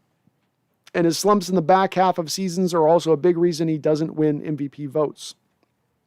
Yes. Some of this is what I point to, Jeffrey, though, is I'm a little as hesitant to put it on Russell as I am to put a little bit on Schottenheimer, Jeffrey, because what I pointed to with this when going back is that the word on Schottenheimer when you hired him, he's a good plan A guy, not a guy that was an adjuster, not a guy with a plan B approach, okay? So what you see over the last 3 years of Schottenheimer as your offensive coordinator, you struggling to then adjust, you struggling to have a plan B, C, D that you could then operate off of to go when the team takes away what you're trying to do. Well, then that, to me, I lean back a little bit more onto putting that a little bit on Schottenheimer's lap. And a little bit on the lap of having a simplistic offense, frankly, Jeffrey, because a simplistic offense in general, in its nature, is going to probably struggle to have adjustments because it's not going to have a lot of adjustments built into it because it's simplistic. So I don't know if I'm going to buy into completely that his regression in the 8 games that he played, Jeffrey, is a determinant on how he's going to play moving into this year, that we have now an archetype on Russell's and the way the rest of his career will go, where he'll start out the gate on fire through the first 8 games, and then he falls off on the back of the 8 games. Well, a lot of the reason that he fell off in the back of the schedule in 2019, for instance, was the fact, Jeffrey, that number 1, you played the strongest strength of schedule in the entire NFL. Number 2, you were then also the most injured team in the entire NFL that season. So strongest strength of schedule, most injured team means that as you get into halfway and on into the year, you're playing with a lesser roster, which Russell Wilson was. Specifically, by the end of the year, you couldn't run the ball. You couldn't create holes in the running game. So it was all on the offense to make it happen. So it's yes, he's fallen back recently, but there's a little bit of an explanation for why those fallbacks have occurred. 312 says, I always like primetime games in Seattle. The intensity is always extremely high. Seattle versus San Francisco season finale was one of my favorite games of that season, partly due to the intensity in CenturyLink Field. Oh, yeah. There was we had a great rivalry with San Francisco there for a while. Too bad they just can't stay as consistently winning to keep at that level with us to where we can, it's hard to have a rivalry with the basement team, it just is. It'd be great if they were able to keep themselves up a little bit longer. But yeah, primetime Seattle on primetime is always a good watch. It doesn't matter if you're a Seahawks fan or not. Something fun's going to happen. You're going to watch something. You'll probably see something you've never seen in a football game with a Seahawks game on primetime. Ethan says primetime games in Seattle are nothing short of incredible. That's true. Very true. GoHawks05 says the NFL Players Association whines just a little too much for me. They are very whiny. They get very, very, I don't want to practice. I don't want to do the off-season practice schedule. Randall says our defense needs to figure out how to take the ball away, picks and especially fumbles. Pass rush should help with that. Specifically, Randall, the front four pass rush should help with that. Part of the reason that you might have seen a little bit of less picks last year had to do with the fact that you're bringing all those extra defenders and you end up with cornerbacks out on islands and you don't have as many hands to squeeze those windows, to squeeze those throwing lanes. And I think you'll see more of that this year where now you're able to go to just the front four with its pressure, drop back all those guys into coverage, into zone, and that's going to make a lot more of those knocked balls up in the air, interceptions, those kind of plays that happen are going to be a lot more, to me, frequent because you don't have to blitz as much because you built up the personnel not to need to blitz as much. Goak says Patrick Queen switched to 6. A linebacker is a number 6. That's going to look weird to me. That's just going to look strange. 312 says Seahawks versus Packers divisional round in Seattle would be great. It would. Oh, God, it'd be so nice to knock out Aaron Rodgers in Seattle in a conference championship again. The memories. The memories. His face, little smirking face. Making me dream, 312. Making me dream, man. Miff Turtle says, what in your opinion is our most improved position given the draft offseason acquisitions? Defensive line. Defensive line, 312, or a Miff Turtle. You've kept Carlos Dunlap, which you absolutely needed to do. You lost, Jaron Reed. You brought in Al Woods. I don't think that's a huge drop-off. But keeping in Benson Mayo, Kerry Hyder being brought in, Aldon Smith being brought in. You have taken that and turned that into a positional group, which I've said I think can become the best defensive line that we've had in Seattle Seahawks history. If Aldon Smith can keep from getting suspended, this has the talent, this has the production to be that. This is a team that can get you 50 sacks with that defensive front. So that's been the thing that's jumped out at me above and beyond that, Miff Turtle. If you're going to the offensive side of the ball, I'd probably say our pass catchers overall. I'd include Gerald Everett in that, whereas he's kind of a, somewhere between a tight end and a wide receiver a little bit in who he is. But then you added in, of course, Eskridge, the 2 undrafted guys you got in Tamarian Terry and Cade Johnson. Those guys are also going to help out that. So those would be the 2 positional groupings, but the defensive line has certainly been the one that they've really, truly upgraded. Jeremy Baum says baseball's union is the most powerful union. Their players stick to their plan. I'd agree with that. Yeah. They were one of the first early forerunners on maxing out that money, considering the popularity of the sport and where it's at too. It's been odd how they've been able to really wrestle so much control away from ownership in baseball. Randall says, I don't like players being able to wear any number. I also don't like 17 games. It needs to be the way it was, or 18 games with 2 bye weeks. Oh man, the players already squawked about that 1 extra game, Randall. I can only imagine what they would go to the moon if you had them doing 2 more. But I don't like either of those 2 things either. So I like things the way they were. I like the numbers the way they were. I'm not in favor of this necessarily either. Kind of is what it is, GoHawks05 says Chris Carson's better than Cam Akers 7 days a week and twice on Sundays. And Cam could end up being a better back than Chris Carson, but to go off of the 1 year where I think only half the year you were really a part-time starter versus a guy like Carson in that same division who's had years of production at the position, years of being an upper-level back in this league, I'm not going to give it to Cam quite so quick. Cam's got the talent to do so, man. He does. He's a talented kid. He can run the football. But I think Carson's still the big bull on the block at the moment. Randall says, I remember the end of the Pats Super Bowl. A buddy kept saying, calm down, over and over. I wanted to grab him by the throat. Yeah, I don't tell me to calm down in those moments. If there's one moment I am allowed to fully freak out and lose my crap on, it is that moment. It is that moment. So I always hate those people in those moments. They're like, just chill. It's fine. Shut up. Shut up. Go away. You go to the other side of the room. I would have been the same way, Randall. The Seahawks Network says the article was what a Mitchell Schwartz contract with the Seahawks would look like. I could say what a trade for Patrick Mahomes the Seahawks would look like. This is a non-story. Agreed. Seahawks Network agreed. Seahawks Network says the Rams can't stop deriding Cam Akers. Think McVay Shanahan and can take a no-name like a Mozart into a Pro Bowl. Yeah, Akers is funny because he's a little bit. I thought that a lot of fans out there were kind of selling low on him when he was initially drafted in the draft. I saw him with some talent, and now it's sort of like swung the other way, where it's like, oh, the next great back in this league is Cam Akers. Slow down, chill out for a second. Just pop the brakes for a minute, just for a second.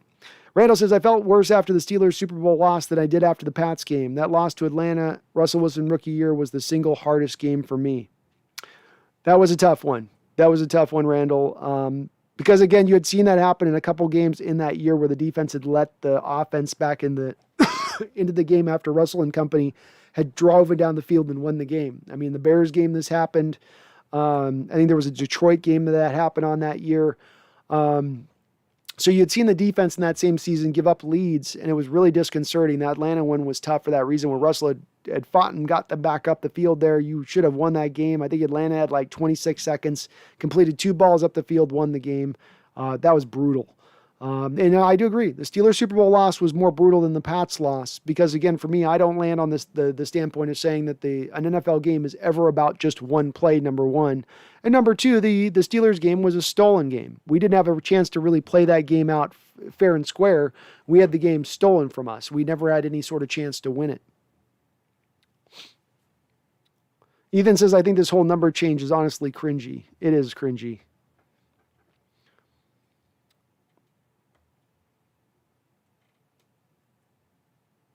Goak says there is not a lot more complete back in the West than Carson. Not that I can think of. Not that I can think of. 312 says Stafford will be a Pro Bowl caliber quarterback next season. They still have the offensive weapons and defensive playmakers to make a run. I do think they're going to be good next year, 312. So I don't think the Rams are going to be a bad team. It's really about 312. Do they perform at the same level they were at last year, knowing that what you've brought in is essentially Stafford and a broken down Deshaun Jackson, and then what have you lost? And I don't think that you would argue with me, 312, in saying that this offseason has been a collective loss. You've had more go out the door than you've had come in the door. And if you've lost more leaving the door than you brought in, the feeling of optimism is based wholly on the back of you upgrading your quarterback position. And that's where, to me, I don't think that football is just so that simple that that's going to make that much of a difference, where Stafford minus Goff minus 5-6 starters from your team equals equivalent team, if not better team, right? If we were to make this into a formula. Randall says Wayne Gallman's the most complete back in the West. How could I forget about your Wayne Gallman, Randall? How could I forget about him? Michael Parker says, not to be political, but NFL Players Union gave up the farm to get lax marijuana rules. The old rules still punish Josh Gordon. New rules should be retroactive. Hashtag free Josh Gordon. I agree, man. I agree, Michael. I agree. And the fact that the union let the ownership use the marijuana thing as a tit for tat, we'll give you marijuana, but then you give up this, just shows how weak they are. Just shows how weak they are as a union on that. Go Hawks 05. Steph Curry's barber did him wrong. Why? It seems oversimplified, but also seems true. The difference between being just a playoff team and the Super Bowl winner is being able to block the front four on O and getting pressure with the front four on D. Some of those old cliches still ring true, don't they? Why? I mean, they're cliches. They're old. There's some that will tell you that they're outdated, but they still tend to be really true. And you look at that Tampa Bay team last year and what they did with their front four and getting pressure, and what their offensive line was able to do in keeping Tom Brady clean and letting him roll out there, seems to hold true in a basic conception. In basic terms, it seems to still hold true. Thomas Cox says, what would happen if Lynch was stopped at the goal line? We don't know Seattle would have scored at the goal line with Lynch. Then the media has had to say, why don't we throw it with Wilson? Yeah, there would have been some of those people saying, why did you throw to Wilson on that? And to your point on that, Thomas, they had run at goal line with Marshawn Lynch from the 1 or 2 yard line, I believe, at the goal line, and had not any success throughout the year at that point. It had been like the success had been muddled. It wasn't like, oh, he got in and scored every time when they were in that position. Whereas the other side of that, when you would run that pick play route at the end zone, I think they'd run it 6 or 7 times throughout the year down near the end zone, and it had been successful every single time. That's why when those people tell you that, oh, Carroll didn't want Lynch to be a star, so he wanted his quarterback to be the star, so that's why they threw it there. I don't think it was that. I think it was the data was telling them to go this way based on what Bevel knew about earlier on in the year on attacking in that mode, and they were just going to what had been working throughout the year, and it didn't work in that moment. But yeah, Thomas, there was no guarantee he was getting in there. And again, to your point, the Patriots came out with a heavy, heavy front. They brought a lot of big bodies out there to take away the run, to force you to pass. Randall McDaniel says, thoughts on Daryl Taylor at the Sam? Does that help to maximize potential, you think? Not an every down defensive end. Teams have this in mind when drafting him. They had it in mind when drafting him, Randall, being that he had played some Sam with Tennessee. They're trying to get the most value out of him, though, having him do it, because I think, honestly, if you ask Coach Carroll and you put him on the old lie detector test and said, what do you want here for Daryl Taylor? Do you want him at the Sam or do you want him as your starting Leo? I think Coach Carroll would say, I'd kind of like him as my starting Leo. That's more important to my defense than a starting Sam. The fact that he's at a starting Sam speaks to the fact that they don't want to rely on him as much with the injury where it's at. He will get some snaps over at the Leo as well. So he can do some Sam. He'll be okay in that role. It's a chance to get him on the field because he probably wouldn't get there on the field over the top of a Dunlap or a Dunlap and Alden Smith or a Dunlap and Hyder, let's say. He may not be good enough at this point to get over the top of those guys. So you're finding a way to get him on the football field. Does it help to maximize his potential to do that? No.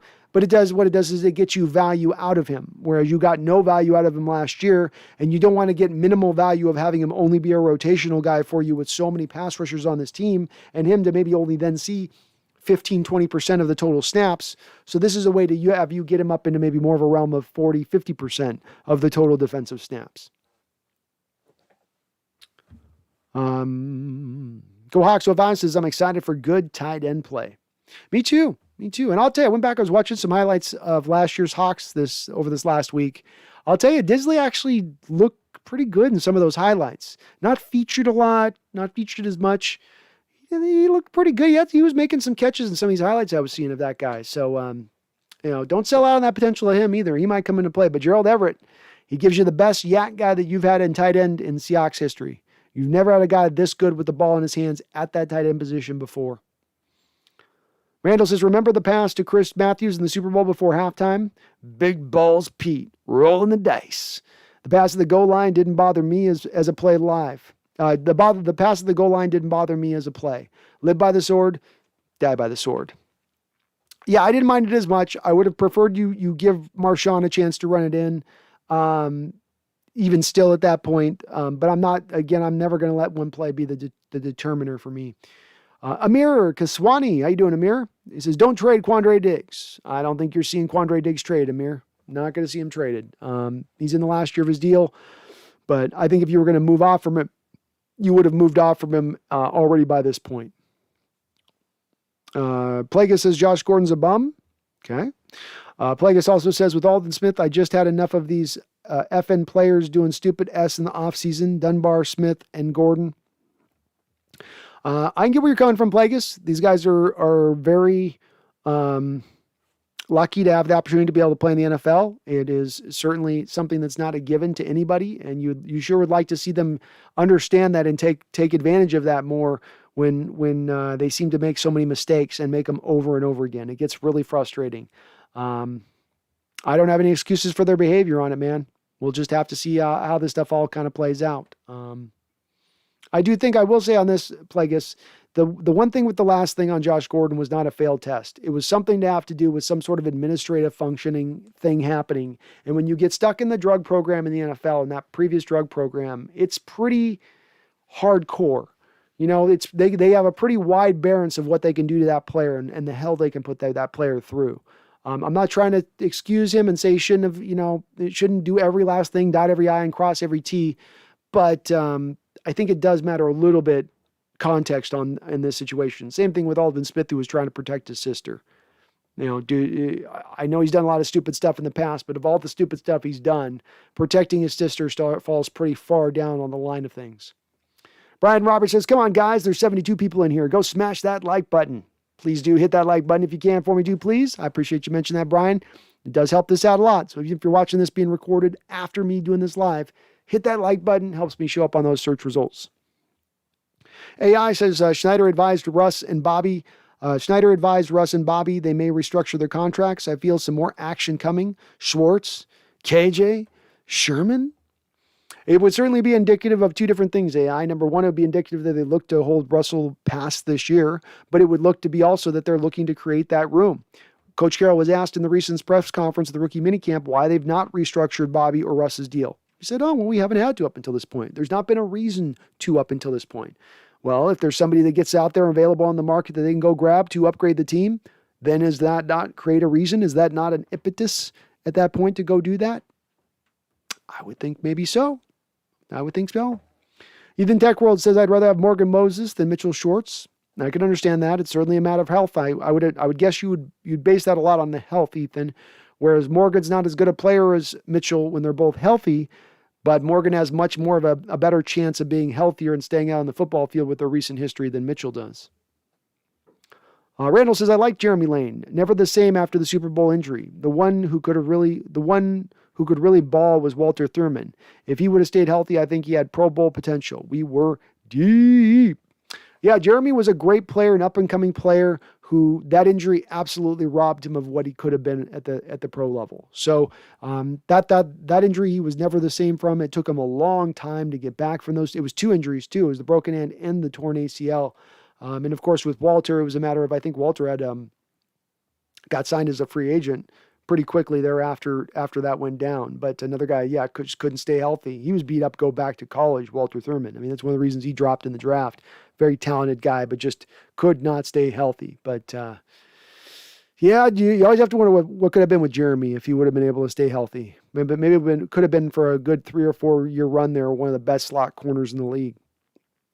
YDY says PFF has been essing on the Seahawks offseason. They're using WAR for the players we added, and that shows little improvement statistically. Oh, okay. Again, I'm not saying you're not off on this, YDY. I just hadn't seen a lot with I watch a lot of their podcasts on it, and I hadn't heard a lot of discussion with Seattle. So, the WAR thing is another spot where I'm going to be hesitant as much to use WAR, because again, you're starting to get into some a little further down the line from assessments with those that kind of number specifically. Randall says wide receivers become cornerbacks because they can't catch. Ding, ding, ding, ding, ding, ding, ding, ding, ding. We have a winner. Thank you, Randall. I'm not surprised you were the one to nail that one. That is why you get moved to corners. So when you look at South Dakota State, who gets Dwayne Eskridge arriving on the scene, and he starts out at wide receiver, and they go, okay, yeah, we see what you can do at wide receiver. We kind of like to try to move you over to cornerback. You can probably take away from that they also had some questions in regards to his hands as well. There were other reasons they moved him to corner, his feistiness, his physicality, but the hands aspect would have also, as Randall said, that tends to be the number one reason a corner is moved to corner off of wide receiver. Glory says, Walter Thurman coaches my high school football team, which is cool. That is cool, Glory. Ask him if he'll ever do a interview with the Hawks Nest. I'd like to interview one of these former corners with our Seahawks, ask him some geeky questions about the technique.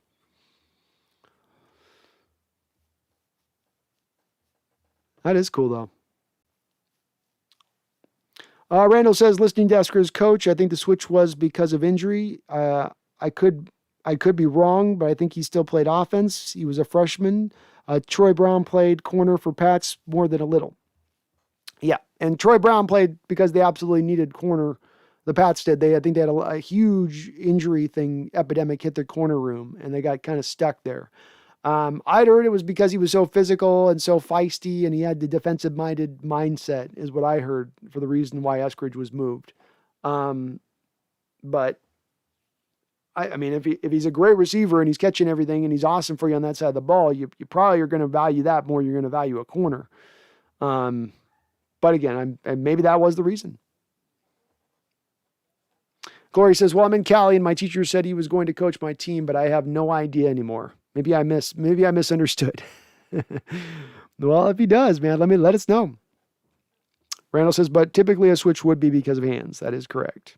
Go Hawks 05. PFF does good work, but they are all really dorky, and it's just hard to take them seriously because I feel a whole lot of never played football before.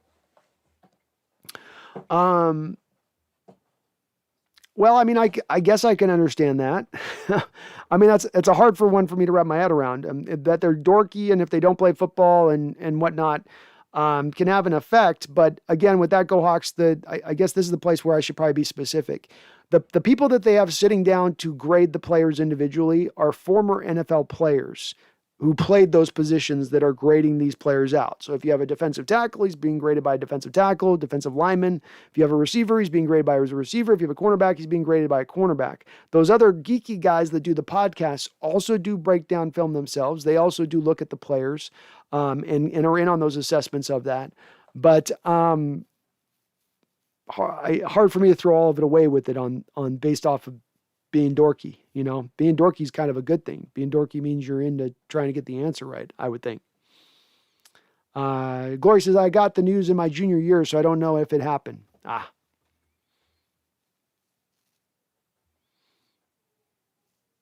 Ethan Techworld said, I had an amazing time the night after the previous Super Bowl and the highlight video comments, just because all the ridiculous things people say about Mahomes, but me, I saw through that.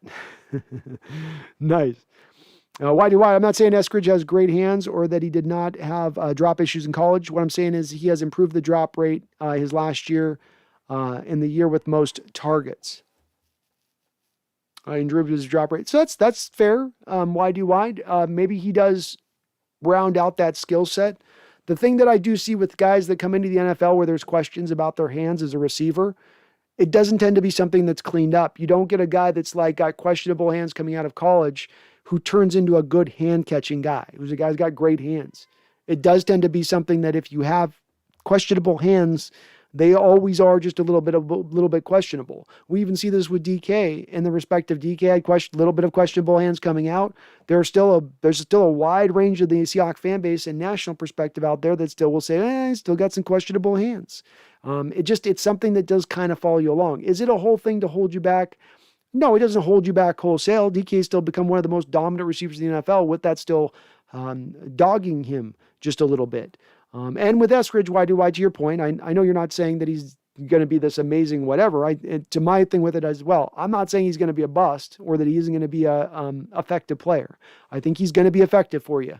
My main issue with Eskridge is the pick comes down to value. And my issue with the value comes down to the recent reason I think that the Seattle Seahawks drafts haven't done as well over the last 6-year period have to do with them misunderstanding value and not taking the appropriate valued player in the appropriate place. That they'll reach for guys too far and then it sort of skews out the whole rest of their draft because they're left scrambling in the reach mode as opposed to picking for value. Going for the best player available on the board, I guess is what I'm saying. I don't know if we've always operated from that as we've picked to need and picked a player that they've sort of fell in love with, which I think is what is part of led them astray in the draft.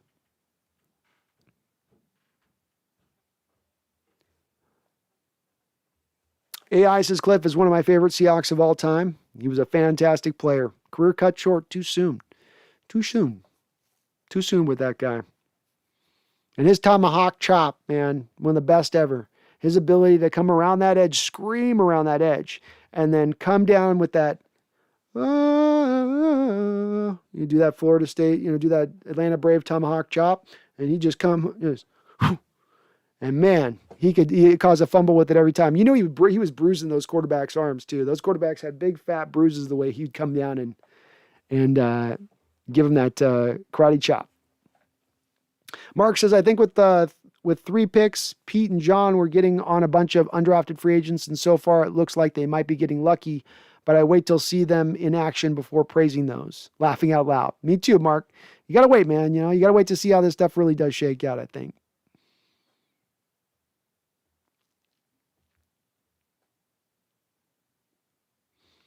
Ethan, so if we were to win the Super Bowl after all they go in 3rd, 4th in division, they're going 9-8, all that nonsense people say. So if we win, I'm in the highlight video comments having a blast. Well, you should. It's that much more sweeter if they're going to sell us short. It's that much more sweeter if they think we ain't got it and then we got it. I love surprising people. I love being the underdog. I didn't like it when we were on top and everybody was gunning for us.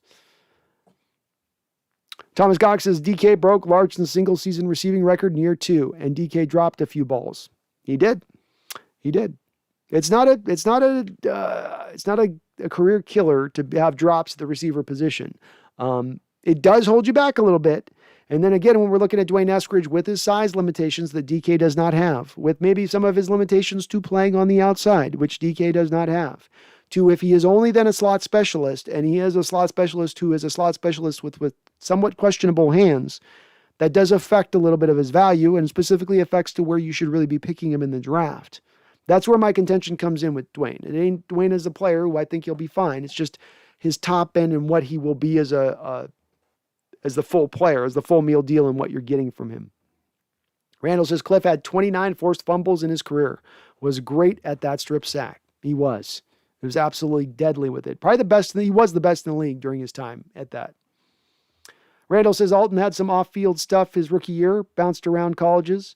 Maybe why he slipped to the 5th round. His sack rate had to be elite his rookie year. I'm very high on him. Yeah, he had a great sack rate. I think to your point, Randall, Alton didn't have a lot of snaps last year. It took him a while to get his way into the lineup, and even when he did, it was very, very rotational. But he got a lot of bang for his buck. Chase Stern says, what do you think Cox would cost us? Well, I think that Cox would be probably released as a cap casualty if he's going to be, Chase. And I do think the Eagles drafted a couple of defensive linemen in this draft as well. If we're talking about what we're going to have to pay for him in a contract, you probably sign him to a 3-year, let's say we sign him to like a 3-year, $30 million deal, like $12, $13 million signing bonus or something like that. He'd probably cost you somewhere in that realm. Go Hawks 05 says Alton and Daryl, the next Cliff and Irvin. I'd love it. Go Hawks. That sounds good to me. Y2Y says, yes, I'm well aware of the trope. Wide receivers that can't catch become a defensive back. As for PFF and other analysts questioning his hands, sure you're not appealing to a higher authority to discount my opinion. No, I'm not, because it's my opinion in watching the film that I've watched of him, Y2Y. I've watched his film. I've watched his drops. I've watched one drop go off of his pads where he caught it into his pads, caught it right here, bounced up, and then it went for an interception. So I'm going off of my own eyes. And then in addition to what my own eyes have said, Pro Football Focus with an analytical community that doesn't know what my opinion is, isn't aware of what Brandon at the Hawks Nest thinks about Dwayne Eskridge's hands, they also question his hands. So now you have 2 different separate sources, one not bend to the other, both saying this. So again, no, the appeal to authority is when people are using authority, Y as the only reference, as their only frame of reference. I quite literally did a film breakdown session of Dwayne Eskridge where I myself with my own eyes is watching his film. So the appeal to authority is specifically about you going, I don't have to watch for myself. I don't know what I'm looking at. I don't want to see him. So I'm going to listen to this guy. And whatever this guy says, I'll take all my opinions away off of that. You want to take off some of the stuff that people are saying. There's some weight you give to Pro Football Focus, right? Why do I don't say, well, I give them no weight and I don't give them all the weight. We find a way to get into that nice middle territory where I'm using them as a resource, like I use myself as a resource, like I use others out there that I weight their opinions and I trust on what they've done in the past and the way they've looked at players in the past. There's not a secret sauce or a formula to this is how you determine, but it's again about taking in as much different data as you possibly can and not discounting a piece of that data just because you might find the guy's dorky or you don't think that they played football before. Those to me aren't valid reasons to throw away the piece of data on that. And it's not a trope A trope is a thing that is like a falsehood cliche is how I look at a trope. Why do I? I don't know that I look at cornerbacks being moved to cornerback because they can't catch as being a trope. It's a truth. I saw it back in my high school years in guys that were moved to corner versus moved to receiver. It is happening in every single high school, everywhere across the country, every time there's a new football season. Guys who have the athleticism and the speed and the size to go out there and be a great wide receiver, but can't catch the football, who are then moved over to the corner position. So it is absolutely a common thing that happens. And again, I don't think I'm out on a limb by saying it probably was a little bit of a determining factor, maybe not the whole determining factor, but there was probably a bit of that determining factor as to why South Dakota, who isn't exactly a linchpin of wide receivers, who's not exactly sitting on five-star talent wide receivers, happened to move their best wide receiver to cornerback. Maybe there's a reason for that, and that probably factored into it. I don't think that it's a big jump to say that. Another no-hitter day in baseball. Yeah, baseball's got a problem too, I think, with the... I think they're having an issue with the spin rates on those balls. I think those pitchers are playing with those balls. Splash and Skill says Lakers ex-Warriors, me suffering with the Lake Show. Oh, the Lakers winning? Yeah, damn it. Go Hawks 05. The fact that Chris Collinsworth was playing receiver makes me think the 80s didn't actually happen. It was just a worldwide acid dream. Hey? He's not exactly what you think instantly in your mind when you see Collinsworth of, oh, that guy played NFL wide receiver. He also played with a quarterback in Ken Anderson, who wasn't exactly a guy you'd draw into your mind first thing as being a quarterback type, of a gunslinger type with his porn mustache and only the Bengals. Seahawks Network says the great PFF debate. That's right. Ethan says, I remember we were talking about broadcasters. For my football, my two favorites are Chris Collinsworth and Al Michaels. I think that's probably right now my two favorites. I wish there was some better competition for them because I think there's some pretty bad ones out there. So it's like they almost win by default a little bit for me. Go Hawks says, hey, the head coach replacement suggestion was also a fan-sided idea. Okay. Let's make it a little more sense now, Go Hawks. Let's make it a little more sense. Ethan says, can't say the same about cringy Tony Romo. Oh my God, Mahomes is the only guy that can do this and that and blah, blah, blah. Maybe it's because Romo knows he was insignificant on the Cowboys. Could be. He definitely loves himself some Mahomes, man. That's for sure. The Food Gamer, you think Stone Forsythe can compete for the starting right tackle spot against Shell? If so, you think he has a chance to start? I'm like 50-50 with it. If he balls out on mandatory practices, then yeah. I would probably be hesitant to say yes on this, Food Gamer. Traditionally, not every team does it this way, but traditionally the right tackle tends to be more of the mauler guy because you're going to tend to run towards your strong side of your formation more often, and more often than not, the strong side of the formation is going to be to the right side of the football field. So you want a guy that's going to clear space first and foremost, which is not necessarily Stone Forsythe's game first and foremost. I think he's more of a purified left tackle in this sport. He can do, I think, some run blocking stuff, but I don't know if he would fit with what Shell gives you out there as far as a run blocker goes. And remember, Coach Carroll always is going to gravitate, or at least historically has gravitated towards putting the guy that's the better run. If there's two guys competing for an offensive line position, he's going to gravitate towards the run blocker first over the pass blocker. It's going to make it an uphill battle for Stone Forsythe to get in there. I think he would do all right at right tackle. I think he could be a guy get out there and play for you in the league right out the gate, and he'll hold up okay over there. I do think he's going to struggle just a little bit out the gate, though, in his run blocking. A little bit like we saw Damian Lewis last year, where we knew Damian Lewis in run blocking was going to be dominant, but in pass blocking, he was going to struggle a little bit. You would see the same kind of thing, I think, if you moved Forsythe out there and had him starting right out the gate at right tackle like that. But it would be flipped, of course. He would do awesome against pass protection and struggle in the run game. Randall McDaniel says, remember Percy Harvin getting 3 touchdowns called back via the Skins on prime time? I bet he lost his stuff in the locker room. I do remember that. Yeah, three touchdowns called back in that game against the Skins. We were having a hard time utilizing him, a tough year. I think he was traded very soon after that game, Randall. So something came to a head after that game in that Washington game. Something happened that was just too much for the coaching staff. Thomas says D-line receivers and tight end are very strong compared to last year. Receivers is more talented. You don't have a lot of certainty there, but you're definitely more talented at the receiver position. That's for sure. And tight ends are a little bit. You have a pure move tight end for now, and he's better than Hollister was. The question though is Parkinson better than what you got out of Olsen? We don't know yet because we haven't seen a lot out of Parkinson quite yet. Randall McDaniel says Rodgers is a snarky prick. He is a snarky prick, that's for sure. Thomas Cox says, see you on the next podcast. Have a great night. Hey, thank you for hopping in, Thomas. You have a good night as well. Ethan says, will we be able to get away from the whole thing when I see an opposing team throw to a receiver and they're just standing there wide open? I get that we do zone, but seeing that is so annoying. No, you're going to still continue to see it a little bit. It'll go down to a degree because what tends to cause that wide opening hole in the zone, I'm guessing on this, Ethan, it's obviously can be different. Sometimes it can be just a blown coverage. But what you normally see offenses do, like the Rams, is they're going to run the flood concept, okay? So let's say you have this, I've got two guys here, okay? And I got player A, and he's going to run a go right up the field out of the slot. And I've got another slot guy here, and let's say it's a spread formation, and he's going to run a kind of an over route through. So I'm trying to think what a crosser. He's going to run a crosser, okay? So the first guy runs the go route, and you've got, let's say, zone coverage of Seattle, and he's running from the slot, that go route, so he's going past the linebacker. That linebacker is going to tend to want to pick up that guy a little bit through his zone. And the way the timing of this works is the second he picks him up through the zone, here comes the crosser into the zone's empty territory.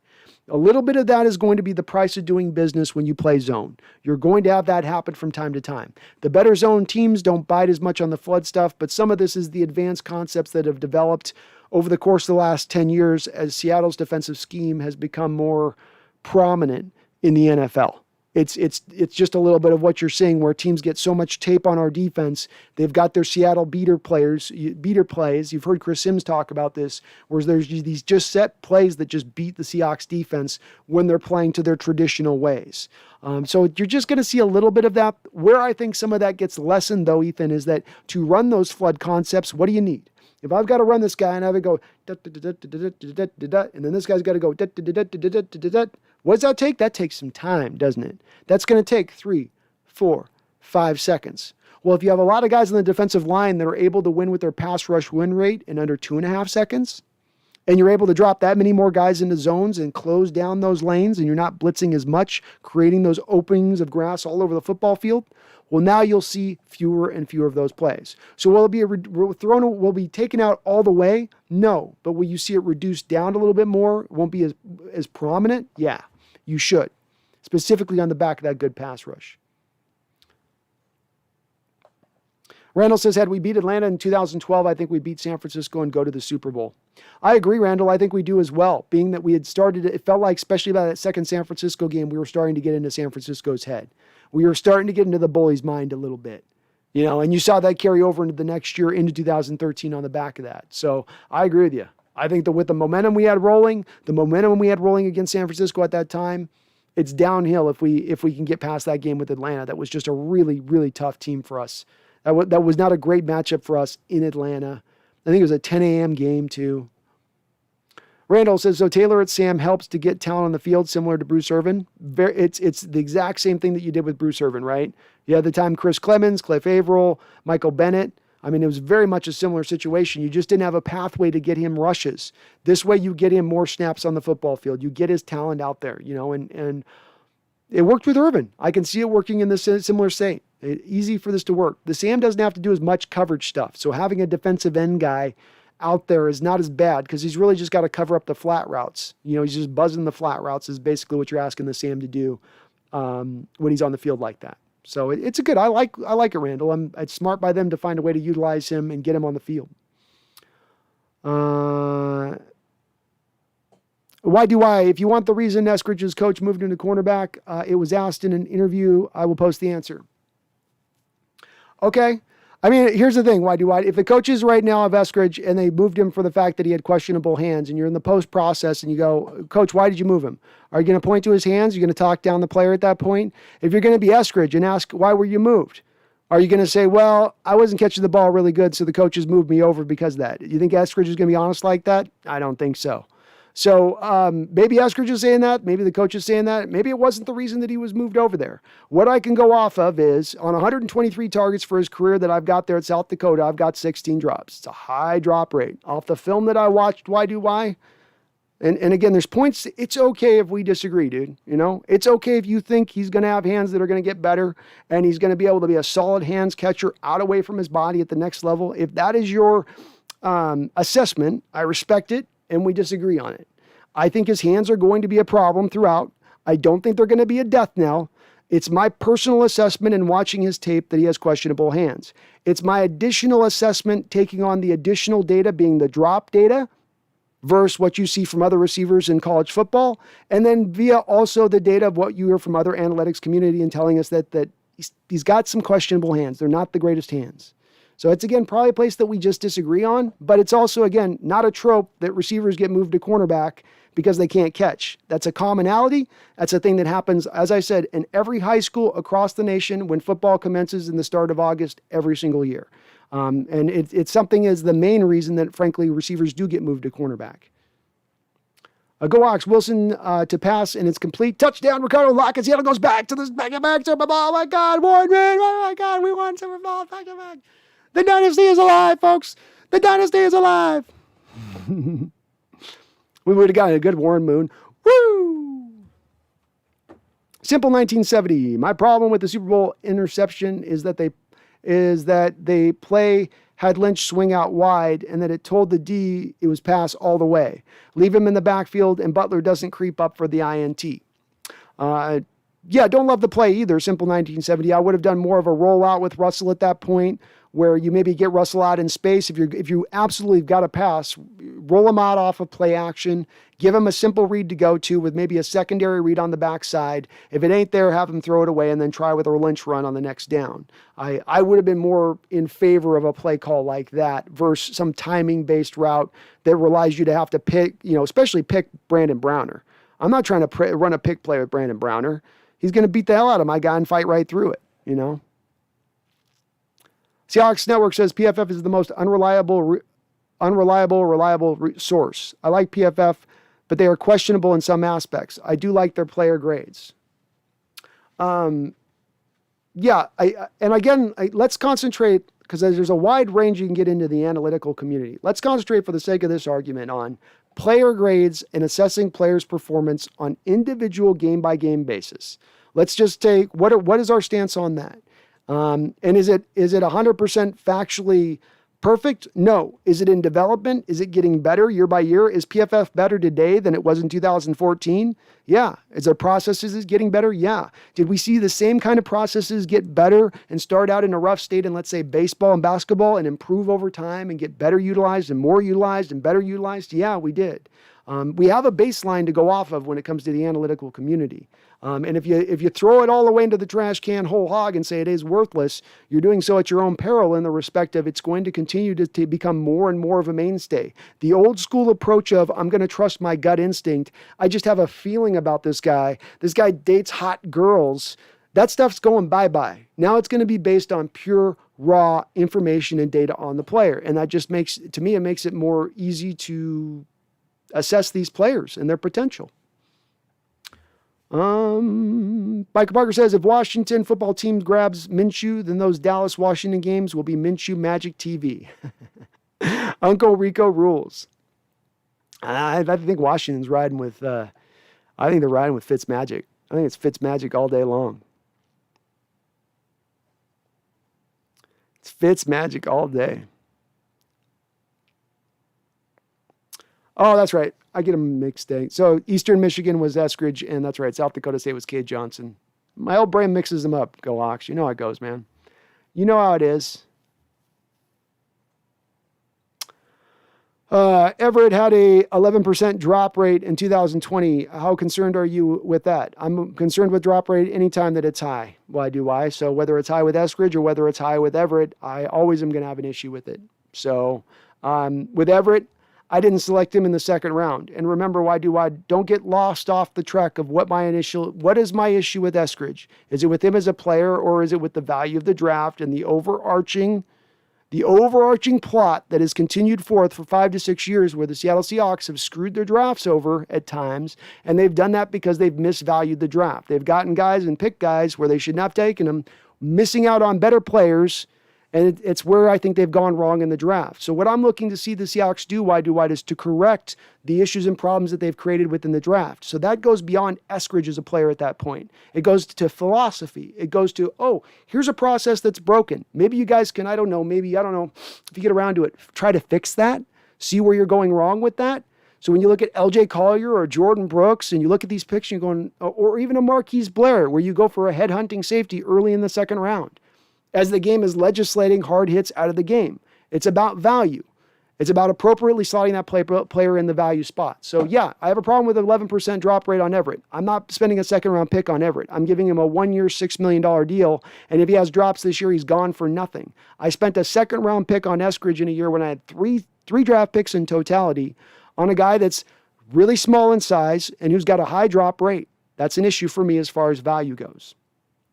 Go Hawks. I like PFF for evaluating the guys. I just don't hold it as the high regard with skill positions. It's just really hard to quantify their impact, but a great way of evaluating the boys in the trenches. I guess for me, again, it's valuable for me. It's not the end all be all. I don't just utilize it as the only thing. It's something that you do in addition to what should be your eye test and any other additional statistics you have. And if you have, former scouts and former general managers, and if you have people that have actually looked and assessed tape, also, providing an opinion on this, you would base this within that as well. And you try to balance it all to come out to a kind of an ending judgment on a player. Wide. For the record, I wanted Carter or Brown, Amari Rodgers over Eskridge. I just think Eskridge is less of a reach than most are making it out to be and will be a good wide receiver, just my opinion. And I do respect your opinion on that. Why? I guess it's just a matter of what we consider a good wide receiver for me. And I think where we disagree is whether or not we think he can play on the outside, whether or not he's got Tyreek Hill-like kind of abilities to him necessarily. So again, and with it, I don't, just to quantify again, I don't see Eskridge as being a bust. I think he will be a useful slot receiver. I think he will be a better than average slot receiver in this league. But I do think slot receiver is where he eventually settles in at as a full-time guy. UE2K says Eskridge might become the next Steve Smith, but that's not the point. Seahawks reached, and that's all to it. Center should have been the move at 56. Chiefs certainly realized that. That's my own thing with it. I think in my assessments, it starts to sound like in how I'm talking about Eskridge that I'm just completely down on him as a player. But it really is, at the end of the day, more back along to the pick, the value of the pick, where you selected him at, and then also where you've gone wrong in recent drafts. It's really all of that into one bag. GoHawks05 says, would love to play Bortles in Green Bay rather than Rodgers. Yeah, that'd be a little bit of an easier pull, wouldn't it, Go Hawks? I'm right. That goes from being written down as an L to a W big time. I got that in big marker at that point as a dub if we got Bortles that we're going up against. Valerie McDougall. How you doing, Valerie? First time, don't hear anything about running backs, which is my biggest concern for the Seahawks. Love Carson, but after that, Penny who? Homer not impressed. DJ would like to see more of, then who? Well, but here's where I land on that, Valerie. Number one, I think running back play has a lot more to do, especially carrying the rock between those guys up front, has a lot more to do with what they've got up front. What do they have as far as who's blocking for them? And that's going to dictate a lot of the success. It helps having a talented running back. And this is where some of the analytical data, we're going to get some people not liking me reference this, but the analytical data references us, Valerie, in saying that the running back success is built on the back of that offensive line being good up against him. So to give you a real-world example of this, take a guy like Ezekiel Elliott, who comes onto the scene with the Dallas Cowboys at that time. He's got 3 Pro Bowlers blocking from that offensive line, another upper-level guy in La'el Collins blocking for him, lights the world on fire, runs for all this yards. And then over the last couple of years, Ezekiel starts to go down in production bit by bit. Now, is that because he signed his big deal? Maybe that's a bit of it. But is that also because that offensive line has gotten older and guys have retired and they've not been able to rejuvenate the talent through there with those losses? Yes. That's more of what dictates running back success, I think, than as much as anything else. It helps to have a talented guy, it does, but that really dictates it. The other thing with this, Valerie, is that you can always get, in my opinion, a running back out there. You can always go make a trade for a guy or find a decent, talented guy if you want to give some assets up to find that guy. Last year at the start of the year, Valerie, at the very beginning of the year, you had a guy in Leonard Fournette who any team in the NFL could have went out there and got on a one-year deal for $4 million. Sitting out there for nothing. Wouldn't have cost you a draft pick to trade for. Could have got him a former top 6 pick in this league. You could get him right there. Still a young guy, 25 years old. You can get it for nothing. Those guys are always available every year. There's some guy in some situation on some team who could become available. You know, if you got pressed up against it and you could, Carson goes down and you're not feeling good about Penny and Saquon Barkley's back to being healthy and Giants are willing to move on from him for a third rounder. Could you make that kind of trade at the start of the season? Maybe. Maybe there's a move like that could be made. The one thing with this too, Valerie, is that I know Penny had a little bit of the resounding, the injury thing last year, didn't come back from the ACL, but he is a guy that's now being given an offense here that's going to fit to his skill set, specifically the outside zone run and being able to get to the edges of the defense. So there is a chance here we get to see Penny shine like kind of never before. I do echo your hesitancy and feeling confident with Homer and DJ. They do very little for me as far as players go. But I think that if you got caught up into it, if you were caught between a rock and a hard place at the running back position because of injuries or because of a lack of talent, you could go make a move and it wouldn't cost the sun, the moon, and the stars.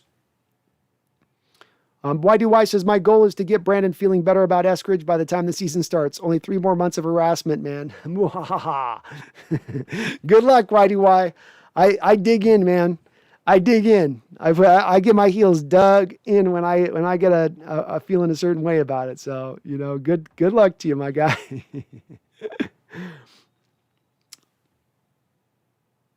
Food Gamer says, I hope Dunlap changes his number. 43 looks weird on defensive end. Maybe he gets the 90s numbers. I agree. 43 does look a little weird on a defensive end. It's hard to look intimidating in 43. That's one of those like special teams numbers. That's a gunner number, right? That's a gunner number right there. Ethan says, in an off season like this, when we talk about certain parts that we're excited about, and then the good part is when we remember, oh yeah, we get this guy and this guy too and this guy. I like that. I do too. You can forget about guys that you had picked up, especially when you have a pretty full off season like this one, where you added actually a lot of different parts and different guys that you added through the process. There was never one marquee signing. You didn't have a J.J. Watt type. But you just kept all the way through this offseason just peppering the signings. Kerry Hyder, Carlos Dunlap back, Alden Smith, Akilio Witherspoon. Just some guys. You just keep adding in that talent, stacking the team up. I like their approach and the way they've gone about this offseason. YDY says, please let Seattle have cornerbacks that can stick with the wide receiver the whole route. The current bail 15-yard at the snap and then try to close the gap, giving up a 10-yard catch. So frustrating to watch play after play. It is frustrating to watch YDY. Sadly, it's not going away. It's just not going away. But it is going to be. It's just part of Coach Carroll's defense. He just relies on those quarterbacks to get impatient. He relies on them at some point or another to say, you're gonna stop doing the dink and dunk, and eventually you're gonna want to try to hit it deep, and I'm gonna have a guy there to take away the ball and get a key interception at that point in time in the game when you make that mistake. It is frustrating as hell. It certainly is. And especially it feels like as it's gone on through the years, as more and more coaches have gotten into their quarterbacks' ears and said, look, you're going to get impatient at points playing the Seahawks defense. You're going to get in that third quarter and be like, I'm tired of throwing 7-yard out routes all day. You got to just fight that feeling. Fight that feeling. Just keep throwing those balls. And more teams have kind of embraced that, I think, a little bit. But I wish I could tell you it's not going to be a part of this defense with these corners. Why do I? But you're always going to see the cover 3 with the bail technique. And you're going to probably see it about 60 to 70% of the time. Randall McDaniel says more of a nut job. Percy or Browner? I say Browner. See, I go Percy. Because with Percy, I mean, you had him literally dropping a guy on his head like 2 days before a Super Bowl. That's pretty nuts. With Browner, his stuff happened after he got out of football and probably didn't have a lot of money and, got a little bit desperate with his situation. You can at least point the Browner, the Browner crazy in a direction and get some productivity out of it. With Percy, it was like wild at the stick at all times. You never knew what was going to happen there. Go Hawks 2 2021. How's Terry, wide receiver, doing? He actually landed up on his hip in rookie minicamp. So he's got a little bit of a hip pointer. Not a major injury. He should be able to get over it. I would guess that he probably tried to leap up and make some leap. He's probably trying to, the undrafted rookie free agents come in, they're trying to impress, right? So they try to do a little bit too much at times. And I think he was probably trying to do a little too much, probably tried to jump up for a ball and didn't have himself really ready to come down right. Hit his hip a little bit. Hopefully he can get right by training camp, but I'm still very high on that guy. UE2K says the entire universe is expecting Lynch run. If we just run play action with a bootleg, Russ scores walking in. Easiest play call ever, and we blew it. That's where I would have gone. I would have gone a roll action out. I like those roll action outs because it simplifies the quarterback on those plays as well. It gets them out of, let's say if they've got 4 potential guys they could be going through their progressions on, it gets them down to just a 2-read look. 2 reads, throw the ball away. You're already outside the pocket, so you don't have to worry about, getting outside the pocket to throw the ball away. Just throw it away at that point.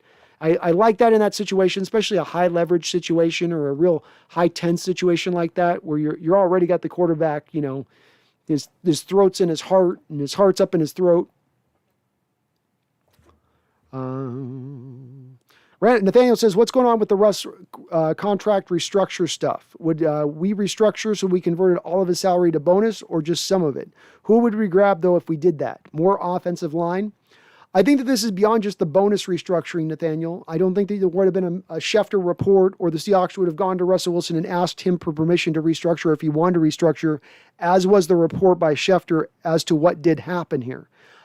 So what I take away from that is that Seattle's actually looking to add more years onto his contract. And this could be at the behest of lowering down his contract hit this year. Because Nathaniel, don't forget, they can convert his base money to bonus at any time this offseason without his permission.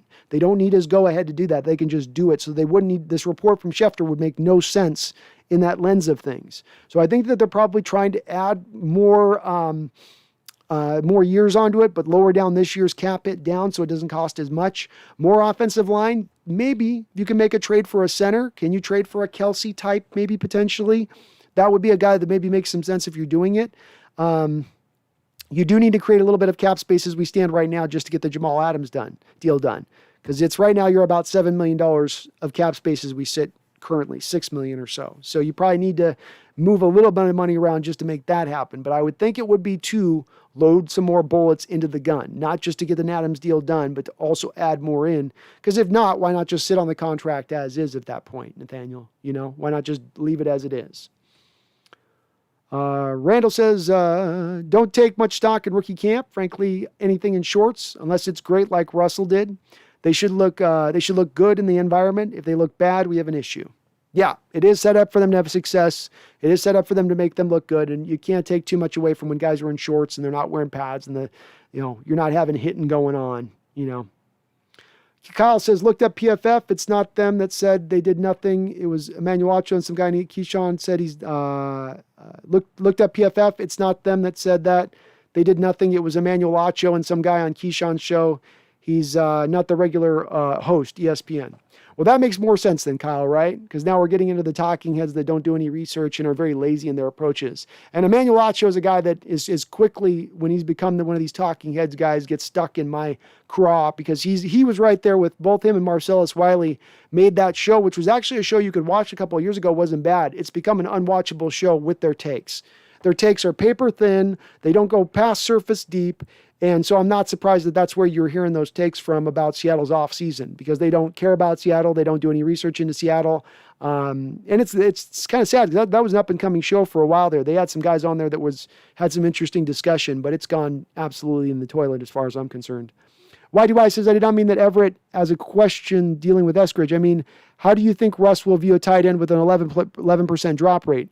Will he have the trust factor with him? Will he look more to Disley?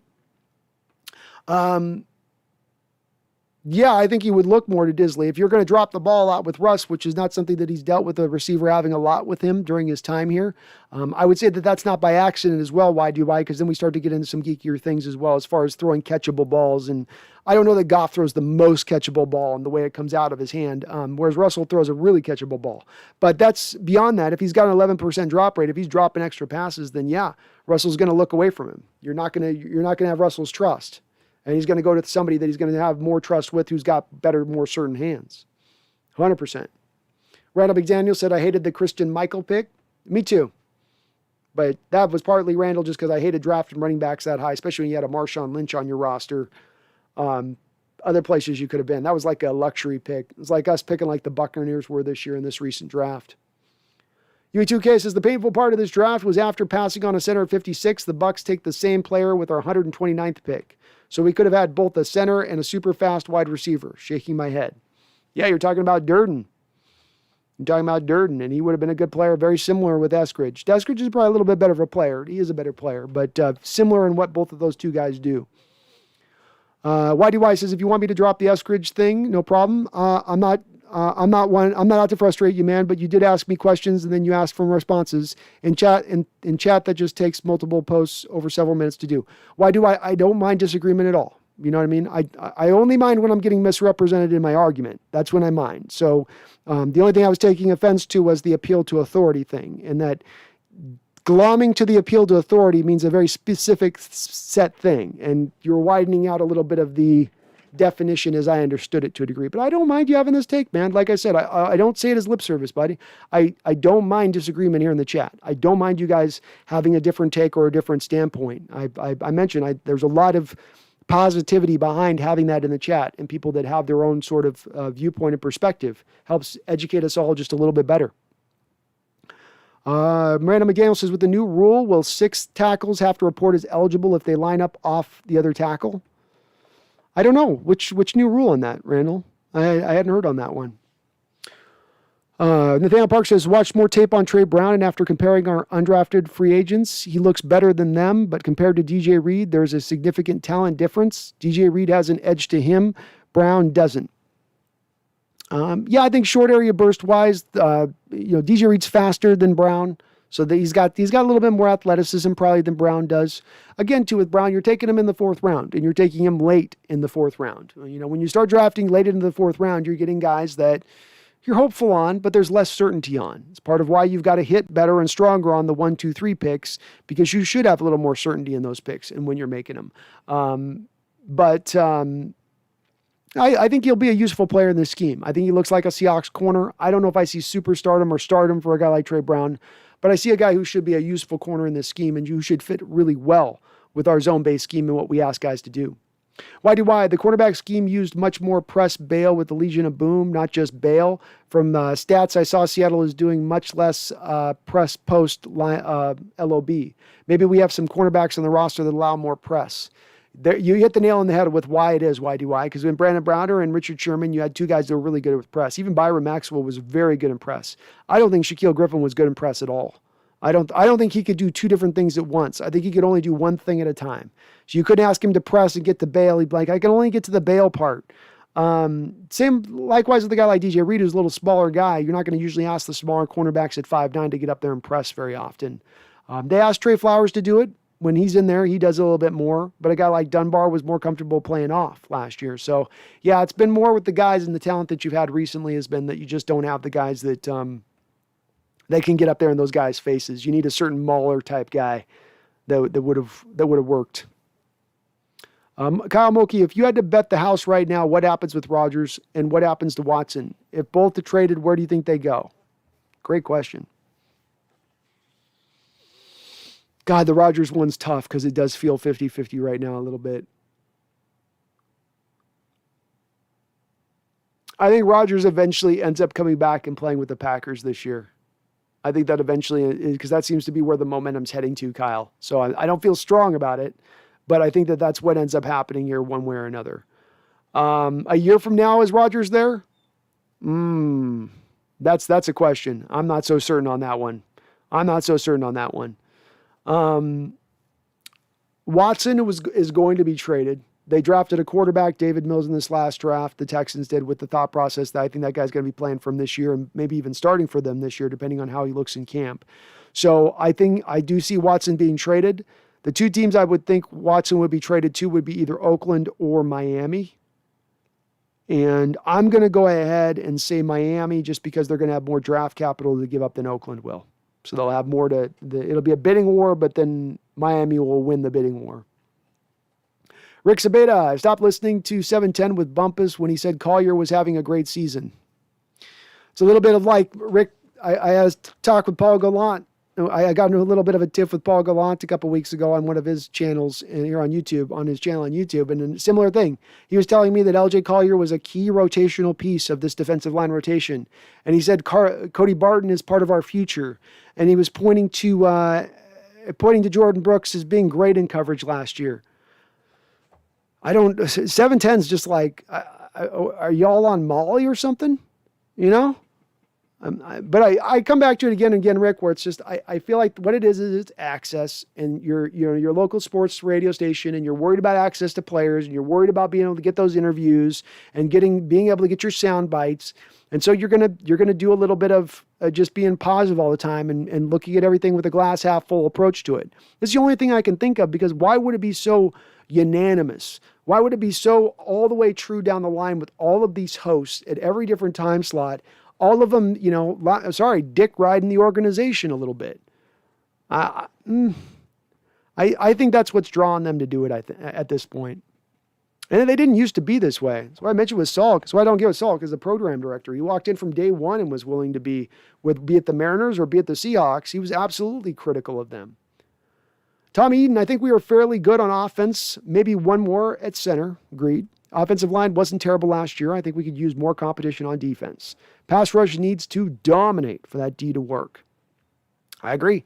Pass rush is what makes the engine of the defense run. And if you don't have that engine, the defense is not going to be able to be very good. Doesn't matter how good they are on the back end. You need the defensive line to work. They've got to be upper level to make this defense upper level. Those things absolutely go from one to the end of the other. I do feel good about the offense, and I'm with you on that. One more center would make me feel sure a lot better. You give me a center who could maybe play a little bit of guard in a pinch, I'd feel a lot better about this, a lot better about that offense overall. Valerie, thank you. I feel better about the backs, which brings me to my second concern, outside linebacker. Well, now you have a right to be scared on this one, Valerie. It's a little lean and mean right now. It's a little lean and weak. She says, maybe if they go from one year to the next with some players, they'll learn to thrive together. Your thoughts? Outside linebacker is a concern right now. You're moving Daryl Taylor to the Sam linebacker early down. He has played a little bit of that in college, so he's got some history of it. And you have some history of moving defensive ends out to the Sam linebacker like you did with Bruce Irvin. They're doing the same thing with him that they did with Bruce Irvin.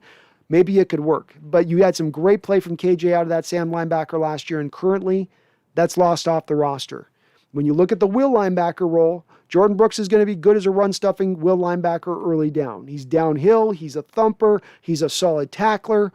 He's fast as hell. He's rangy. But he's going to still struggle, I think, in coverage, especially zone coverage.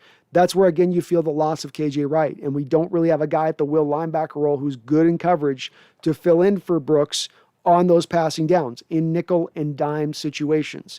This is where you have a right to be a little bit more concerned on this, Valerie, because of the lack of depth there, because of lack of kind of what you need for certain specific moments, being the cover will or the all-around Sam. There's a bit of a question mark there. There's talent, but right now you don't have anything as far as certainty goes, and it probably is right now the weakest position on our team, Valerie, overall. The linebacker unit overall is the weakest right now on the team. Michael, do the Seahawks help the rookies find a place to live, cars, etc.? Moving to a big city could overwhelm some young guys. Too much temptation. They need some guidance. There is some things in place, as I understand it, with this, Michael, where they give them, they have symposiums. They have rookie symposiums, the NFL does for these guys. But then you do get some guys that do help them out to give them a little bit of guidance on places to live, how to, get set up on things. They want to take a lot of that off their plate, Michael, because they don't want them dealing with that, because they want them ingesting the playbook, training, getting themselves prepared for the season. So it's smart on teams to take that on, because it only helps them out, only helps the player out, free him up that much more to get himself prepared for the season. Mason Dale says, I feel like ever since Shaquille Griffin made the Pro Bowl. He's been the most overrated corner in the league. People in the media act like he was a huge loss. I'm with you on this, Mason. I'm 100% with you on this. Sorry, my back's getting a little tight here. He absolutely was loved by a lot of the Seahawks fan base, and I never quite understood why. Yeah, he had the one Pro Bowl year. He's a guy who every single game was going to give up catches. He wouldn't get beat over the top, but he'd always give up catches, and he wasn't the most sure tackler. He didn't play with the same kind of tenaciousness we saw of previous Seahawks corners like Brandon Browner, like a Richard Sherman. I never quite understood why he was so loved as much, not loved, but just a really, like you said, overrated by the fan base a little bit. But I don't think he's been that good of a player throughout his career. I thought he played for the majority of his time with our Seattle Seahawks. I thought Shaquille Griffin was a below league average cornerback. That's where he was at. Kyle says, I hated the penny pick with Nick Chubb there. Imagine a run game with Chubb and Carson with DK and Lockett in the passing game. Wow. Cleveland even tried to trade that pick to us after taking Penny. I would have loved it. I would have loved, Chubb would have been the guy for me too. I don't like taking a running back that high in general in the draft. I just don't. But at least pick to type. And Chubb was to type. Chubb was to Carson. Chubb was the type of a Marshawn Lynch type, right? He was to what you've looked for historically in the position. And been an awesome back in this league. There's no weaknesses to Nick Chubb's game. No weaknesses. Everything is a strength with him. Why do I? I was just playing around with appealing to higher authority. I hope you know I respect your opinion, maybe even more so when we disagree. I do. I don't take any of it personally, my guy. Even when I get heated and it sounds like I got my blood up, it's just because I'm a very passionate man. As I tell you, as all my exes will tell you guys, I'm a very, very, very, very passionate man. But no worries, man. I know you're messing around and it's all good. Valerie says, chances of getting KJ Wright back, would love to see him come back home. He's been having his best season. He's Wag's other half. He is Wag's other half, isn't he? A little bit. Yeah, I think that there's actually a decent, Tommy Tran, thanks for subscribing. Appreciate you, Tommy. Yes, I think when it comes to KJ, there's a better chance right now as we stand in the offseason that KJ comes back to us right now, Valerie, versus early on in the offseason, let's say at the beginning of the free agent process. Because I think Seattle and they spoke to this in their press conference prior to the draft, they thought there was a real good likelihood that one of those former Seahawks coaches out there that are now being defensive coordinators of other teams, your Gus Bradley, your Dan Quinn types, one of those guys would go out there and get KJ, throw a contract his way. That contract has not come. That offer has not come that was suitable for what KJ was looking for. This, to me, opens the door back up for Seattle to be able to bring him back into the fold. It's all going to come down to him, I think, Valerie, having to take a lot less than he wanted to take, that he thought he was going to get. I mean, think of it from his standpoint. He's coming off of a career year last year, his best year, I think, of his whole career, and he's having a hard time finding a contract. It's tough. It's a difficult situation. It's unfortunately what happens to outside 4-3 linebackers. They're just not valued very heavily in this league. There's not a lot of 4-3 teams, and there's certainly not a lot of 4-3 teams that are going to value a will linebacker who doesn't rush the passer. So it's a little bit of him having to do his come to Jesus kind of thing, of kind of coming to what's the reality of this situation. But I do think that we have a good chance of getting him. We have the best chance, I think, of picking him back up and bringing him back into the fold. Kyle says, last question. What do the Browns do with their wide receivers? Get rid of Landry or Odell? If they get rid of Landry, they save more cap space and have no dead money, but he's productive. If they get rid of... It got cut off on that part with you, bud.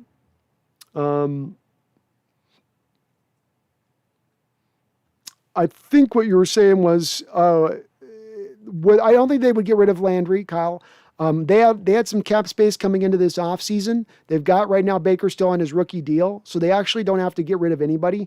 If I'm the Browns right now, I'm in a go-forward approach. I've added a ton of talent. I killed the draft. I've killed the draft for a second straight year. I've got a lot of talent. I maybe have one of the most talented, if not the most talented roster in the entire NFL. I don't try to offload that. I roll with every guy I got. So I think that they probably just stick with everybody they roll with and they go. I don't think there's a chance Odell gets moved. But it would have to be with them having another answer at the wide receiver position to replace him. But Landry's been a security blanket there for their quarterbacks. I don't see that's been a great signing for them since bringing him over from Miami. I don't think there's any way that they move off from him. Mason says, do you think in the future the wide receiver position could be devalued like the running back? A little bit. I think you would have already have saw a little bit of this if the spread concepts hadn't been brought into play so heavily, Mason, over the last 10 years. So if we were back in 1990s, 2000 football, and you had I formations and 2 wide receiver sets out there at all times, I think that at that point now you have so much of a stacking of talent at the wide receiver position across the NFL. Guys that are sitting on the bench as 3 and 4 wide receivers that are not seeing the field very often. You would have seen it more often happen like that. But because you've seen more of the 4 wide receiver concepts being implemented more often, this has driven more teams to still keep the wide receiver position valued. But I can see where you're going at from it, because the same thing that does cause the wide receiver position to be or the running back position to be devalued is the same thing that could theoretically devalue the wide receiver position, being that running back is devalued mainly because you have back in when we first start playing football in Pee Wee leagues, most of the greatest athletes gravitate towards being a running back because that's the glory position. That's the position where you get the ball a lot. Same thing's true about the wide receiver position, where it's a little bit of a glory position. So you get the best athletes that go over there to that side of the football. So you have the best competition. That's why you get oftentimes the draft, the deepest at the position being wide receivers and running backs. Those tend to be the top of the top in get any given drafts, whereas the other positional unit groups will fluctuate a little bit. Defensive tackle might be the top one year and then fall off. Defensive end might be the number one, then fall off completely. But those always seem to be right up in there as far as being the most weighted in the classes. So solid comment, man. It very well could go into that route of things if it eventually these spread concepts sort of catch up to where you just end up with so many guys. But the fact that you can put 4 wide receivers onto a field at any one given time versus you really only can put out one running back onto the field also affects a little bit of that devaluing. Nathaniel says, how many games do you think Forsythe starts? Or in other terms, will Dwayne and Shell be able to stay healthy? No, they won't. I think Shell plays you, let's say Shell plays you 14 games and Dwayne plays you 12. So he's going to end up probably starting a good handful of games, 6 or 7 games, a few at left tackle, a few at right tackle. But I'd anticipate you're going to see Stone Forsythe starting a few games for you for sure. YDY says, reading the tea leaves with the Aaron Rodgers thing, it seems guaranteed money is the real issue. A-Rod will torture the front office for a couple months and then sign a big extension with a lot of guaranteed money and all is well. Could be. And we have heard reports that the Packers have reportedly offered him that money, though that he hasn't necessarily at this moment accepted it. Certainly he wants a little security in the respect of the Packers can just move on from him after this season for almost nothing at that point, then bring on Jordan Love.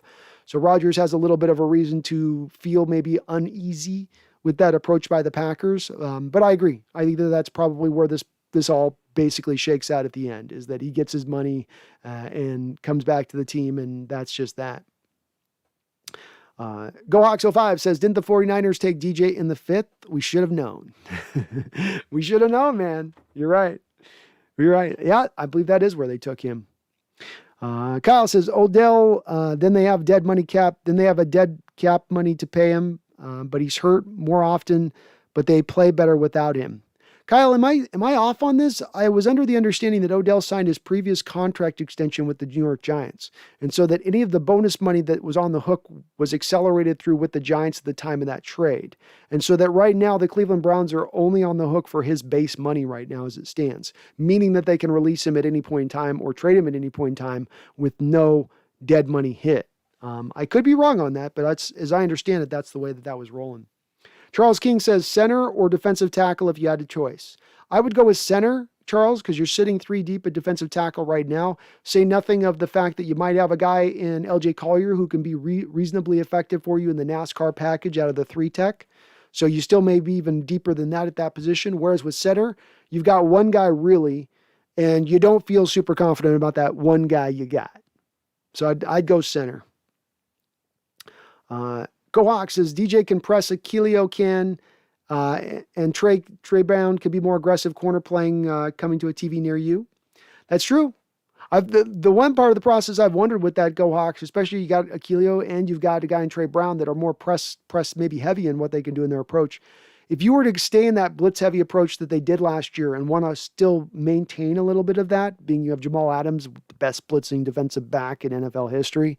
Well, if that's the case, then you're going to want to play a little more press and disrupt the timing of those routes. Throw off the 3 and 5 step drops on the quarterback at that point through the press. They may be starting to transition a little bit more in that direction of things. I could see it. Charles King says, you think Robinson will break out this year? I think it's going to be hard, Charles, for Alton Robinson to break out because the snaps are going to still be limited this year. The only hope for him to break out, in my opinion, is an Alden Smith suspension. Because if you got Alden Smith, you got Kerry Hyder, you got Carlos Dunlap, you got Benson Mayowa, you got Daryl Taylor, and then you got Alton Robinson. Then in addition, he's kind of the low man on the totem pole at that point. So it means that it's going to be a little restricted as far as his total snaps go. He could still be taking that next step forward in his game, but end up at only 6-7 sacks, just super efficient in getting those sack numbers.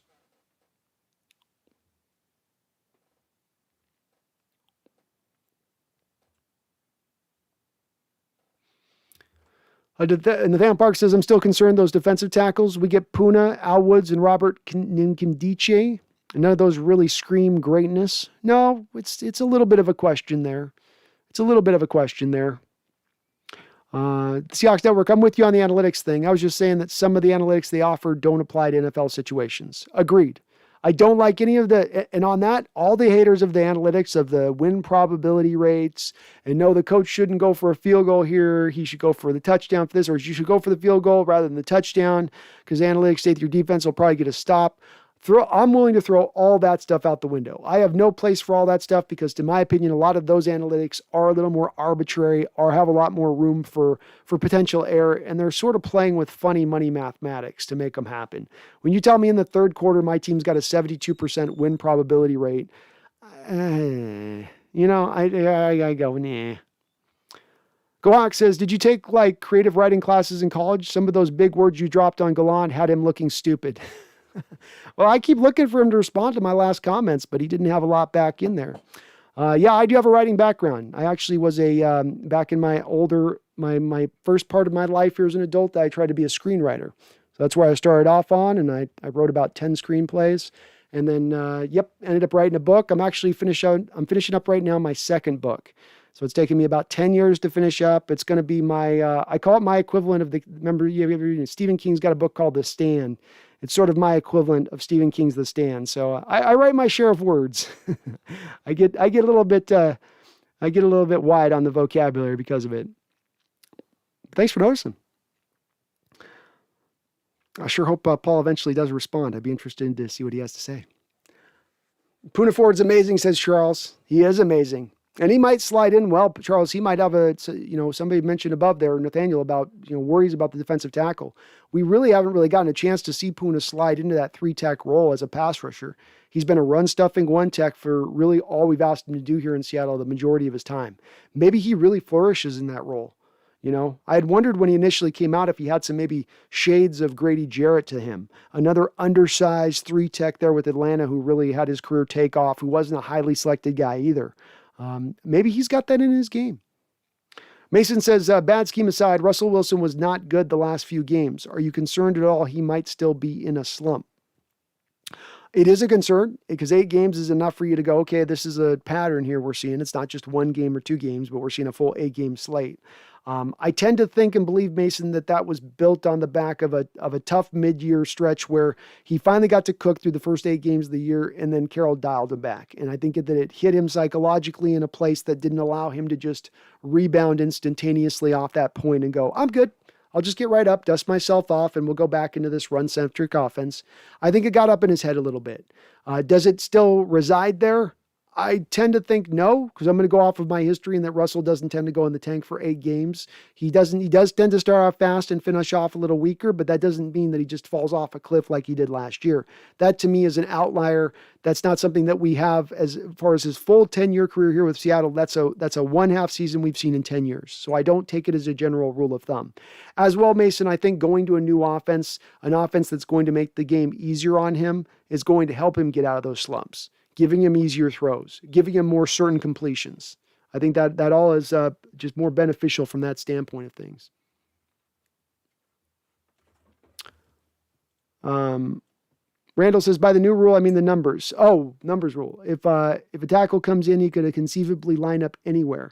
I think the pass players with a certain number of positions could catch the ball unless reported. That's an interesting point, Randall. And I hadn't thought of that. I guess you wouldn't have to claim that you're eligible then as a receiver if that's the case, right? because the numbers thing does sort of throw that out the gate at that point. Interesting. That is interesting. They'll do something with that rule, though. I can't, because that Belichick's he's already scheming a way around that to take that to his advantage if that's the way that's going to go. Belichick's going to be the first guy to take advantage of this single-digit thing. Write it down. He's going to do some move in the game where they're like, oh, he's outsmarting them again, folks. Charles King says, I love my team. Go Hawks. Go Hawks, Charles. Appreciate you jumping in the chat. Nathaniel says, Puna is a run stuffer. We need a pass rusher. Puna is a run stuffer, but he hasn't been given a lot of opportunities, Nathaniel, to play 3-tech. Jaron Reed was rooted into that 3-tech role, and you weren't moving him off of it. So he has had a lot of opportunities to operate from the 3-tech. He's operated mainly from the 1-tech, being double-teamed, playing and play out. Maybe it's not a part of his game. Maybe it's something that he can't do. The Seahawks coaching staff has some confidence in it, and then they're moving him over there. So we'll have to see. The Seahawks Network, like Cynthia Freylood, gets so much hate for her predictions, but they aren't her personal opinion. They're just results from a simulator algorithm she's made. Oh, okay. I don't know Cynthia Freylood. I got to check that out. Valerie says Griffin was loved more for his story than his play. I think that's it. Well, I think what happened is the story being loved bled into people thinking they liked him then as a player too, Valerie. So I think I agree with what you're saying on that in that realm of it, where they started to take that cool story of the twin and the hand, and it became the cool player he is too. And watch him a little more closer than that,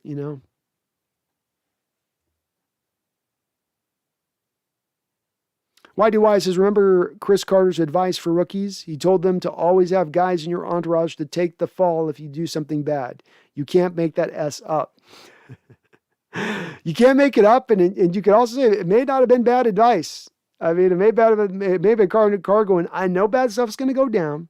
I know I can't tell you to stay out of bad stuff. You're going to get into some bad stuff. So when you do, just have this.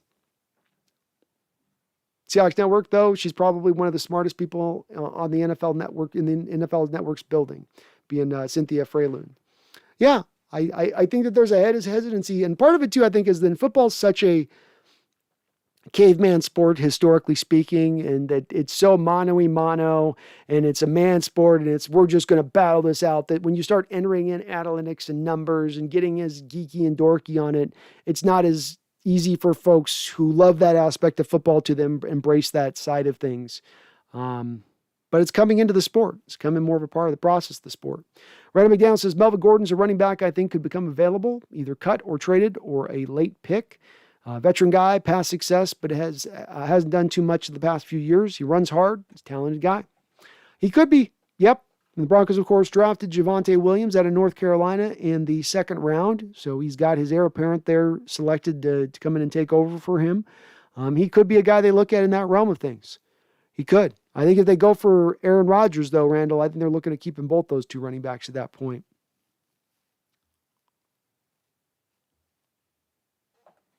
And Shaq was just a Pro Bowl alternate. That is true. Randall McDaniel says, Paul Gallant is the type of guy who plugs his nose when he jumps into the water. Randall also says, Danny O'Neal is the type of guy who takes his wife's last name. Oh my God, Randall, that's awesome. That's so good.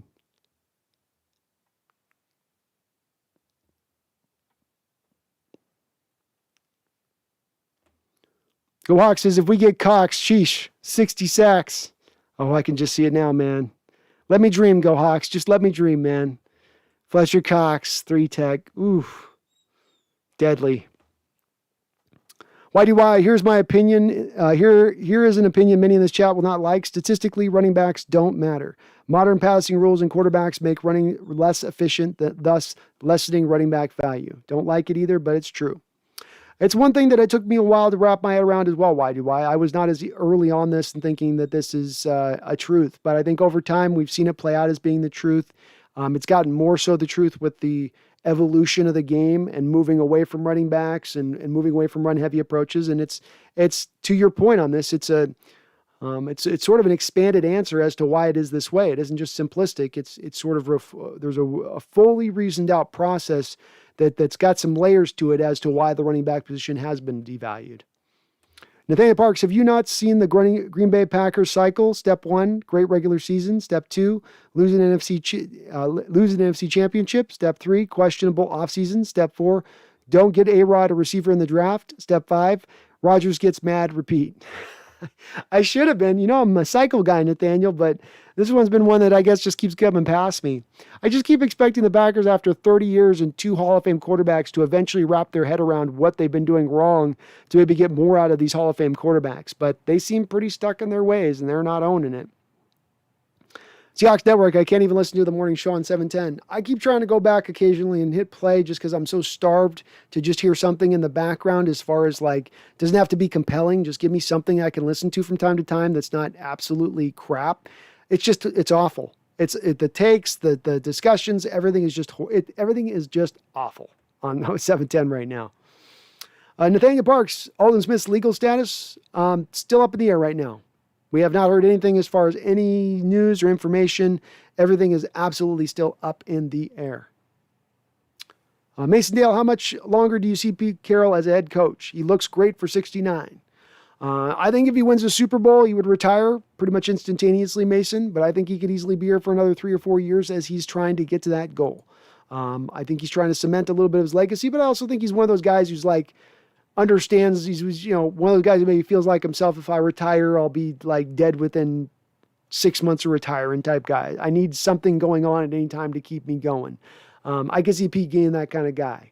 But I think it is built a little bit on him. If he gets to the Super Bowl this year and wins it, I think he would retire. If he got next year and win it, I think he would retire. But I think he keeps going for at least 3 more years in pursuit of that if he doesn't get it. Random McDaniel says, Robert Kimdichie is McDowell minus the ATV. Yep. Pretty much the same kind of thing there. Same kind of thing. Big time work ethic concerns with Robert since college. Just not a big motor in that guy. He was born with a baby motor. He's got one of those motors that you'd put in the little kid cars that you have them driving around, those little plastic automobiles that they would drive around. That's Robert Kimdichie's motor. That's his motor. Michael Barker, history question. Watching old Seahawks carry Chuck Knox off the field 1984. What is the origin of dumping the Gatorade? Which do you like better? I like having both, Michael, because it's sort of like the Gatorade happens as sort of this, you don't even have to win the championship to have the Gatorade dumped on you. Getting taken off the field is like a different measure for a coach. It's more special for a coach. This is a truly watershed moment to be taken off the field by your players. And indeed, no coach, be it Holmgren or Coach Carroll, has been carried out by the players off the field on their shoulders. So it's saying something that Knox built that sort of loyalty within his players to do that in 1984 like they did. But I think that was just the kind of guy that he was. It was just the kind of leader that he was. I don't know when the original Gatorade dumping happened. I don't know when it was. Sometime, I'm guessing, in the 70s. Sometime in the 70s. But I don't know when for sure. But I like that both of them exist, Michael. And if I have to pick one or the other, I pick the carrying off the field because it is just so special. So few teams do that for their coaches. And it really speaks to the coach and what he had done for those locker rooms to get to that state. Seahawks Network says the running back will meet the same fate as the fullback. It's a shame because I like pounding the rock and setting up the deep pass. Me too, man. Me too. I could see it. You're already seeing a lot of these receivers sort of turning into running backs, especially with the end arounds. How long is it until it just becomes running back receiver is ubiquitous? Randall McDaniel asks what the book is. Randall, I'm hiding the name of the book because I don't want you guys to read it. I make a little bit of money off of it. I do okay with it. It is not Seahawk related, my book. So I don't think it's germane to the discussion. And I'm not telling you guys, and you guys aren't finding it. So you guys are not going to get to read my book. You can read my next book I'll publish. That one I'm hiding. Kyle Mulkey says, no, the Browns signed him to a new contract when he officially got traded there. Oh, did they? Oh, my bad. They ripped up the Giants contract and gave him more guaranteed money. That was dumb. That was the Browns doing the old Brown way on that one.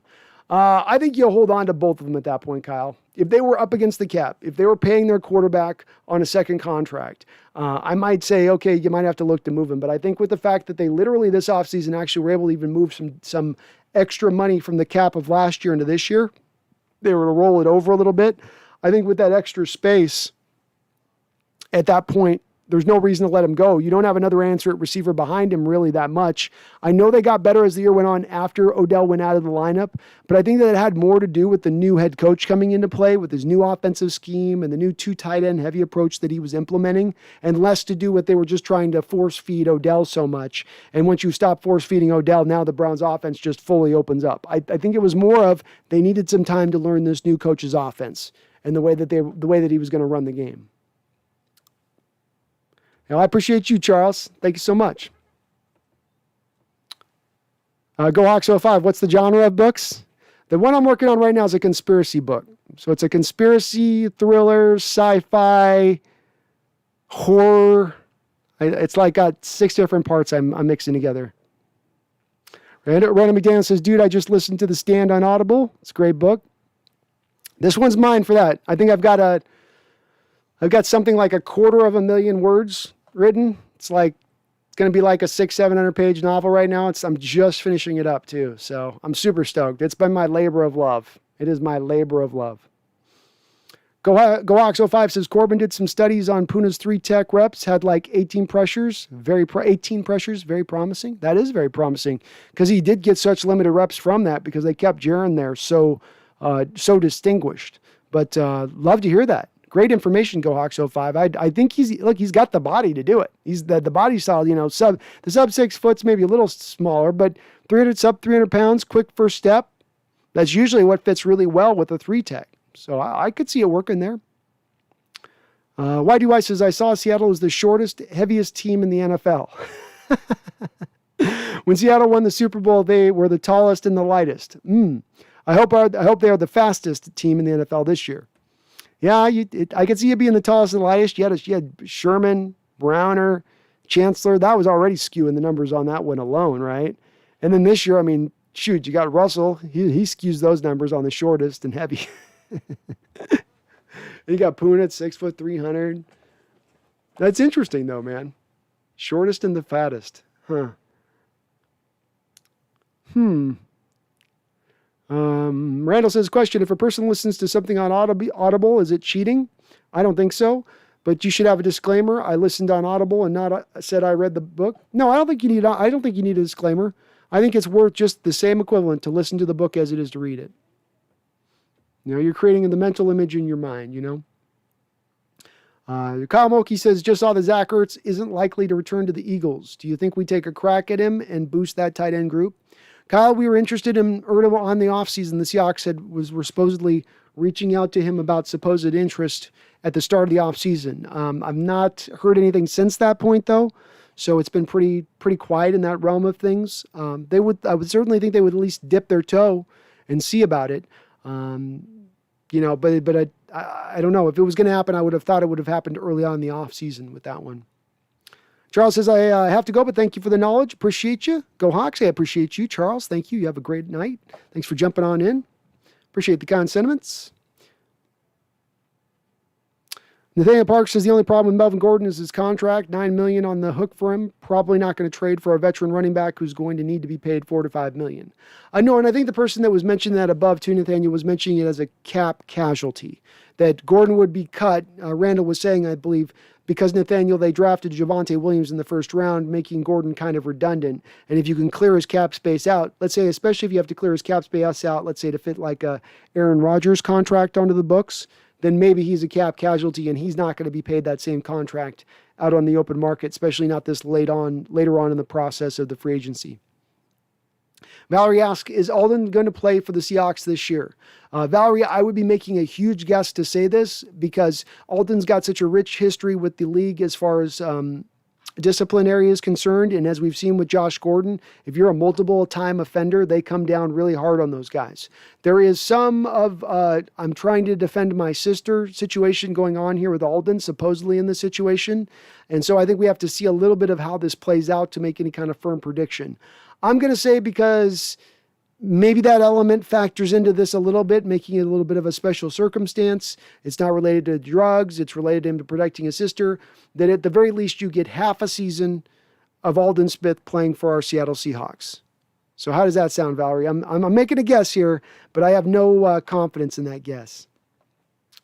Seahawks Network says, yeah, Cynthia Freylude graduated Northwestern with an MBA in predictive analytics. That is pretty smart. That is pretty smart stuff. She runs games around 10,000 times through the simulator she created, and that's how she gets her results. That's awesome. That's awesome. And this stuff's only going to keep getting better as the years go on. I mean, we're seeing it with AI and its effect on just regular life and how that continues to increase. You certainly will see it in sports continue to increase as well. Seahawks Network says, I'm a math person, so I like statistics and analytics. Well, I'm a literature person, Seahawks Network, but I still like analytics and statistics. So I think it's a solid stuff to go off of and utilize. Mason says, I watched a Colts fan's video. I watched a Colts fan's video on the Week 1 game to see how they feel about it. He completely trashed our team and hyped up the Colts. Goes to show another fans base with overly optimistic fans. It is, and I'm as guilty of that as anybody, Mason. I try to maintain balance and not be a complete homer and completely fall into it. I think that you're always gonna have a little bit of it leak in to a degree. You try to control it as you can as an analyst, as a YouTuber. I also think it's a little bit of, this is what pays the bills for some of these YouTubers. Being super positive and every move is the greatest move and every player is going to be the next greatest player. That's what gets you views. That's what gets you likes. That's what gets you subscriptions, and they're just playing their game a little bit with that. I can't hate them on it. Bro, the refs are deriding the Lakers. Shaking my head. No, that sucks. Adrian D, damn, you are dedicated to us and like to talk football. Because since the beginning of the stream, I took a nap, cooked beef and rice, did my homework, went to the gym, and now I'm making dinner. Yeah, I'm definitely wrapping it up here. We're 5 hours in, so I'm definitely hitting my bone. But Adrian, hey, you show your support for me. You're one of my patrons. These guys donate to the channel. You guys keep the discussion rolling. It's stuff I enjoy doing, man. This isn't tough. This isn't tough for me to get on here and start streaming. I love it. Seahawks Network says, yeah, it seems like Paul and Danny want to piss off the audience to heat up the text line to boost listeners. Laughing my ass off. That's the route that they choose to go instead of going after the team, Seahawks Network. That's their route instead of the team. They'll attack a perspective rather than the team. And I said this specifically about Gallant and how he went after the Let Russ Cook crowd. I mean, he just went after with he was guns blazing with that crowd midseason. Guns blazing at how silly they were. And boy, did he have a funny video to make about them, but he can't go after anything else. Jeffrey A. Thistle says he writes female erotic novels. You never know. All I'm gonna say is we all gotta pay our bills. You know what I mean? And I get paid off my writing, and I guess I gotta do what I gotta do to be paid off my writing. I gotta do what I gotta do. It's a downward economy here, folks. It's a downward economy. Tough times, desperate measures, and all that. Not finding your book, is that a challenge? No, it's not a challenge. You guys don't need to worry about my book. We don't need to talk about my book. We need to talk about football. Adrian D says, and if only Marshawn signed with us again before week 2, imagine Beast Mode 2 versus Beast Mode 3. And remember, the original Beast Mode was the fullback for the Dolphins. I forgot his name. Oh, that'd be awesome. I'd love to bring back Beast Mode as a fullback. Imagine that. Wouldn't that be awesome? Okay, imagine him running short yardage off the fullback setup. Yes, good luck. Good luck. I'd kind of hoped last year we were thinking about bringing back Marshawn. They did. They didn't do it. They went with Carlos Hyde instead, but I would have been interested in it.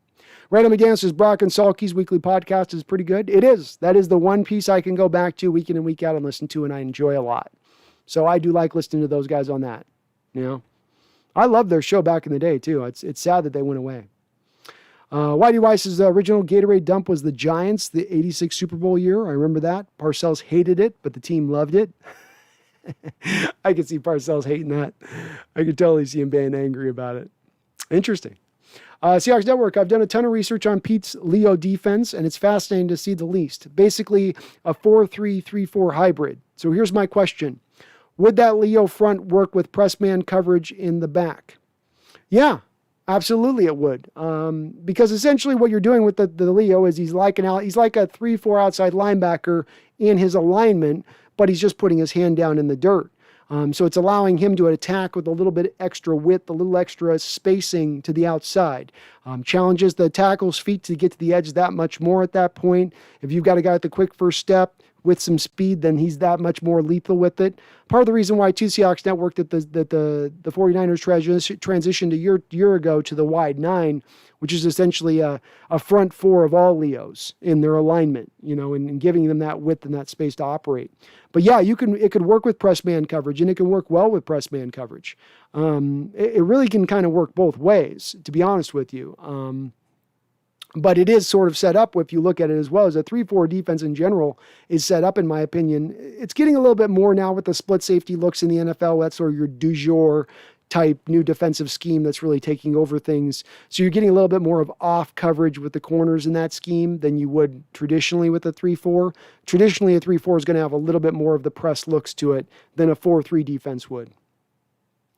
Michael Parker says, Blackjack Millionaire is a good book, but if you get caught counting cards, they eat your kneecaps. Yeah, Vegas has historically not been so great when they know that you're cheating.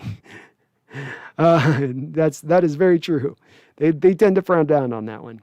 Random Medina says, Kim DJ smoked spice and jumped out of a window. Yeah, was it spice or was it that synthetic marijuana? Forget which one it was on that, but yeah. Always a good look when you jump out 2 stories out of a window because the cops are knocking on the door. Always a good look for a college prospect on that one. Seahawks Network says, I just assumed that our defense was just a standard 4-3, but the underfront is almost a 3-4. The stand-up Leo, the Sam linebacker, and the huge lineman eat up blocks in the middle. Yeah, Seahawks Network, the way Carroll's described it is he says we run a 4-3 with 3-4 principles. That's basically the way he's kind of described it. And if you really want to get to the nitty-gritty of it, he's created essentially the 4-3, because he wants to stop the run first and foremost, he's created the 3-4 kind of gap control sort of defensive things, and then added the extra defensive lineman on the line. And if you want to count the Sam linebacker, then he's added an extra defensive lineman on the line. And it's really at the heart of it to stop that run, to force those offenses to look at that stack line and go, we don't want to go up against this defensive line, heavy run stuff, heavy defensive line. Let's start passing. That's the getting them into the one-dimensional zone that Coach Carroll gravitates towards, defensively speaking. Nathaniel Park says, did you see Malik McDowell is back in the league, but with the Browns? He is. They're taking a flyer on him. We'll see where he's at. He's been in the league for a lot of years, man. A lot of years to try to get back into it. Ethan says, but Cynthia had us third or last in the division. Something she's doing is off, like 8 wins. Oh, goodness. Go Hawks 05 says Colts receivers equals booty juice. Not super tested. You got T.Y. Hilton and Michael Pittman. That's about all you got over there. Mike Kyle says, can you explain to me why the offensive coordinators that call the players are on the field and not in the booth? Wouldn't it make more sense to be in the booth to see the field and talk to the quarterback? It would. I think it's a little bit of a trust thing and what you have as far as relationships with other coaches on the staff, Kyle, because you could easily have a coach whose eyes you trust up in the booth looking for certain specific things up in the booth, and then you're looking for certain specific things on the field. So it can be that if you've got those eyes in the booth that are able in that way, you don't have to be up there. But if you don't have that trust in those guys, if you don't have a guy on the staff who looks at the game in the same way you look at the game, then there's maybe more of a necessity to get you up into the booth at those overhead stuff and to be able to see it in that vein of things. It's very situation by situation dependent. I don't think that there's a rule of thumb that's tried and true one way or another. Some coaches have had a lot of success doing it one way. Other coaches have had a lot of success doing it the other way.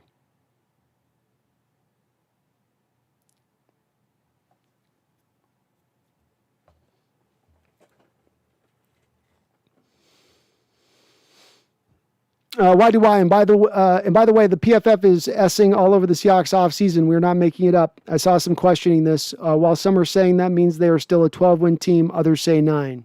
Okay. And I wasn't saying that there was no matter if they didn't say it. I just hadn't seen it on any of the stuff that I'd seen with their podcast. So they very well could be saying it. It hadn't come up for what I was seeing through some of the stuff I was looking at. Seahawks Network says, damn, I was so down on the Eskridge pick, I didn't even realize we let the Chiefs get Creed Humphrey. No. Good night, Nathaniel. You have a good one, brother. Appreciate you, my guy. Go Hawks 05. You writing those Fabio books? Not Fabio, but it's just, here's the thing you got to understand about my first book I wrote. So I wrote about 10 screenplays. I actually went to LA, tried to be a screenwriter. So I did the whole Chase Your Dream. Didn't work out. And then I had I had about 10 years worth of writing screenplays and never published, and nobody had read anything that I'd written. So I finally decided I wanted to do my sellout book. I'm going to sell out. I'm going to write my sellout book. I'm going to put it out there, right, and see what happens. And I did my sellout book. So I'm not going to tell you what it is. You guys are just not going to know what it is. You'll never find it. Never find that stuff.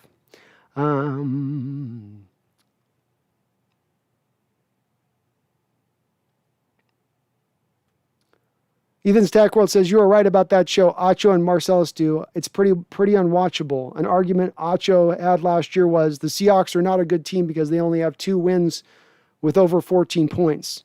Yeah, I don't get why Acho has become this guy that's so glorified either. He was a guy that got a show, got books, he's on commercials. Somehow this guy got elevated up for some reason, and I don't really understand quite why or what he offers. And the same thing's true with Marcellus. Another guy that everyone tells me is supposed to be a smart guy. Why is he so smart with such stupid takes at every single turn?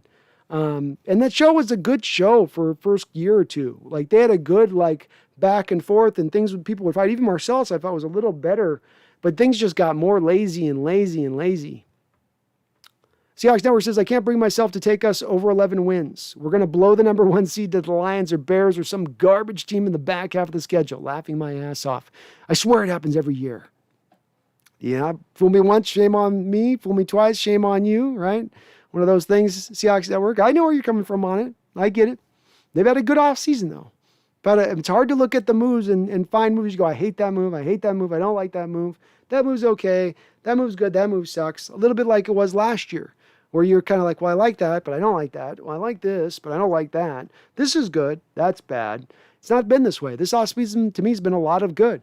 Good, good, good, good. I think they've stacked up a lot of good, which is what gives me the little bit of the room for optimism. Marcellus hates Russ with a damn passion, says the Seahawks Network. He does seem to have a bone to pick with Russell. I agree with you there. Something's weird there. Kyle says, Acho take I'll never forget from 2020.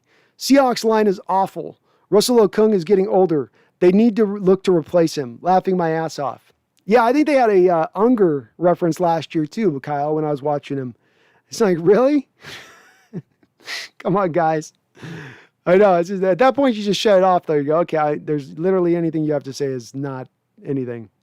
Oh, LeBron got hurt again. Those rolled ankles, man. I used to play a lot of basketball and rec center basketball over the years in 20s and 30s. It seemed like when you roll your ankle and it always keeps re-rolling. It's so hard for that thing to fully just get healed. Seahawks Gaming says people seen Daryl Taylor tackle dummies in practice and think it's Lawrence Taylor or something. They do, Seahawks Gaming. There's been a lot of hype. It's why I had to pop the brakes at the start of this show today and go, okay, let's just hold on here a little bit. You know what I mean?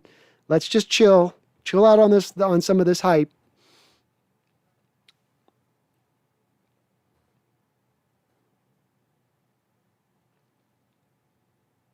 Y2Y says, I've done counting cards in the 90s, not a lot, just to see if I could do it. If you get caught, they would just kick you out. It's not illegal. Card scuffing each hand is killed card counting. Oh, okay. Interesting. Michael Parker says, which rookies make all pro this year? That's hard to make all pro as a rookie. Was there a rookie last year that made an all pro? I don't think there's a rookie this year that makes the all pro team. I don't think there's a rookie, Michael, that makes the second team all pro.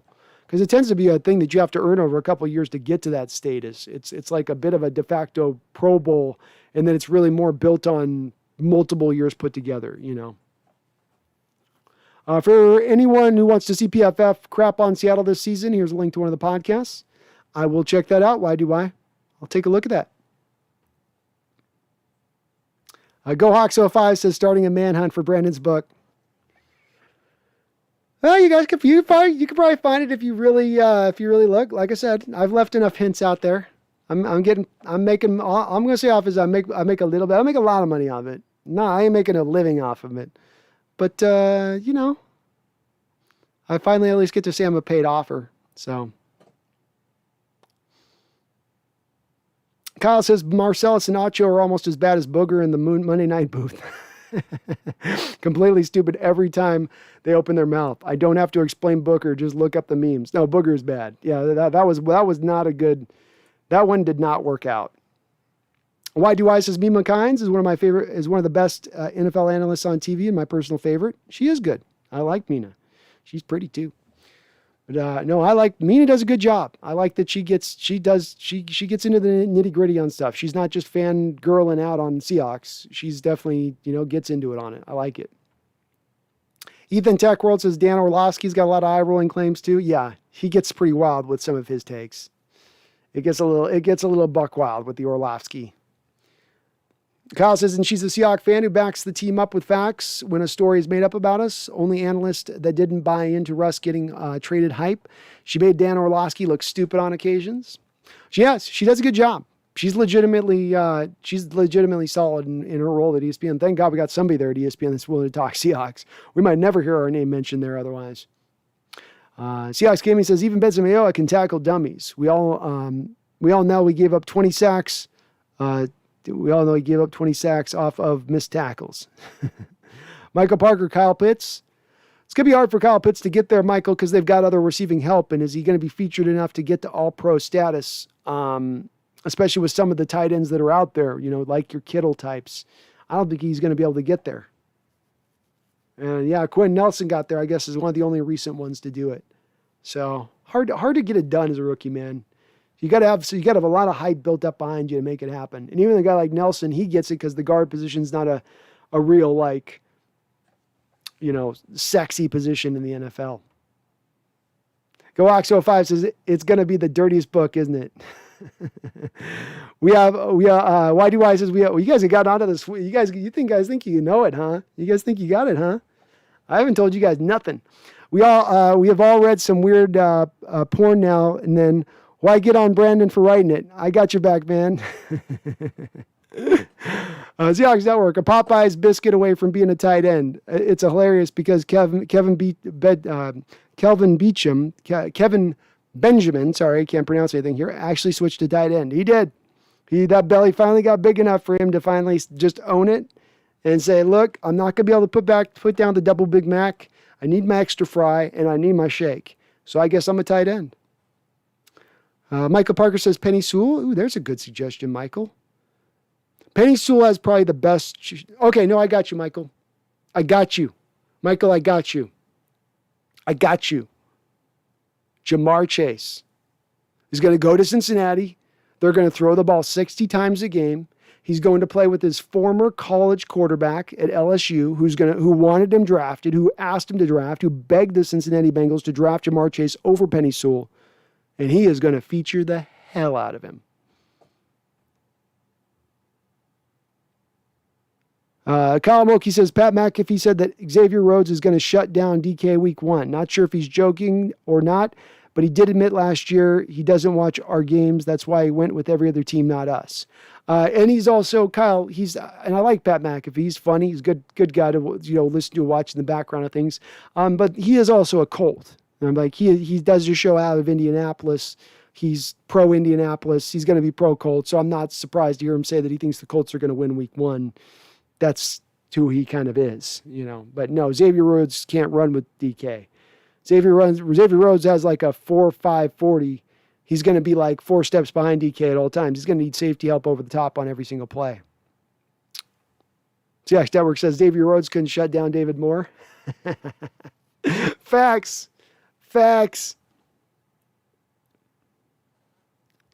Go Hawk says it's going to be so funny if it's like a revised version of the Book of Mormon. I'm going to get you out on the hunt. Good luck. Good luck finding it. Good luck. All right. Well, we're 5 hours and 15 minutes in here. I am at my spot. Voice is definitely starting to go, and the tummy is rumbling, the belly's going, and I have definitely caught up to the chat. Jeffrey says, I'm scared of the yearly offensive slump the Seahawks go through. Also, bring back the Supersonics. Bring back the Supersonics like yesterday, Jeffrey. 100% there. Get them back. We need an NBA team back in Seattle. I miss it. And I think I say to have an optimism on that, Jeffrey, in the respect of a new offensive coordinator who's able to have adjustments, who's able to not make you so simplistic offensively, should go to aid you in being able to allow you to be more complex and maybe hopefully get you over the hump of some of those midseason slumps. As well as those midseason slumps both happened in the last 2 years for two separate reasons. Happened in 2019 because you just had the most injured team in the entire NFL, and it happened last year because of a lack of adjustments, your team being too simplistic when it came to the offensive side of the ball. Michael Parker says Jamar Chase is the favorite. Great job. That took me a second to get around to that one, Michael, but I feel solid on that one. Washi, hey, how you doing, man? You caught me just as I'm about to close up shop here. Washi says, what the F? He's still streaming. You know how I roll. Seahawks Network says Pat McAfee probably couldn't name anyone on our team other than DK, Tyler, and Russ. Yes, that's true. That is true. We are really out in the middle of nowhere here, people, with these people. That's true, man. If you're Midwest and into the East Coast, I've seen it for too many years, going back to the late 90s. It's just the nature of the beast. I've learned to be okay with it. They're always going to overlook us. We're the underdog. We're the one with the chip on our shoulder. Fine. We do well that way, GoHawks05 says, hey, there is some summer buzz about the NBA expansion this summer. That'd be great. There is some buzz about the NBA expansion this summer. And if they expand, it better be in Seattle. It better be damn well in Seattle. If Portland's got a team, if freaking Memphis has a team, Seattle should have an NBA basketball team. All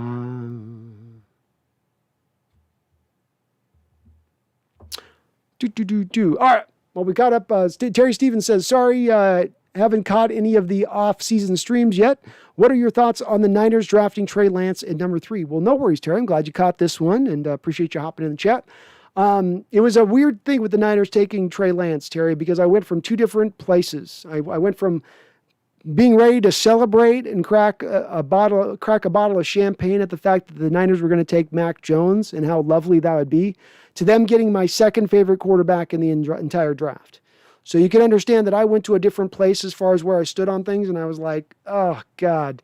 Trey Lance is a guy that's kind of scary for me. When you look at his great year with Dakota and that season he had, averaging only 18 yards or only 18 attempts in a game, he was fitting within a context of an offense, a structured offense, which was keeping things very simple for him. He could be felt very well into a very similar offense with the Niners, where everything is set up for him to be very successful. So he could replicate a little of what he did with Dakota and do that almost instantaneously, which allows for him to maybe have success right out the jump. That scares me because that gives you a guy with better potential than what you get in Garoppolo, with more mobility than Garoppolo, with a better arm than Garoppolo, who could maybe tap into it almost instantaneously. So I'm very worried by that selection. I'm going to fall back in line with believing that I think at the end of the day, it's going to have to be one that he's going to need a year to kind of develop and get into that top end. It's not going to be, he just arrives on the scene like that from the jump. But it's a pick that was a smart one by them, I think, and it's going to be a player who's going to be better for them at quarterback long term than what they've gotten out of Garoppolo. But I can only hope that he's not able to tap into it this year. Young One AZ, I love your channel, Brandon. Thank you, Young One. I appreciate you jumping in. Wheels, a.k.a. Chucky, let's go Seahawks from the Bay Area, California. Let's go, Wheels. Good to see you in too, my brother. What did you think of the rookie camp? Encouraged by the rookie camp. The fact we didn't hear anybody fall on their face and everybody looked pretty good, I think, is a good indication, Wheels. You do have to be a little hesitant on too much praise or taking too much away from minicamp. These guys aren't cracking pads. It's a lot of kind of just running around there in shells, So we got to be hesitant to praise too much, but it's encouraging. It's encouraging. That much for sure. That much for sure. All right. Well, I am going to call it there on that note. Thank you all for jumping in the chat today. Another great little live stream. Awesome time with you guys, as always. I will try to get back if I can here on Sunday. So we'll shoot for that at 5 p.m. Pacific Standard Time. Do another live stream at that point.